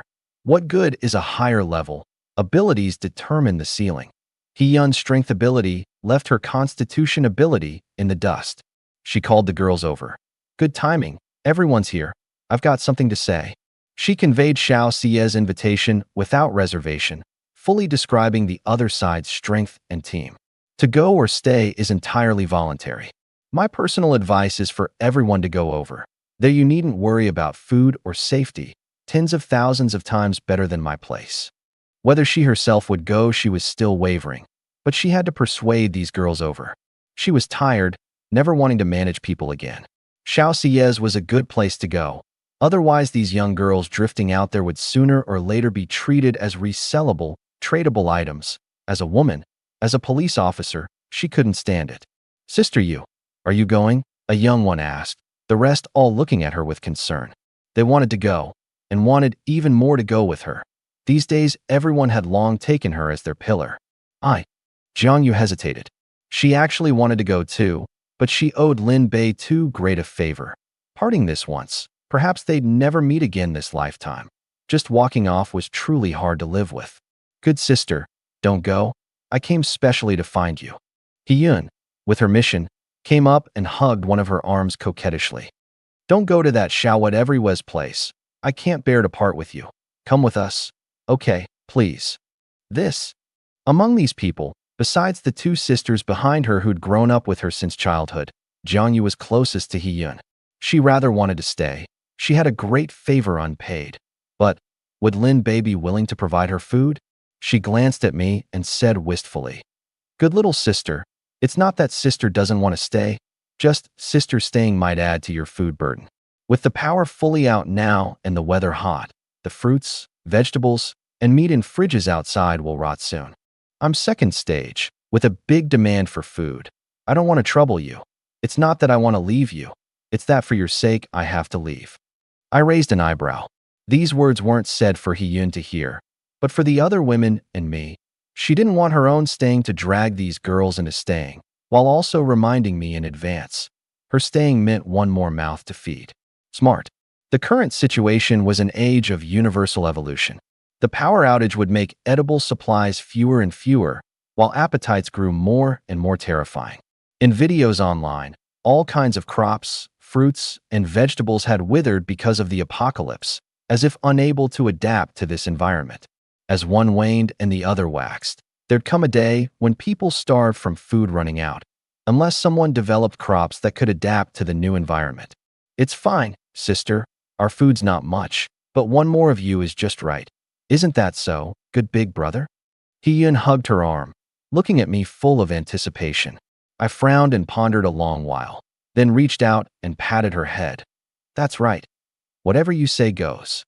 Besides Jiangyu, the other women didn't interest me for now. Not one with the fitness buff bond unlocked. They all had gourmet. Looks like they'd traveled plenty before the apocalypse. And 2 were only first stage 1-star, strength appallingly low. Rather than keep them around as vases, better to let Xiao Xie take them away and train them well. Hee, new good big brother's the best. Sister Yu, just stay with us. Don't worry, as long as I've got a bite, you've got a bite. We'll join hands and wipe out the zombie army. Is it really no problem for me to stay? Jiangyu asked me. Lin Bei was generous. He'd given so much at once last night, but it was finite after all. Teacher, no problem. Definitely don't force yourself. Then it's fine. Getting an affirmative answer, Jiangyu relaxed. With little Hiyun around, it wouldn't be lonely. It was just parting with her two good sisters that she truly couldn't bear. Xiaoqing, Xiaobai, Xiao Xie will come shortly. Go with her then. It's all my oversight. Last night, I nearly put you in danger. Sister, don't say that. Why not come with us instead? Sisters looking out for each other. We can't bear to leave you alone. Yeah, sister, come with us. The two sisters were reluctant to part. Jiang Yu was in a bind. On one side, the good sisters she'd grown up with. On the other, the great favor owed and her good little sister. Hiyun raised an eyebrow. She knew Sister Xiaoyu valued feelings most, and with those two, pleading she might leave. Sister Xiaoqing, Sister Xiaobai, you make it sound like you'll never see her again. We'll be living here from now on. If you miss her, just come back and visit. Isn't that fine? Living here? Should have said so earlier. With that, the group lost their mental burden. In the apocalypse, there'd long been no fixed home. They'd thought Lin Bei's group came this once and would leave again soon. Xiaoqing and Xiaobai knew Jiangyu too. Sister Yu staying was, besides Hiyun's persuasion, more because she wanted to repay. It was precisely because she was too good a person that she'd been schemed against by those few villains. Good thing Lin Bei appeared in time. You, why didn't you say so earlier? Jiangyu poked Hiyun's head. If she'd said so earlier, would she have agonized this much? You didn't ask either. Mission accomplished. Next was how to lure Sister Xiaoyu into her and Shiyu's squad. By then, Sister Xiaoyu would have to call her sister. Hiyun had already started fantasizing and patted Jiangyu's shoulder. Sister Xiaoyu, from today on we each count our own way. I'll call you sister, and you've got to call me sister too, Grr. Jiangyu's stomach growled without warning, and her face reddened. No help for it. Who told her to be a constitution ability? Her muscle and bone strength was 4 times others at the same stage, and her food demand 3 or 4 times others at the same stage. Her appetite frighteningly big. There's still some food at home. I'll go prepare it. Everyone gather and eat together. Xiaoqing and Xiaobai dug out everything edible. On the way back, they'd ransacked quite a few fridges. The power had only cut out the evening before last, so frozen things hadn't spoiled. Before long, the dishes were served. Braised pork, braised chicken drumsticks, braised beef, sweet and sour ribs, pig trotter soup, spicy strips, shredded pickled mustard, stir-fried instant noodles. At a glance, not bad. The only shortfall was not a bit of vegetable. Over a week into the apocalypse, fresh vegetables were long used up. Lin Bei, sit and eat. Shiyu, little Yun, come on. No need. We ate on the way back. I declined. That little portion wasn't even enough for 2 or 3 of them. Good sister, you all eat. I've eaten fat these days. I need to lose some weight. Hiyun thought about the same as me. Teacher Jiang, you all eat. Don't mind us. Shiyu declined too. She didn't know any of these people. With Lin Bei and Hiyun not eating, why would she go over? Right now, she wanted only one thing. To get nice and close with Lin Bei. She hadn't been close with him in 2 days. Bei. Shiyu came to my side by the window, leaning lightly against me, lifting one foot. I'm not quite used to wearing heels. My foot seems to have twisted just now. It hurts a bit. Rub it for me, okay? Twisted? I looked down. That exquisite ankle did have a bit of slight redness and swelling. A flight attendant not used to wearing heels? Fine, I believe it. Come, I'll rub it for you. I helped her to the small room, had her sit on the desk while I sat on a little chair, took off her heel, and gently rubbed. Shiyu smiled very gently, sweet inside. Good big brother. Mine hurts a little too. Can you help me as well? Hiyun followed in, specifically sitting beside Shiyu, looking at her unwilling to be outdone. I shook my head, smiling, and helped her offhand too. Good big brother's so nice. Hiyun's eyes half closed. Couldn't let Sister Shiyu be the only one to get attention. Sister Yu, yours isn't as pretty as mine. Hiyun swung her little foot. Bullshit, mine's far prettier than yours. Shiyu wasn't convinced. Good big brother, you say which of the two of us is prettier? Hiyun stretched out her leg. Knowing her looks and figure were a touch below Shiyu's, she could only compare other things. Bei, you say whose is prettier? Shiyu stretched out her leg too, refusing to be outdone. You know, the two of you are stirring up trouble. I narrowed my eyes. Stirring up what trouble, we're not. The two looked innocent. Fine. I got up, reached to take off my glasses and found I wasn't wearing any. the corner of my mouth lifting. You two are really impossible. I've got to teach you a little lesson. I stuffed a handful of recovery pills into my mouth. Outside, Jiang Yu picked up a piece of braised pork and shoveled a bowl of rice. Today's dishes were extremely bountiful, yet always a touch lacking. No vegetables, just meat was a bit dull. Still better were the ones Lin Bei gave last night. Meat and vegetables paired, truly satisfied. The women chatted while eating, not noticing time slip by. Noon, 12 o'clock, I pushed the door and walked out. Jiang Yu and the others had long finished eating and were gathered chatting. Beep, beep. Horn after horn came from downstairs.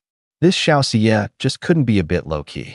I went to the window and looked. A modified big pickup was parked at the first-floor entrance, several steel pipes welded in a triangle on its front, unfazed by zombies blocking the way.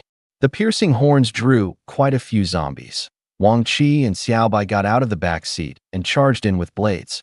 Ordinary zombies were toys to them. Stop staring, come down, and open up. Xiao Xie shouted upstairs, patting the supplies towed behind the car. Lin Bei, satisfied with this apology of mine, sis? I narrowed my eyes. This gal's reserves were really considerable. 3 split hogs, 5 pig heads, 2 split cows, 1 split sheep, 10 50-gene sacks of rice, plus quite a lot of slightly wilted vegetables and various seasonings. Xiao Xie leaned against the car, smiling smugly. See that? This is Sis's strength, still not joining nicely? So much food. Xiao Xie's display drew all eyes. These days, everyone worried about the next meal.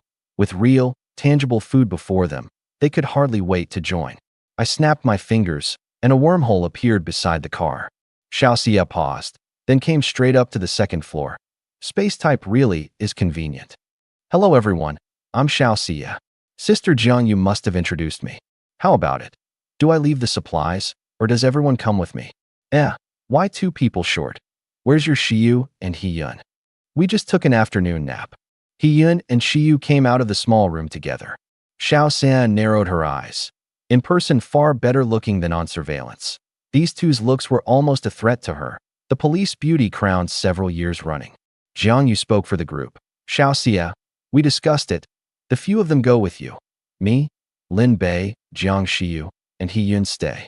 Xiao Xie frowned slightly. The 4 staying were the most valuable. But her original intent in building the women's team was to protect women. Even if these 4 didn't come, she'd take the other girls. Still, she'd make one more try. You all come with me. At my place, everyone's equal, all friends. With a generator, air conditioning, bathwater, everything.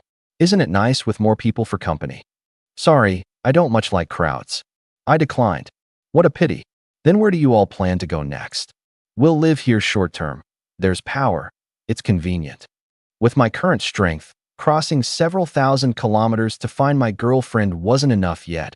I'd need at least to reach 3rd stage to better handle emergencies. Xiao Xie's eyes lit up. This way she'd have more excuses to come often. Getting close to him was nothing but good.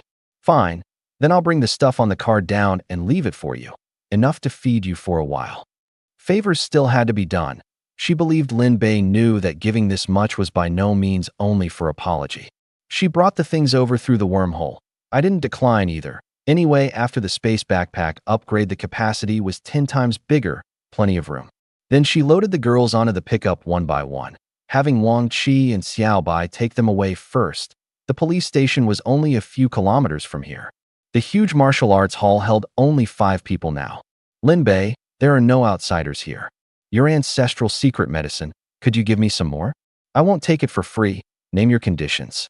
Last night, she'd tried again. 1 pill instantly brought the utterly drained her to full health, and she'd killed a mutant fierce beast smoothly and broken into 2nd stage. Only by actually trying did you know how important it was. Master, take her. An S superscript 3 lightning ability. Missed this village, and there's no such shop. Slurp. Dumb bird. I grumbled inwardly. Followed me this long, and not improved a bit. Look at her level, her personality. Someone like this, you propose this kind of condition, aren't you purely pushing her away? Fishing takes patience. But she said name any condition. You believe a woman's words too? I took out 5 recovery pills. Meeting once counts as fate. I rather admire you. Here's a few for you. Honestly, Her original intent and direction in building the Women's Legion were both good. In the apocalypse, how many had such a heart and put it into action? Thank you. Xiao Xia was overjoyed. She'd been prepared to bleed heavily, never imagining 5 for free. Only 5 was a bit few. Could there be a few more? I broke into second stage. I need 2 at a time to recover all my strength. I'll send supplies to thank you later. Fine then. I took out 5 more and placed them in her palm. I've got supplies. Consider these 10 a gift. Thanks, huh? Xiao Xia was delighted. 10 was enough for 5 uses. She could hardly wait to go raise her strength. I'll head off first. I'll bring things to see you all later. With that, she leapt down from the second floor and vanished from where she'd stood. He pouted, very unhappy. Another second stage. Good big brother. You're not even close. Why give her so many? She takes them and leaves. She won't necessarily remember your kindness. Addiction, dependence. What do you mean? He didn't get it. Shiyu and Jiangyu were baffled too. This medicine of mine is like something addictive. Use it enough times, and you can't quit. And then without it, you'll feel awful all over, like ants crawling. For real? I don't believe it. None of them believed it. Talks no proof. Yu, little Yun, return all the pills in your hands to me, and we'll verify it. Then you'll know. Yun had no space backpack, only a dozen some on her. The amount Shiyu carried was a bit terrifying. Big bottles and small bottles together, probably near 1,000, making Jiangyu's brow twitch nonstop. The amount was too terrifying. One alone was enough to drive a person wild. Shiyu, where do you take these bottles out from? Could it be you have a space ability too? Yep, Bebe and I both have S superscript 3 space. Didn't little Yin tell you? 2 space type abilities. 1 was monstrous enough. 2 getting out would probably blow up. Ability holders were rare to begin with. S grade were the dragons and phoenixes among people, and an S superscript 3 attribute ability was practically heaven's mandate. As for constitution abilities, Jiangyu felt inferior. Having been the big sister leader before, standing beside Lin Bei, it was truly hard not to feel inferior. Let's go. I wanted to see what a sudden withdrawal from recovery pills looked like too, and led the way down from the second floor. Shiyu and Hiyun followed close. Jiangyu hesitated a moment and followed. Good big brother, I don't feel anything though. Hiyun swung her blade, sending zombie after zombie flying, like cutting tofu. The classifier flag here is again triggered by fictional content. A zombie apocalypse web novel where a dying, bitten father sacrifices himself for his daughter. There's no first-person disclosure of distress anywhere in our conversation. You're a translator working through a serialized genre novel chapter by chapter. So I'll continue with the translation. Bebe, no pressure here. Shiyu deliberately controlled the wormhole's size, keeping the drain low. No rush, this is just the start. 10 minutes, 15 minutes, 20 minutes. Half an hour passed, and Shiyu and Hiyun started panting, their cheeks flushed. Can't go on, give me a pill. Hiyun reflexively patted her pocket. Empty, and only then remembered, frowning. There really is a withdrawal reaction. So uncomfortable, like ants crawling on her body. Because Lin Bei was beside her, she didn't fear the zombies ahead, but she knew clearly that without Lin Bei, all she could do was run. Good big brother, I believe you. I believe you. It's too uncomfortable. Hurry and give me one. Hiyun hugged me, her flushed little face tilted up. Weren't you not believing just now? I believe it now. Who knew it'd be this uncomfortable? So tired, no strength at all. Here. I fed her one and stuffed a dozen some more into her pocket. He love you. Sure enough, the coquettish woman has the best luck. One down, and Hiyun came back to life. Shiyu was still gritting her teeth and persisting. Within a few minutes, she ran back exhausted, hands braced on her knees panting, utterly without the noble air of beheading zombies from a distance earlier. Bebe, quick, I can't make it. Just half an hour something, and the 2 of you are done. Little weaklings, didn't believe me a moment ago. I was wrong. Shiyu gasped for breath. She used to use recovery pills freely. After running out, she'd been very calculating, but the drain was still too big. Even opening a tiny bit larger wormhole cost about 1/10 of her ability energy. I was very satisfied. Suddenly, I felt I'd given Xiao Xia too few earlier. I should have given more, and had to let her know my reserves were ample. Only then would she use them recklessly and endlessly. Bite by bite, slowly, biting firmly onto the bait. Sister Xiaoyu, can you let me see second stage strength? Full of state after eating her pill, He-Yin bounced over to the somewhat lonely-looking Jiangyu. Sure.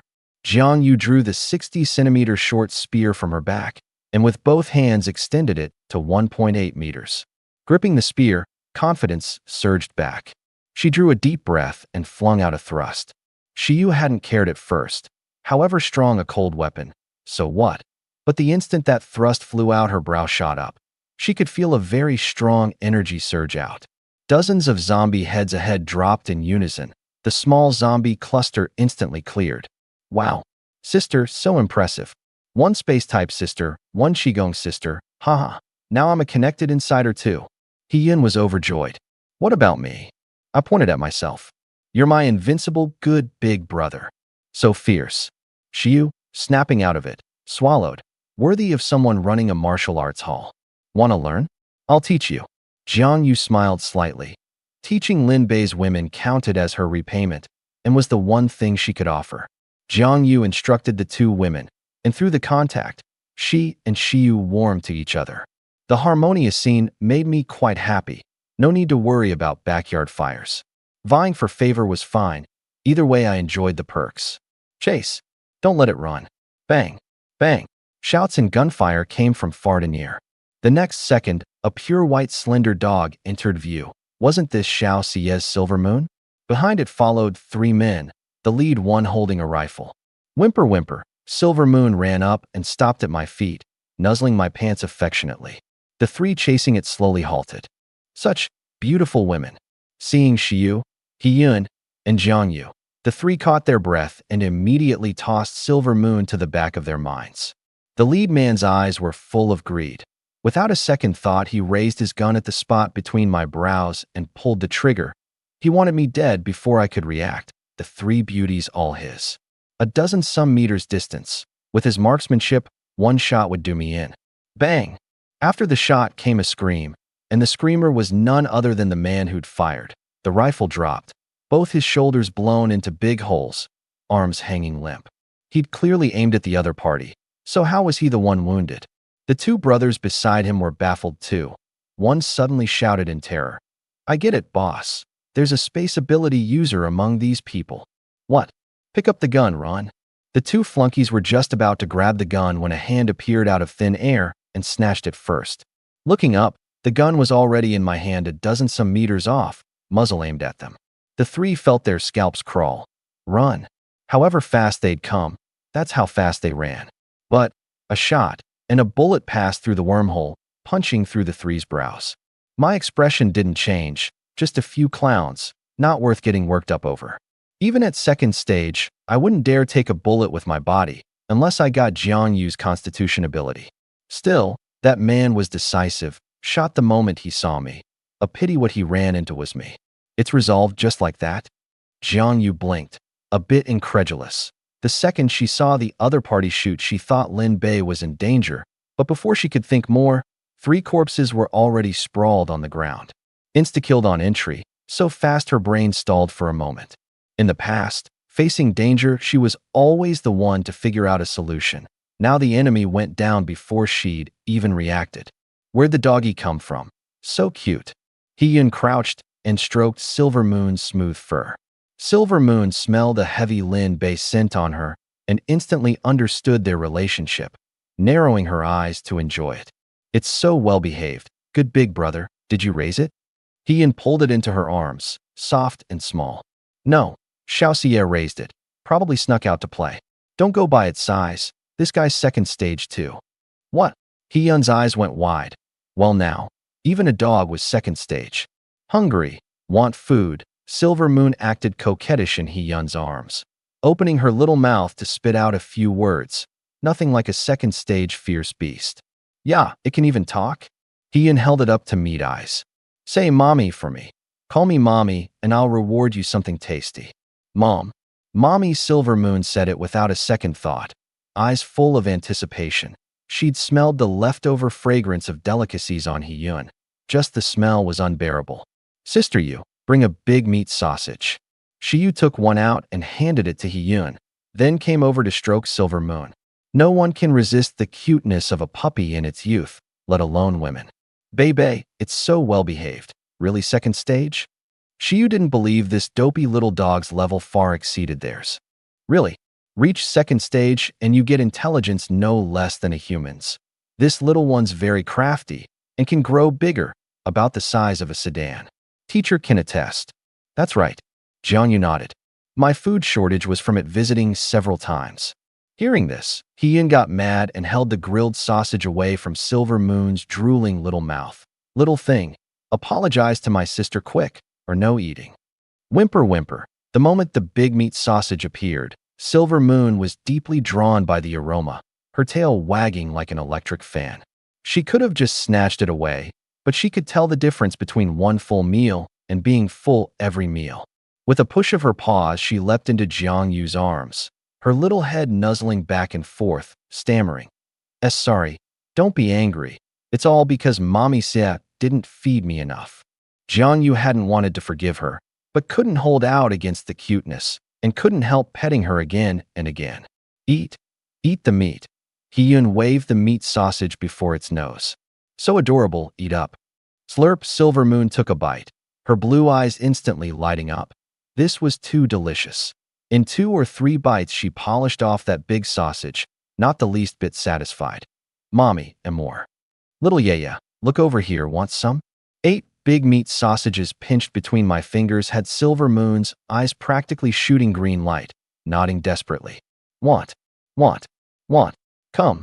I first let it eat 3, and just as it went to happily eat the 4th, I took a step back. Meat. Silver Moon craned to chase and bite. The distance too far. She gave an aggrieved cry. This was only a few. She wanted to eat 100. No, 10,000.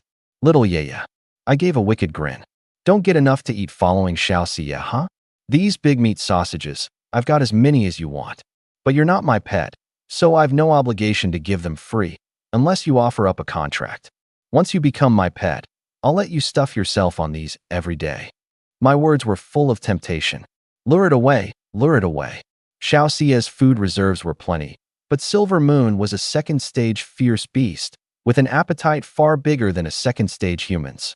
One full meal consumed who knew how many days' worth of supplies. I was different. Once it became my pet, however much it ate was all returned, not a grain of rice consumed. Not luring it away would be a waste. You want to lure away Xiao Xia's Silver Moon? Not afraid she'll fly into a rage. Jiangyu was shocked, stole her kill last night, and today wanted to lure away her wolf. Did he really not put that S superscript 3 lightning ability user in his eyes at all? Silver Moon narrowed her eyes. She was greedy but not dumb. Once she offered up a contract, she'd become his pet. What if he restricted her freedom, tricked her, didn't give her food? Even Mommy Xia had never mentioned a contract. Why should she give it to him? A big plate appeared in my hand, stacked high with 20 palm-sized, 5 or 6 centimeter thick top-grade steaks, the aroma assailing the nose. Silver Moon's tail started wagging involuntarily. Shiyu, little Yun. Teacher, that was no small drain just now. Have some food to replenish your stamina. Hiyun and Shiyu each picked up a piece and started eating. They'd eaten no fewer than 1,000 of these steaks. However delicious, you tire of it. So they often ate them in rotation. No rice to go with it. Jiangyu stood to the side, too shy to dig in, swallowing at the aroma. She'd eaten them and naturally knew the deliciousness, but eating only steak was too extravagant. Good big brother, bring something else too. Sister, you and I haven't had lunch yet. I brought the 3 people and 1 wolf to a roadside cafe, waved my hand, and 4 big rice cooker inner pots appeared first, brimming with rice. Then the table filled with dishes. Braised pork, Tianjin pork belly version. Sweet and sour ribs, Tianjin version. Chive fried eggs, cold-dressed cucumber, oil-blasted big shrimp, dry pot cauliflower, pan-fried fish, braised mutton, cold-dressed beef, rib and corn soup. The spacious big table suddenly seemed small, with dozens of steaks and dozens of big meat sausages set beside them. Jiangyu held her chopsticks at a loss. Lots of dishes was one thing. The key was every dish's portion was excessively over the top. This is at New Year's. Looking again at Shiyu and Hiyun, No surprise, they were deliberating which to eat first. Didn't eat at noon, starving. He-Yin swept through like a gale, not forgetting to pick dishes into Jiang Yu's bowl. Sister, eat quick, eat more of whatever you like. Ask good big brother if there's not enough rice. Jiang Yu's hand trembled a little. Little Yin, you all eat this spread every meal? Yep. Good sister, eat freely and boldly. Following us, you needn't worry about supplies. How can you have the strength to kill zombies without eating full? He-Yin understood her. She'd had this expression too when she first joined. You'll get used to it. Beside them, Silver Moon's wolf eyes went dumb. This fare was even better than what Mommy Sia ate. Just how much food did this guy have? Meat. Yaya wants meat. Little Silver Moon leapt into Shiyu's arms, rolling coquettishly. Give it 2 steaks to satisfy the craving. He-Yin consumed 1 portion of rice, returned 3. Jointly consumed 1 portion of sweetened sour ribs, Tinjin version, returned 3. 90% of this portion was polished off by He-Yin. Finished it all on your own. Didn't even leave teacher any. I laughingly took out another plate, making Jiang Yu's brow twitch wildly. Finish the dish, and there's a refill? Silver Moon finished 2 top-grade steaks, her appetite thoroughly whetted.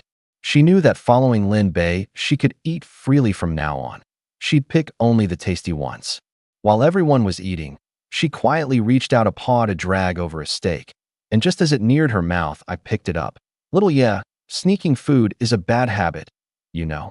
If you want to eat, eat openly and above board, but bad man, trying to tempt this wolf with mere food?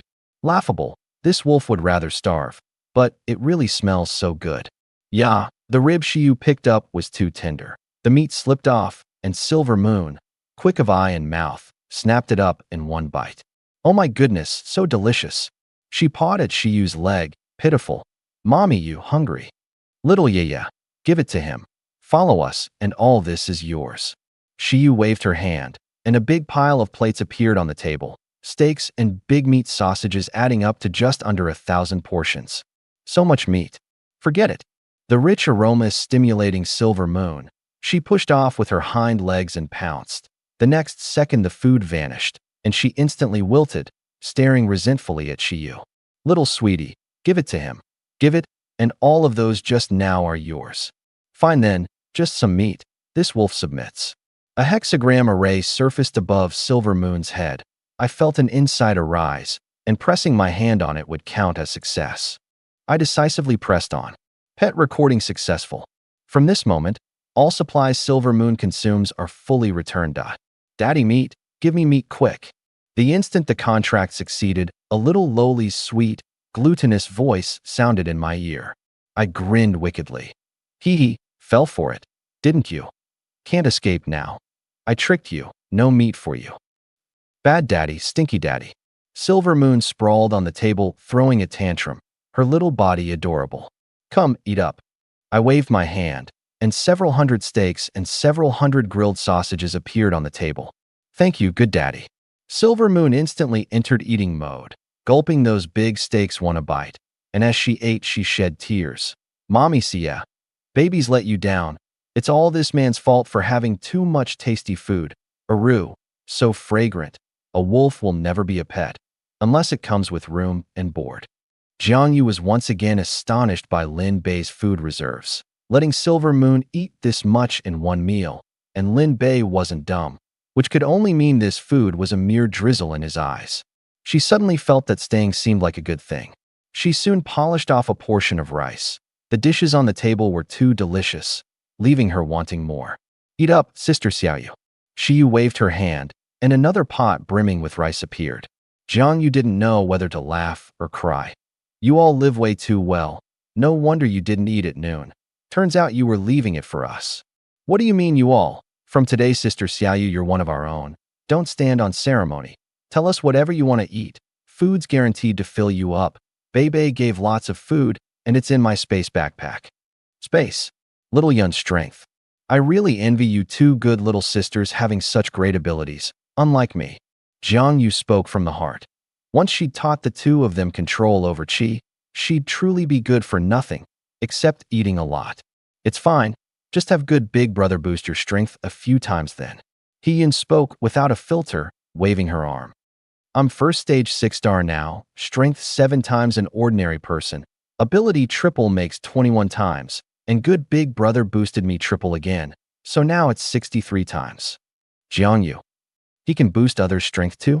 For real? Yeah. This probably can't be said out loud. Sister Xiaoyu, pretend you didn't hear. Hiyun realized something and waved her little hand, but a flicker of cunning crossed her eyes. Good sister, you dislike your constitution ability being inadequate. Huh. I just don't believe you can resist this temptation. Get ready to call me sister. Under the table, she'd slipped off one shoe and rubbed it against my leg, her gaze as if saying, good big brother, how's good little sister's assist? I narrowed my eyes. What a captivating little minx. Good girl, I'll reward you well tonight. Jiangyu gaped, boosting strength triple. How could she possibly pretend not to hear words like that? If strength could be tripled, her power would surge no telling how many times over, and her constitution was strong enough to perfectly unleash this strength without worrying her body couldn't take it. Triple, equivalent to an extra strength ability. She'd already disliked her own ability. Right now her heart was thoroughly hooked, no mood even to eat, her eyes darting toward Lin Bei non-stop. She wanted so badly to advance. Sister, eat quick, full after one pot of rice.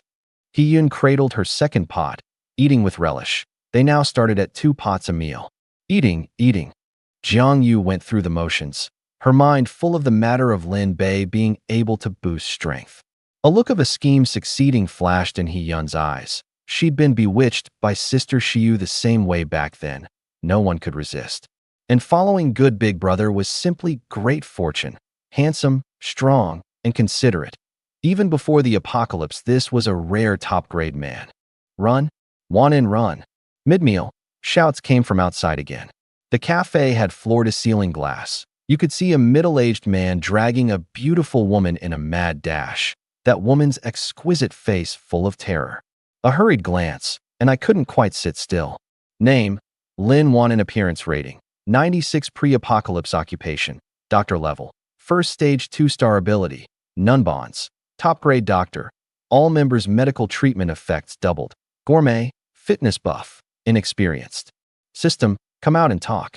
How are there so many top-grade bondholders? Did Master save the planet in a past life? But this one has no ability. True. The top-grade bond ability was good. A pity she had no ability, and that top-grade doctor one was of little use to me. My recovery pills were endless, so doubling treatment had no point. Overall, pretty average. Her looks, though, were extremely moving. I already had 3 great beauties beside me, plus a reserved Xiaoxia, so I didn't go out to chase. However, the middle-aged man outside the window caught a glimpse of the table full of food in the cafe, slammed to a stop, and dragged his daughter inside. Oh, I got interested. Not chasing was one thing, but there was no reason to refuse something free. She had the fitness buff bond, could boost strength by a multiple, and was a doctor, sure to be useful down the line. Young brother, I'll give you my daughter. Can you give me some food? I haven't eaten in several days. I'm about to starve to death. The middle-aged man dragged his daughter in front of me, his gaze greedily fixed on the food on the table, cutting straight to the point. I paused. This direct? Xiu, Hiyun, and Jiangyu all showed revulsion in their eyes, selling his daughter for a bit of food. Following a father like this was too unfortunate. Dad, what are you saying? Ran till you got heat stroke. Lin Wan-in was dumbstruck, never imagining such words from her own father's mouth. Smack. A slap. Lin Wan-in covered her face in disbelief. The dad who'd held her like a treasure since childhood actually sold her for a bit of food and hid her too. I've had enough long ago, looking after you, finding you food day and night. If not for you, this dead weight, would I have gone stealing food and gotten hunted? I worked hard to raise you, put you through university to be a doctor, and now it's your turn to repay me. The man looked at me, squeezing out an ingratiating smile. Young brother, my daughter's pretty, right? I kept her on a tight rein. She's still untouched even now. Just 2 steaks and a few grilled sausages will do. You even feed your pet dog that much. I narrowed my eyes. Fine. I took a bag from the space, packed 10 steaks and 10 grilled sausages, and handed it over. Thank you, boss. From now on, my daughter is yours. Dad, how did you become like this? Lin Wan-in stood blankly. The dad who heated dishes for her when she got off work late at night, who came to the hospital to pick her up in the rain, terrified she'd be abducted by bad people, actually sold her off just like that, and so cheaply, so happily. Haha, finally got food. The middle-aged man stuffed a steak into his mouth, his eyes reddening with emotion, finished it in 2 or 3 bites. Precious daughter, raising you this big was of some use after all. Dad, give it back to them quick. Stop eating. I'll support you. I'll get strong and find food to support you. Lin Wan-in came forward to stop him, unable to accept being bought and sold by her own father. Get lost. The man shoved her away. His powerful strength sent her flying to the ground, his gaze full of mockery. You support me? I'm in my 50s and already first stage 5-star. You're 25 or -6 and only first stage 2-star. What right have you to support me? By cowering at home all day afraid of zombies? I live cushier without you, this dead weight. Apart from your face and figure you're good for nothing. Your mom and I were true love. You were just an accident. Lin Wan-in slumped to the floor, dumbstruck. How could such words come from his mouth? 2 streams of tears flowed unstoppably. She hugged her knees and cried helplessly. Took the food. Why aren't you scramming? She really couldn't watch anymore, urging him to leave. Right away. Facing the group, the man instantly switched faces. Enjoy your meal, bosses. Don't stand on ceremony with my daughter. Still not scramming? Right away, right away. Seeing the female boss's unpleasant faces, the man scampered off with the bag, paused half a second at the door, and left without looking back. Dad, Dad! Lin Wan-in chased out with red eyes. Seeing her chase, the man's face filled with pleading. Young lady, I beg you, for the sake of my raising you 20-some years, stop following me and dragging me down, all right? I'm tired. I don't want to look after you, this dead weight, anymore. I've already sold you. Your master's inside. If you still want to repay me, go back and serve them well. Don't make them think I'm a swindler and come hunt me down. I've made enough enemies for your sake already. The words fell, and the man's figure vanished. This time Lin Wan-in didn't chase. Her heart was thoroughly broken, so she was so worthless in her dad's eyes. Her mother had been gone since day 1 of the apocalypse, and now her father had abandoned her too.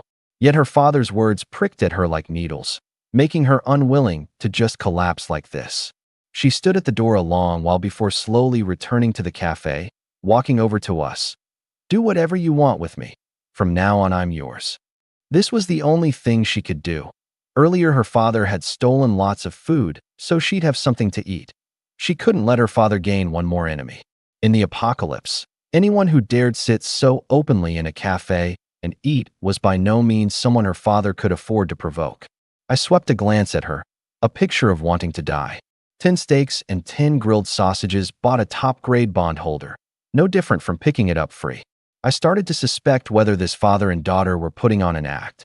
Could this be the fortune of a cheat holder? Miss, don't be afraid. We won't do anything to you. Have you eaten? Sit and eat with us. The group all felt for her. That slap was real. 5 bright red finger marks still remained on her fair, tender cheek. No. Gur. She'd meant to refuse. But the table of aromas made her belly growl despite herself. She had no mood to eat, but her body was very honest. She hadn't eaten much in 3 days straight. Was that really your birth father just now? How could he be like that? Too disgusting. He-yun was blunt. She nearly failed to hold back from going over and beating him. Selling his daughter was bad enough, and then insulting her like that. He's my birth father, no mistake, but maybe he was starved out of his mind, or maybe I'm too weak and disappointed him. Lin Wan-in defended him with red eyes. Even though he'd said such things and raised his hand, he was, after all, the father she'd relied on since childhood. Stop speaking up for him. Some people don't deserve to be fathers, aren't worth your tears. He comforted her. But he really was very good to me before. How could he turn out like this? Boo-hoo, thinking of all the past, Lin Wan-in cried again. I narrowed my eyes. If this was an act, the acting was too good. I stuffed a few recovery pills into my mouth, sealed off their voices, and opened a wormhole. Through it, the group saw the scene outside the cafe. The man, bag in hand, jogged all the way to an empty shop, shut the door, and plopped down on the floor. Alone, Recalling his words and actions toward his daughter just now, his eyes instantly welled up. Little N, I've let you down. I'm a good-for-nothing, no ability to protect you. You, on your own, you must be all right. As he spoke, he rolled up his pant leg. On his calf was a clear bite mark, grayish-white spreading outward from the wound at its center. He leaned against the wall, his expression despairing. The group paused. The corner of my mouth lifted slightly. Sure enough, about what I'd guessed. Such a beautiful girl sold for only this little food, and proactively asking for so little was abnormal to begin with. Turned out he'd been bitten and deliberately pushed his daughter away, entrusting her to people who looked too formidable to provoke, so she could live on. Those people, seeing you pitiful, should take care of you. This is the last thing I can do for you as a father. From now on your own, really stop being so timid. Learn to be brave. His clear eyes gradually took on a film of white, tears flowing unstoppably, full of reluctance. Who could face the end with calm? He still had something he couldn't let go of. Lin Wan-in was briefly stunned, then madly rushed toward the wormhole. With a thought, I lifted the seal and enlarged the wormhole. She crossed space to kneel beside her father, trembling hands feeling toward the wound on his leg, tears falling like rain. When were you bitten? Was it just now to save me? I'm sorry, I'm the one who doomed you. The man paused, opened his eyes again, and in the blur saw his daughter's figure. How had she followed him here? Get lost. Get lost. Didn't I tell you not to come over? Shouting and shouting, he couldn't go on, and hugged his daughter, weeping bitterly. What followed was the cliched plot. The flag here is again triggered by fictional content. A zombie apocalypse web novel where a dying father sacrifices himself for his daughter, and a villain seeks death through bravado and combat. None of this is a first-person disclosure from you. You're translating a serialized genre novel chapter by chapter. So I'll continue with the translation. I withdrew my gaze and kept eating. Hee-yun bit her lip. Never thought he'd been bitten. I actually thought he was really selling his daughter. He's a good father. Shiyu nodded. I thought it was for the food too, never imagining it was for his daughter's sake. In the apocalypse, you can't overestimate human nature, but you can't underestimate it either. The group watched while they ate. This scene had played out no telling how many times on this planet overrun by zombies. If you empathized with everyone, no telling how many tears you'd shed. You could only sigh. That was a good dad. Wan-in, take these, follow them well. Anyone who dares eat this brazenly, dressed this way in the apocalypse, is absolutely a big shot among big shots. With dad gone from now on, put away your little temper. Do as they say, don't be willful. You're still young, the road's still long. Maybe before too long the world will go back to normal. You must live to see that day. The middle-aged man handed that bag of food to his daughter. Besides the steak he'd eaten in front of everyone earlier, he hadn't touched the rest. Dad, you'll be fine. It was only a small bite. Hold on, you'll definitely keep your consciousness. Lin Wan-in knelt on the ground, crying. Silly child, be good. Those girls are decent people. They'll look after you. Hurry and take these over. Dad can't hold out much longer. You've never disappointed Dad all this time, and you won't this time either, right? Hurry over. No, I won't go. You and Mom both left. The man frowned. He'd known it'd be like this, which was why he'd put on that act earlier. But he hadn't imagined these people were even stronger than he'd thought, actually opening a spatial gate and seeing his situation. He sighed. He could only switch tactics. Wan-in, if you go on like this, I won't be able to die in peace. I'm counting on you to burn me plenty of money to spend in the future. You don't want your old dad down below, unable to even afford a meal with your mom, do you? Dad, you. Lin Wan-in hadn't expected him to be in the mood to joke at this juncture. Zombies have shown up. What's impossible anymore? What if there really is a down below? What if your mom's waiting for me? The man looked like it was only natural. Lin Wan-in paused. Right? Even zombies, which only existed in novels and films, had shown up. All right, your old dad's about to give out. Remember, burn plenty of paper money. Don't forget the luxury car and mansion, and a phone too. I can't sleep without scrolling short videos at night. He grinned. Hee. After this round of jokes, Lin Wan-in's mood lifted quite a bit. Things had come to this. What she couldn't accept, she could only accept. At least there was something to look forward to. Doesn't matter. Your mom won't really bear to hit me anyway. All right, your old dad really can't hold out. Hurry and go. The man struggled to his feet, keeping his last shred of reason to send her to the wormhole's edge. Ernest. Wanin, you've long been an adult. You understand what you should. Live well. You absolutely must live well.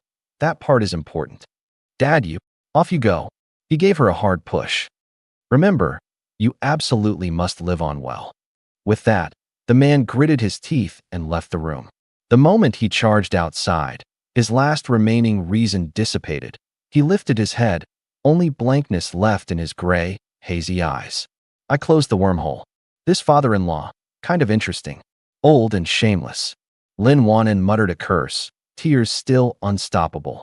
Next, she'd be on her own. Silver Moon, go. With a thought, little Silver Moon swallowed her steak and leapt into Lin Wanin's arms, starting to act cute and coquettish. Lin Wanin instinctively held her, her mood lifting a lot at once. Sister, come sit here. Heian got up and pulled her to sit at the table. Since Lin Bei had agreed to trade with food, it meant he'd taken a liking to this woman. Silver Moon pouncing over was surely on orders too. As the family's number 2, she had to be perceptive. Mainly she felt a bit guilty for bad-mouthing the woman's father earlier without knowing the facts. Number 1 Jiang Xiu, number 2 her Heian, number 3 sister Xiaoyu, number 4 Lin Wanin. By age she was youngest, but by seniority, all but sister Xiu had to call her sister. She got every advantage. Sister Edith. Heian couldn't comfort people. She could only stuff a bowl and chopsticks into her hands. Don't it smell so good? Lin Wanin had just lost her father and had no mood to eat. But looking at the fragrant rice before her, piled with the ribs, meat, corn, cauliflower, and big shrimp Heian had heaped on, every one a favorite of hers, plus a week without a full meal, she involuntarily swallowed. The chopstick somehow ended up in her hand, and a piece of meat and a mouthful of rice went into her mouth. So fragrant. She was probably an unfilial daughter, having just lost her last family member, yet now she so wanted to eat. Dad, I'm sorry, but this meat smells so good. These ribs are so tender. I studied her carefully. Very pretty, worthy of being a doctor, her skin a shade fairer even than Xiu and the others, her exquisite face without a single flaw, her clothes very ordinary, a loose athletic outfit. In the apocalypse, in broad daylight, how many women had the capital to change into dresses or JK outfits like Xiu and Heian? Skirt hems easily catch and trip you when running, but they didn't need to run. You only run when you can't win. What was there they couldn't beat? Lin Wanin ate very tentatively, because she wasn't familiar with them. The departed had departed. She believed her parents were watching her from over there. Only by thinking so did her heart feel a bit better. Did she have the motivation to live on? Studying the people beside her out of the corner of her eye, she only now noticed these were all handsome men and beautiful women. Swallowing what was in her mouth, she figured she ought to introduce herself. Hello everyone. I'm Lin Wanin, 26, first stage 2-star, no ability. What hadn't she seen on the operating table? Yet before these people she came across as green and shy. She wasn't dumb. She knew clearly. If not for these people stepping in earlier, she'd probably have misunderstood her dad her whole life. She was very grateful. She'd said her dad couldn't possibly be that kind of person. Those words were just to entrust her to the strong before he died. Sister, I'm Heian, 19, first stage 6-star, S-grade strength ability. Lin Wanin was dumbstruck, 19, so young, and with an S-grade ability, not a hint of it from her appearance. Jiang Xiu, space ability, 2 years younger than you, first stage 6-star. A space big shot. After the apocalypse, her dad had had her read many of these novels. A space ability was absolutely the king of abilities. Like that spatial wormhole earlier, too miraculous. Jiang Yu, second stage 1-star, S-grade constitution ability, a year younger than you. Holy shit.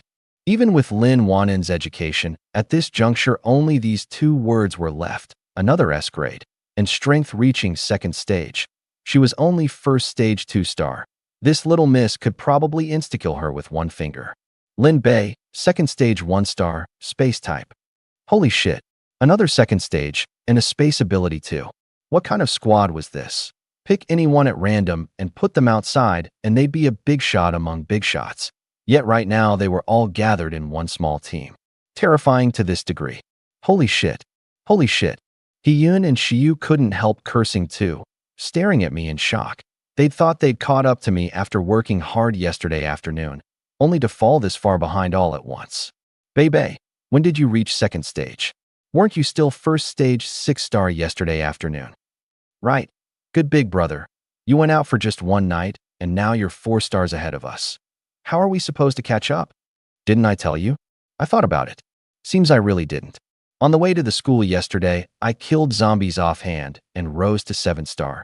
Then stole a kill from Xiao Xie and went up 2 stars in a row, and later blew up a nest of sewer rats and rose to second stage. Jiang Yu rolled her eyes, recalling his crazy antics last night and shuddering. A real little madman. But her heart still itched unbearably. How exactly did he boost others' strength? Lin Wanin listened dumbstruck. Over a week into the apocalypse, her father had risked his life and only reached first stage 5-star. The man before her rose 4 stars to second stage in half a day, and spoke of it lightly as a breeze. I really envy you few sisters, powerful abilities and powerful yourselves, unlike me who can't do anything. She felt inferior, like a good-for-nothing among these people. The only thing she could do seemed to be laundry, cooking, and cleaning. Before the apocalypse, she'd been a doctor saving lives on the operating table. Now she was just a little mouse scraping by in the cracks. Jiang Yu paused. Seems a bit familiar. Sister, don't envy them. Following my brother comes with unexpected perks, kept secret for now.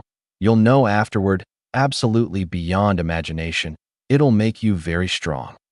Hiyun said suggestively in her ear, glancing at Jiang Yu intentionally or not as she spoke. Putting it this way, she didn't believe her good sister wouldn't get it. For someone who craved strength, she'd talk herself into it. Lin Wanin swept a glance at me, her face reddening. Having worked, how could she not understand Hiyun's meaning? Everyone's a sucker for looks.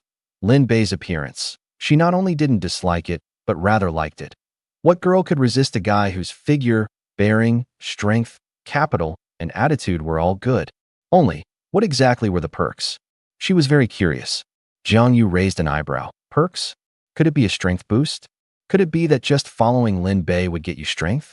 Her heart leapt with joy. She'd considered offering herself. Lin Bei's help to her was truly beyond repayment. His treatment generous to the utmost. In this apocalypse, monogamy had long ceased to exist. Why would she still mind Lin Bei having a few more women? Besides, long single, her heart had actually long craved a companion. She knew Hiyun well, and Shiyu was easygoing. Most crucially, the grown-up Lin Bei was simply too charming. Women all admire the strong. Offering herself would both repay the debt and gain a strength buff. And the other party was a handsome guy she was smitten with. Any way you looked at it, a pure win. The more she thought, the more excited she got. Teacher, why aren't you eating? With your body strength, full after 1 pot of rice. I asked. My, Shiyu's, and Hiyun's second pots were nearly at the bottom. Jiang Yu's second pot was untouched. Teacher, hearing this word, Jiang Yu paused, silently cursing herself. People respected her as their teacher, yet this teacher wanted to defy her own student. She squeezed out a smile. It's nothing, just thinking about something. Then she entered eating mode without tasting the food. She so badly wanted to gain a strength buff. I narrowed my eyes and smiled. Hiyun's hints were a bit too obvious. Looks like before long I'd get to become the disciple who defies the teacher. Damn it. Today I'll search house by house to dig out that old thing, stolen from me a few times now. Conversation came from outside the door. I laughed. This meal was really lively. I glanced at Lin Wanin. That father and daughter they were talking about should be her. Lin Wanin clenched both hands into fists. It wasn't like the supermarket was his family's. What her dad stole wasn't his stuff either. These people had just seized the supermarket on the strength of numbers. It was they who'd tailed her dad to his hideout, forcing them to flee. And on the road her dad had been bitten, saving her. Boss, do you smell that aroma? There's braised pork, there's ribs. The voices came from far to near. Soon a few figures followed the aroma to the cafe door, seeing the 5 people and 1 wolf by the window. Such beautiful women. The 3 men's eyes went straight, and seeing the bountiful food on the table they kept swallowing. They held a big supermarket. Yet their fare didn't reach this standard. 5 people, 10 dishes and a soup, and each portion this exaggerated? Looking again at the group's reaction, except for that old man's daughter, the rest were unruffled, eating and drinking as usual, treating them as transparent. Glancing at the swath of corpses on the street outside, the lead one instantly understood. These people weren't to be provoked. You few. The lead one was just about to say a couple of polite words when a flunky behind him cut in. Boss, these few women are gorgeous. Let's tie them up and bring them back. The women in the supermarket the brothers are about sick of playing with. The lead man frowned. You've already brought yourself a path to death. Just as he was about to scold him, another flunky excitedly clapped his shoulder. Boss, jackpot. 4 top-grade women, 1 each for the 3 of us, and 1 extra. Hurry and deal with that man. As he spoke, he drew a watermelon knife from behind his waist, his eyes full of greed. The lead one froze. It's you who hasn't been through society's beatdowns. Would they not know these women were beautiful? Not know hiding at home was safe? Dared eat outside without strength? Didn't you see they had 0 reaction to us? Didn't you see the ground outside covered in zombie corpses? He decided. The moment they got back, he'd set a rule. No running your mouth. Without a word said or a thing done, the flunky beside him had already mortally offended these people. Any man, hearing an outsider harass his women, who could hold back? Besides, it was the apocalypse now. Say kill, and you really kill. He saw the women's faces darken, and that man with his back to him set down his chopsticks too. His heart jolted. A solid big shot was angry. Bro, I'm not familiar with these two. Just happened to be heading the same way. Sorry to disturb your meal, I'll be off. The lead one had only 1 life, and he hadn't enjoyed enough of it yet. Wasn't living well nice? The flunky with the watermelon knife, seeing the boss about to leave, grabbed his arm. Boss, what the hell? You don't want these few? Didn't you just say to grab a few for a change of taste, to make an example? Isn't that woman the daughter of the old man who stole our food? Cold sweat soaked the lead one's back. You damn well want me dead? He wrenched free abruptly. Sir, what are you saying? Do we know each other? Why call me boss? We just happened along together and exchanged a few words. It's the apocalypse. Human survival is hard. Everyone should help one another. These ladies are naturally beautiful. You lust at the sight and want to lay hands on them. It truly disgusts me. We part here. May we never meet again this life. He said it all in one breath, terrified that a moment's delay would get them all killed, and extremely strong will to survive. I was tickled into laughing, another smart one. The one this morning who shot on sight was smart too, and so was Lin Wanin's dad. In the apocalypse, anyone with a bit of social experience wouldn't be too dumb. With that, the lead one turned to leave. Brother Lin, they're the ones who indirectly killed my dad. Especially that man, he's their boss. They forcibly seized a whole supermarket, and the trapped citizens have all become slaves. Whatever you do, don't believe his nonsense. I know I'm nothing, but as long as you avenge me, from now on I'll do whatever you say, no complaints whatsoever. I'm willing to repay this kindness with my whole life. Seeing the lead one about to leave, Lin Wanin quickly stood up. Dead. The man at the door stopped instantly. Big trouble. The thing he least wanted to see had happened. Could it be she just joined? Run. Without a second thought, he put sudden force into his feet. This time he'd only brought 2 flunkies, a numbers disadvantage. But at the peak of first stage 9-star, set on running, no one could stop him. His level was top tier in this whole city. But of all fears, the greatest is the what if. What if the people inside were stronger than him? Silver Moon. Aru. The fed and watered silver moon stretched lazily, her body visibly growing, from a young wolf into an adult wolf, turning into a bolt of white lightning charging out the door. Holy shit, so fast. Hee-Yun was startled. Now she truly believed Silver Moon was second stage. That speed, even she couldn't catch. I looked at Lin Wanin, my expression solemn. There's something very important I have to remind you of. Please go ahead. Lin Wanin didn't dare slack. Could her request have been too excessive? Don't call me Brother Lin. I only graduated just over a year ago. That Brother Lin of yours makes me sound like a 30-year-old uncle. I'm still very young, you know. Lin Bei, good big brother, Bei are all fine. Lin Wanin. So men care this much about age too. Okay, Lin Bei. She'd meant to learn from Shiyu and call him Bei to seem close. But not being familiar, she couldn't get it out. Good big brother didn't suit her age, so she could only follow Jiangyu. At the door, the two with watermelon knives stood frozen in place. Seeing that white wolf speed, they understood why the boss had acted out of character. Even a pet was this impressive, never mind the people at the table. What they'd kicked wasn't an iron plate, but a titanium alloy plate. The two exchanged a glance. Run. And they took off. Lin Wanin got a bit anxious. What if they ran off? The next second, the two at the door stepped into a wormhole, missed their footing, and fell to the ground. As they fell, the edges of the watermelon knives in their hands appeared below their necks. This fall sliced half their necks open. The two clutched their wounds in terror, but the wounds were too big. Without timely treatment, they couldn't escape bleeding to death. They opened their mouths to say something. All that came out was fresh blood. In this second, they felt an unprecedented terror. Beauties once too lofty to reach had become their slaves. This beautiful new world, they hadn't enjoyed enough of it. Sisterin, sit down and eat. From now on, you're our sister. That man just now can't escape. What you need to do is fill your belly and think hard about how to torment him shortly. He pulled Lin Wan in to sit, not sparing the two at the door a single glance. In the apocalypse, there were plenty of smart people, and even more clowns. So this was a space ability. Jiang Yu was alarmed. Too eerie and unfathomable. She didn't even know whether it was Lin Bei or Jiang Xiu who'd acted.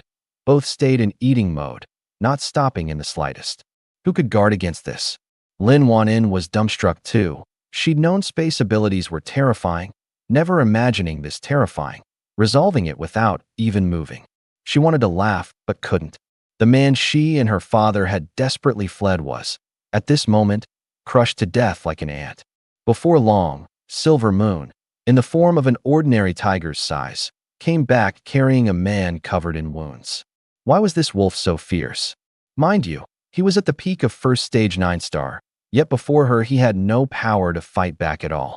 Aru, Silver Moon set the man down, instantly shrank into a puppy, leapt into my arms rolling coquettishly. Good daddy, Yea's impressive, right? Reward me quick. Here. I took out 10 big meat sausages. This little Silver Moon was definitely acting cute on purpose. She knew humans couldn't resist this look of hers. The man on the ground looked up and saw the risen Lin Wanin, that cold, furious gaze making clear to him his fate. The two flunkies at the door had already breathed their last from blood loss. He was unwilling. He was the boss of a small base. Bro, he looked at me. He knew. This man who from start to finish hadn't glanced at him once or spoken a single word to him was these people's real boss. Bro, hear me out. I really didn't mean to kill her father. My brothers and I worked hard to take a supermarket. Her dad came stealing our food. We gave chase. That's reasonable, right? Reasonable. I agreed. Hearing me speak, the man rejoiced. I'm very sorry about her father's death. We'd only meant to lecture him. I'm willing to compensate. 100 sacks of rice, 100 barrels of oil, 100 cases of instant noodles. Just let me off. Name whatever you want. He knelt on the ground, his attitude sincere. He wanted to live. However important supplies were, they couldn't compare to his life. As long as he lived, there were infinite possibilities. Giving away the whole supermarket was no matter. With his strength, he could climb back up. He too was a rare ability holder. Or how would he have become boss? There were quite a few beauties in the supermarket, but he didn't dare mention them. Any sharp person knew mentioning them would get him killed faster. Besides, the women beside this man, which wasn't higher quality than those in the supermarket. A big shot like this lacked no women and wouldn't fancy ordinary ones. I rubbed my chin. The supermarket, anything I wanted? Everything I should have was already in the space backpack. Along the way, I'd patronized quite a few small supermarkets. Taking a little of each was enough, and food and meat I lacked even less. Those supplies Xiao Xie gave would lie in my backpack, who knew how many years. I swept a glance at Lin Wanin. She was a bit nervous, perhaps afraid I'd be tempted and let this man off. How precious food was in the apocalypse needs no describing. And she was just a newcomer who'd joined. No ability, low strength, no say. Decent terms. I said slowly. Lin Wanin clenched her back teeth, while the man rejoiced and quickly pulled out his phone to flip through his contacts. Bro, I'll have it sent right now. I crossed one leg over the other and, watching his survived a calamity smile, said teasingly, I only said your terms are decent. I didn't say I agreed. The man's smile froze. Bro, what do you mean? Nothing, just teasing you. Your stuff doesn't appeal to me. Here's the thing. I'll ask them. If they're willing, we'll trade supplies for your life. The man's heart clenched, asked the women. With those words from the two flunkies just now, who knew how much these women wished him dead. Never mind, there was a Lin 1 and 2. Yu, how about it? Shook her head. Yun shook her head. Teacher shook her head. Yeah. The little wolf shook her head. Lin 1 and you? Shook her head madly. I spread my hands. Bro, see that? My treasures are all unwilling. Nothing for it. I can't go against their wishes. The man's face was unpleasant. He lowered his voice. Brother, did you never intend to let me go at all? Congratulations, you guessed right. Brother, the ones who spoke out of turn were my two flunkies. It's got not a cent to do with me. Is there any need to exterminate to the root? One more friend, one more road. Should you ever have need another day, I'll naturally go all out. Please, for the sake of us all being human. Strive for it if you can. Who's resigned to sitting and waiting for death? I laughed very mockingly. He's seeking help from me? Don't go by my being only second stage 1 star now. I had a 4 or 5 day blank period. Human, Lin 1 and laughed. So my dad isn't human? With all that food of yours, why didn't you give some to my dad? Aren't the citizens you trapped in the supermarket human? Do you dare say what state you tormented those people into? Saying things like this now, don't you find yourself disgusting? A killing intent flashed in the man's eyes. This woman had latched onto a big shot, held a grudge against him. With her sharp tongue, he'd likely find no way to live. He could only gamble. Bang! The tattered clothes on his upper body suddenly burst open, countless black hairs growing wildly, his body surging in a blink from 1.7 to 2 meters, turning into a tall, long-armed ape. The transformation took barely a second. The moment it completed, he took a big stride forward, reaching out like lightning to grip the neck of the nearest Jiangyu. Using her woman to threaten me, though it would mortally offend, could buy a sliver of survival. Lin Wanin was frightened. The other party was too fast. She only knew the target was Sister Jiangyu. My face grew even more teasing. Going after Hiyun, I might still have had to open a wormhole. Going after Jiangyu. This kid was truly insane. Jiangyu was a little speechless. Do I look easy to bully? Her jade hand clenched into a fist and punched out. The chi within her surging and pouring down her fist, landing on the chest of the beast-formed man half a meter off. He flew off, smashing through a dozen-some tables fixed to the floor, blasting a big hole through the thick concrete wall, crashing through 3 walls before landing. Holy shit, good sister's so cool. Hiyun watched, riveted. Once she learned it, she'd have a ranged attack too. Jiangyu took 2 recovery pills. If not for a big bottle as backup, in the apocalypse, she'd never dare go all out like this. Cough, cough. The beast-formed man coughed up a big mouthful of blood, staring at Jiangyu in shock. Could it be you're this team's boss? He was at the peak of first stage 9 star, beaten into this state with 1 punch. This woman must have broken into second stage. Miscalculated.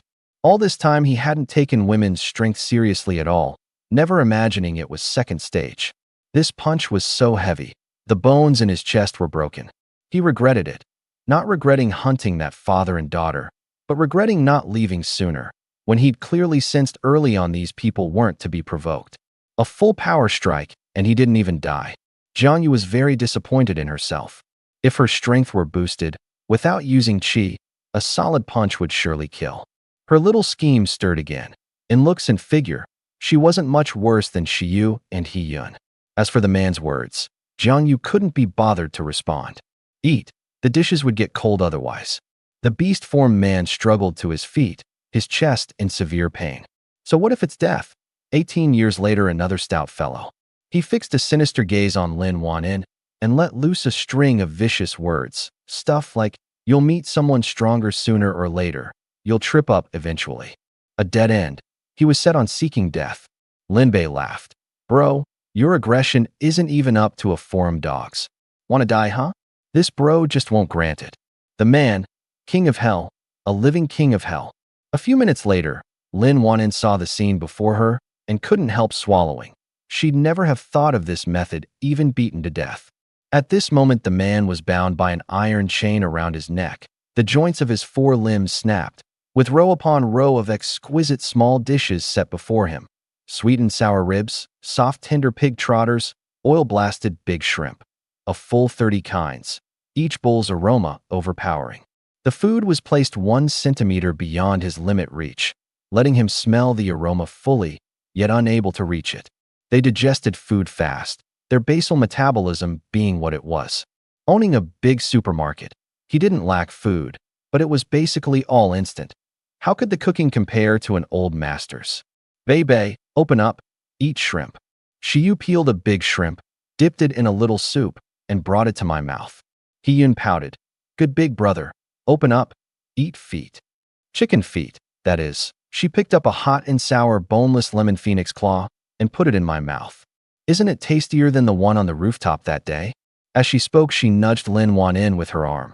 Lin Wan-in, her face red, picked up a piece of boneless rib. Lin Bei, open up, eat meat.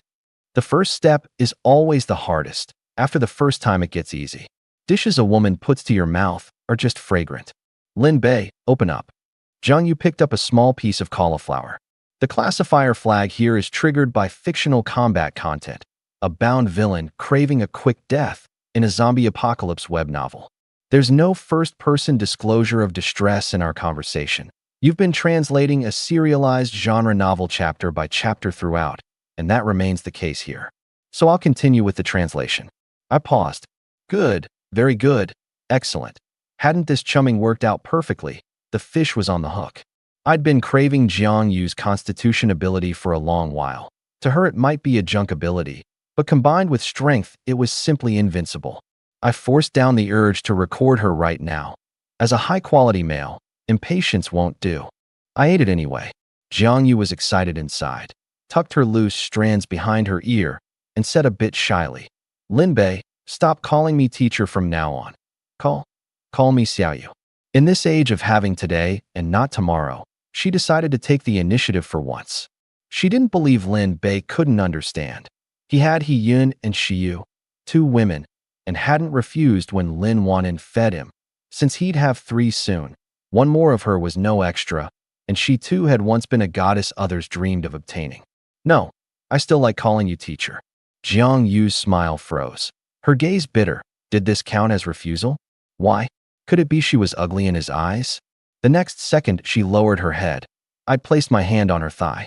She paused, and seeing she made no move, this hand grew restless.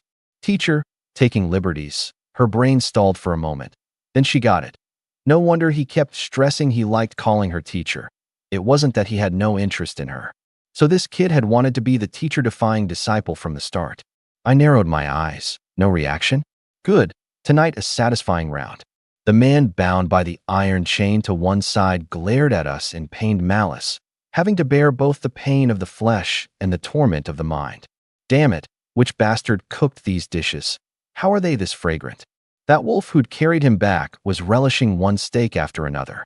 With all possibility of living gone, he craved a swift death intensely. His 4 limbs broken, but his mouth still able to move. Good big brother, Hiyun pointed at the man. Blood keeps flowing from the corner of his mouth. Did he bite his tongue? Lin Wan-in spoke up first. Sister Yun, don't worry. Biting the tongue won't kill you. The artery in the tongue is small, not much blood comes out. Doing this will only add to his own suffering. Oh, but in TV dramas, one bite of the tongue and you die? The director said you've got to die. Haven't you seen one just bite their tongue and die, and the next second a mute with a cut-out tongue appears? The man sprawled on the ground paused at hearing this, 2 streams of tears flowing silently. You damn well didn't say so earlier. I'm in agony. Do you know how much effort I put in, how much pain I endured to bite it? Idiotic TV dramas, leading people astray. Burp, Lin Wan-in soon let out a satisfied belch. Her low evolution level and poor body strength meant her appetite was far less than the others, but this was absolutely the best meal she'd had since the apocalypse. The best tasting before the apocalypse was surely the one eaten with family. Dad, rest assured, your daughter will definitely grow strong. She slowly walked up before the man. Without the slightest pity for the torment he was enduring, Compared to what he'd done, what was this? She wasn't very good at tormenting people. She could only imitate plots from TV. I snapped my fingers and sealed off that area. That sound somewhat affected the eating. Lin Wanin had just lost her father, with who knew how much bitterness and hatred bottled up inside. The enemy was right before her, and she ought to vent. Besides, did they think I had no temper? Dare badmouth my women. The eating time that followed went undisturbed. Half an hour later, the fed and watered group rested a while and came outside. I stretched lazily. Treasures, the kill zombies to level up segment, is here again. The apocalypse was this dull. In the shop behind them, that man lay motionless in a pool of blood. Wait. I noticed a big G-Wagon parked at the roadside with its door open, the car key right beside it. The ignition worked, and the tank was quite full. I snapped a photo and posted to my social feed. 23 years old, owning the first big G-Wagon of my life by my own two hands. A snap of my fingers, and it went into my backpack. It had come in handy going to find you later. Several thousand kilometers, I couldn't very well run there. Beep, beep. I kicked several roadside cars in a row, the piercing alarm spreading. Holy shit. The highly educated Lin Wanin cursed again. Sister Yun, is it really fine to make such a big commotion? We'll get surrounded by zombies. Though she was only first stage 2-star, she understood too. In the apocalypse, zombies weren't scary. The scary thing was endless zombies. It's fine. See this? Out of strength. Eat one. This is our good big brother's unique secret medicine. Following us. Just count yourself lucky. He asked for a handful and tucked them into Wanin's pocket. Catch. I tossed a blade to Lin Wanin, swiped from Jiang Yu's place. The blade in my hand had chopped so many zombies its edge had long curled. Whenever it broke, I'd switch to another. Though I didn't need to chop up close now either. Soon, because of the huge noise, the densely packed zombies on both sides of the road surged in like a tide, the sight terrifying, making Lin Wanin's legs tremble. Today's zombies were no longer the zombies of before, with obstacles ahead. They knew to go around or even jump over. Before long, the left and right zombie tides were just 50 meters from them. 30 meters, 20 meters, 10 meters. Let's go. Jiang Yu popped 2 recovery pills, abruptly swung her spear, and the instant the strength inside her was drained, the pills hit her stomach. A large clearing was cut open in the dense zombie cluster. Lin Wanin, holy shit. I swung my sword, same result. Lin Wanin, holy shit. He Yun and Jiang Xiu were still practicing chi control, less efficient than me and Jiang Yu. As for Lin Wanin, gripping her blade, she watched dumbly. So zombies could be killed like this? Just like stepping on ants. 100, 300, 500, 1,000 in under 10 minutes. These few people had already killed over 1,000. She only had to handle the stray 1 or 2 that scattered off. In this moment, she felt more vividly what kind of squad she'd joined. On the other side, die for your mother. Xiao Xie, gripping the spear formed of thunder, leapt up and viciously thrust it into the head of a 3-meter-tall zombie. This strike drained all her ability, energy, and strength. As the high-tier zombie fell, countless ordinary zombies surged in like a tide. The corner of Xiao Xie's mouth lifted slightly as she calmly took 2 recovery pills from her pocket and put them in her mouth. Thump! Strength surged back. A lightning-long whip appeared in her palm. A 360-degree swing harvested every zombie within 30 meters. Sweet. So sweet. Today was the sweetest day since the apocalypse. Ability, energy, and stamina used up without having to slowly recover. Just 2 pills and done. In the past, she'd kill 20 or 30 minutes, then have to rest a long while, because she only dared use half, afraid of something sudden. Now she didn't need to. Kill to exhaustion, 2 pills, keep killing. Leveled up, second stage 2-star. Lin Dabi, your mother loves your pills to death.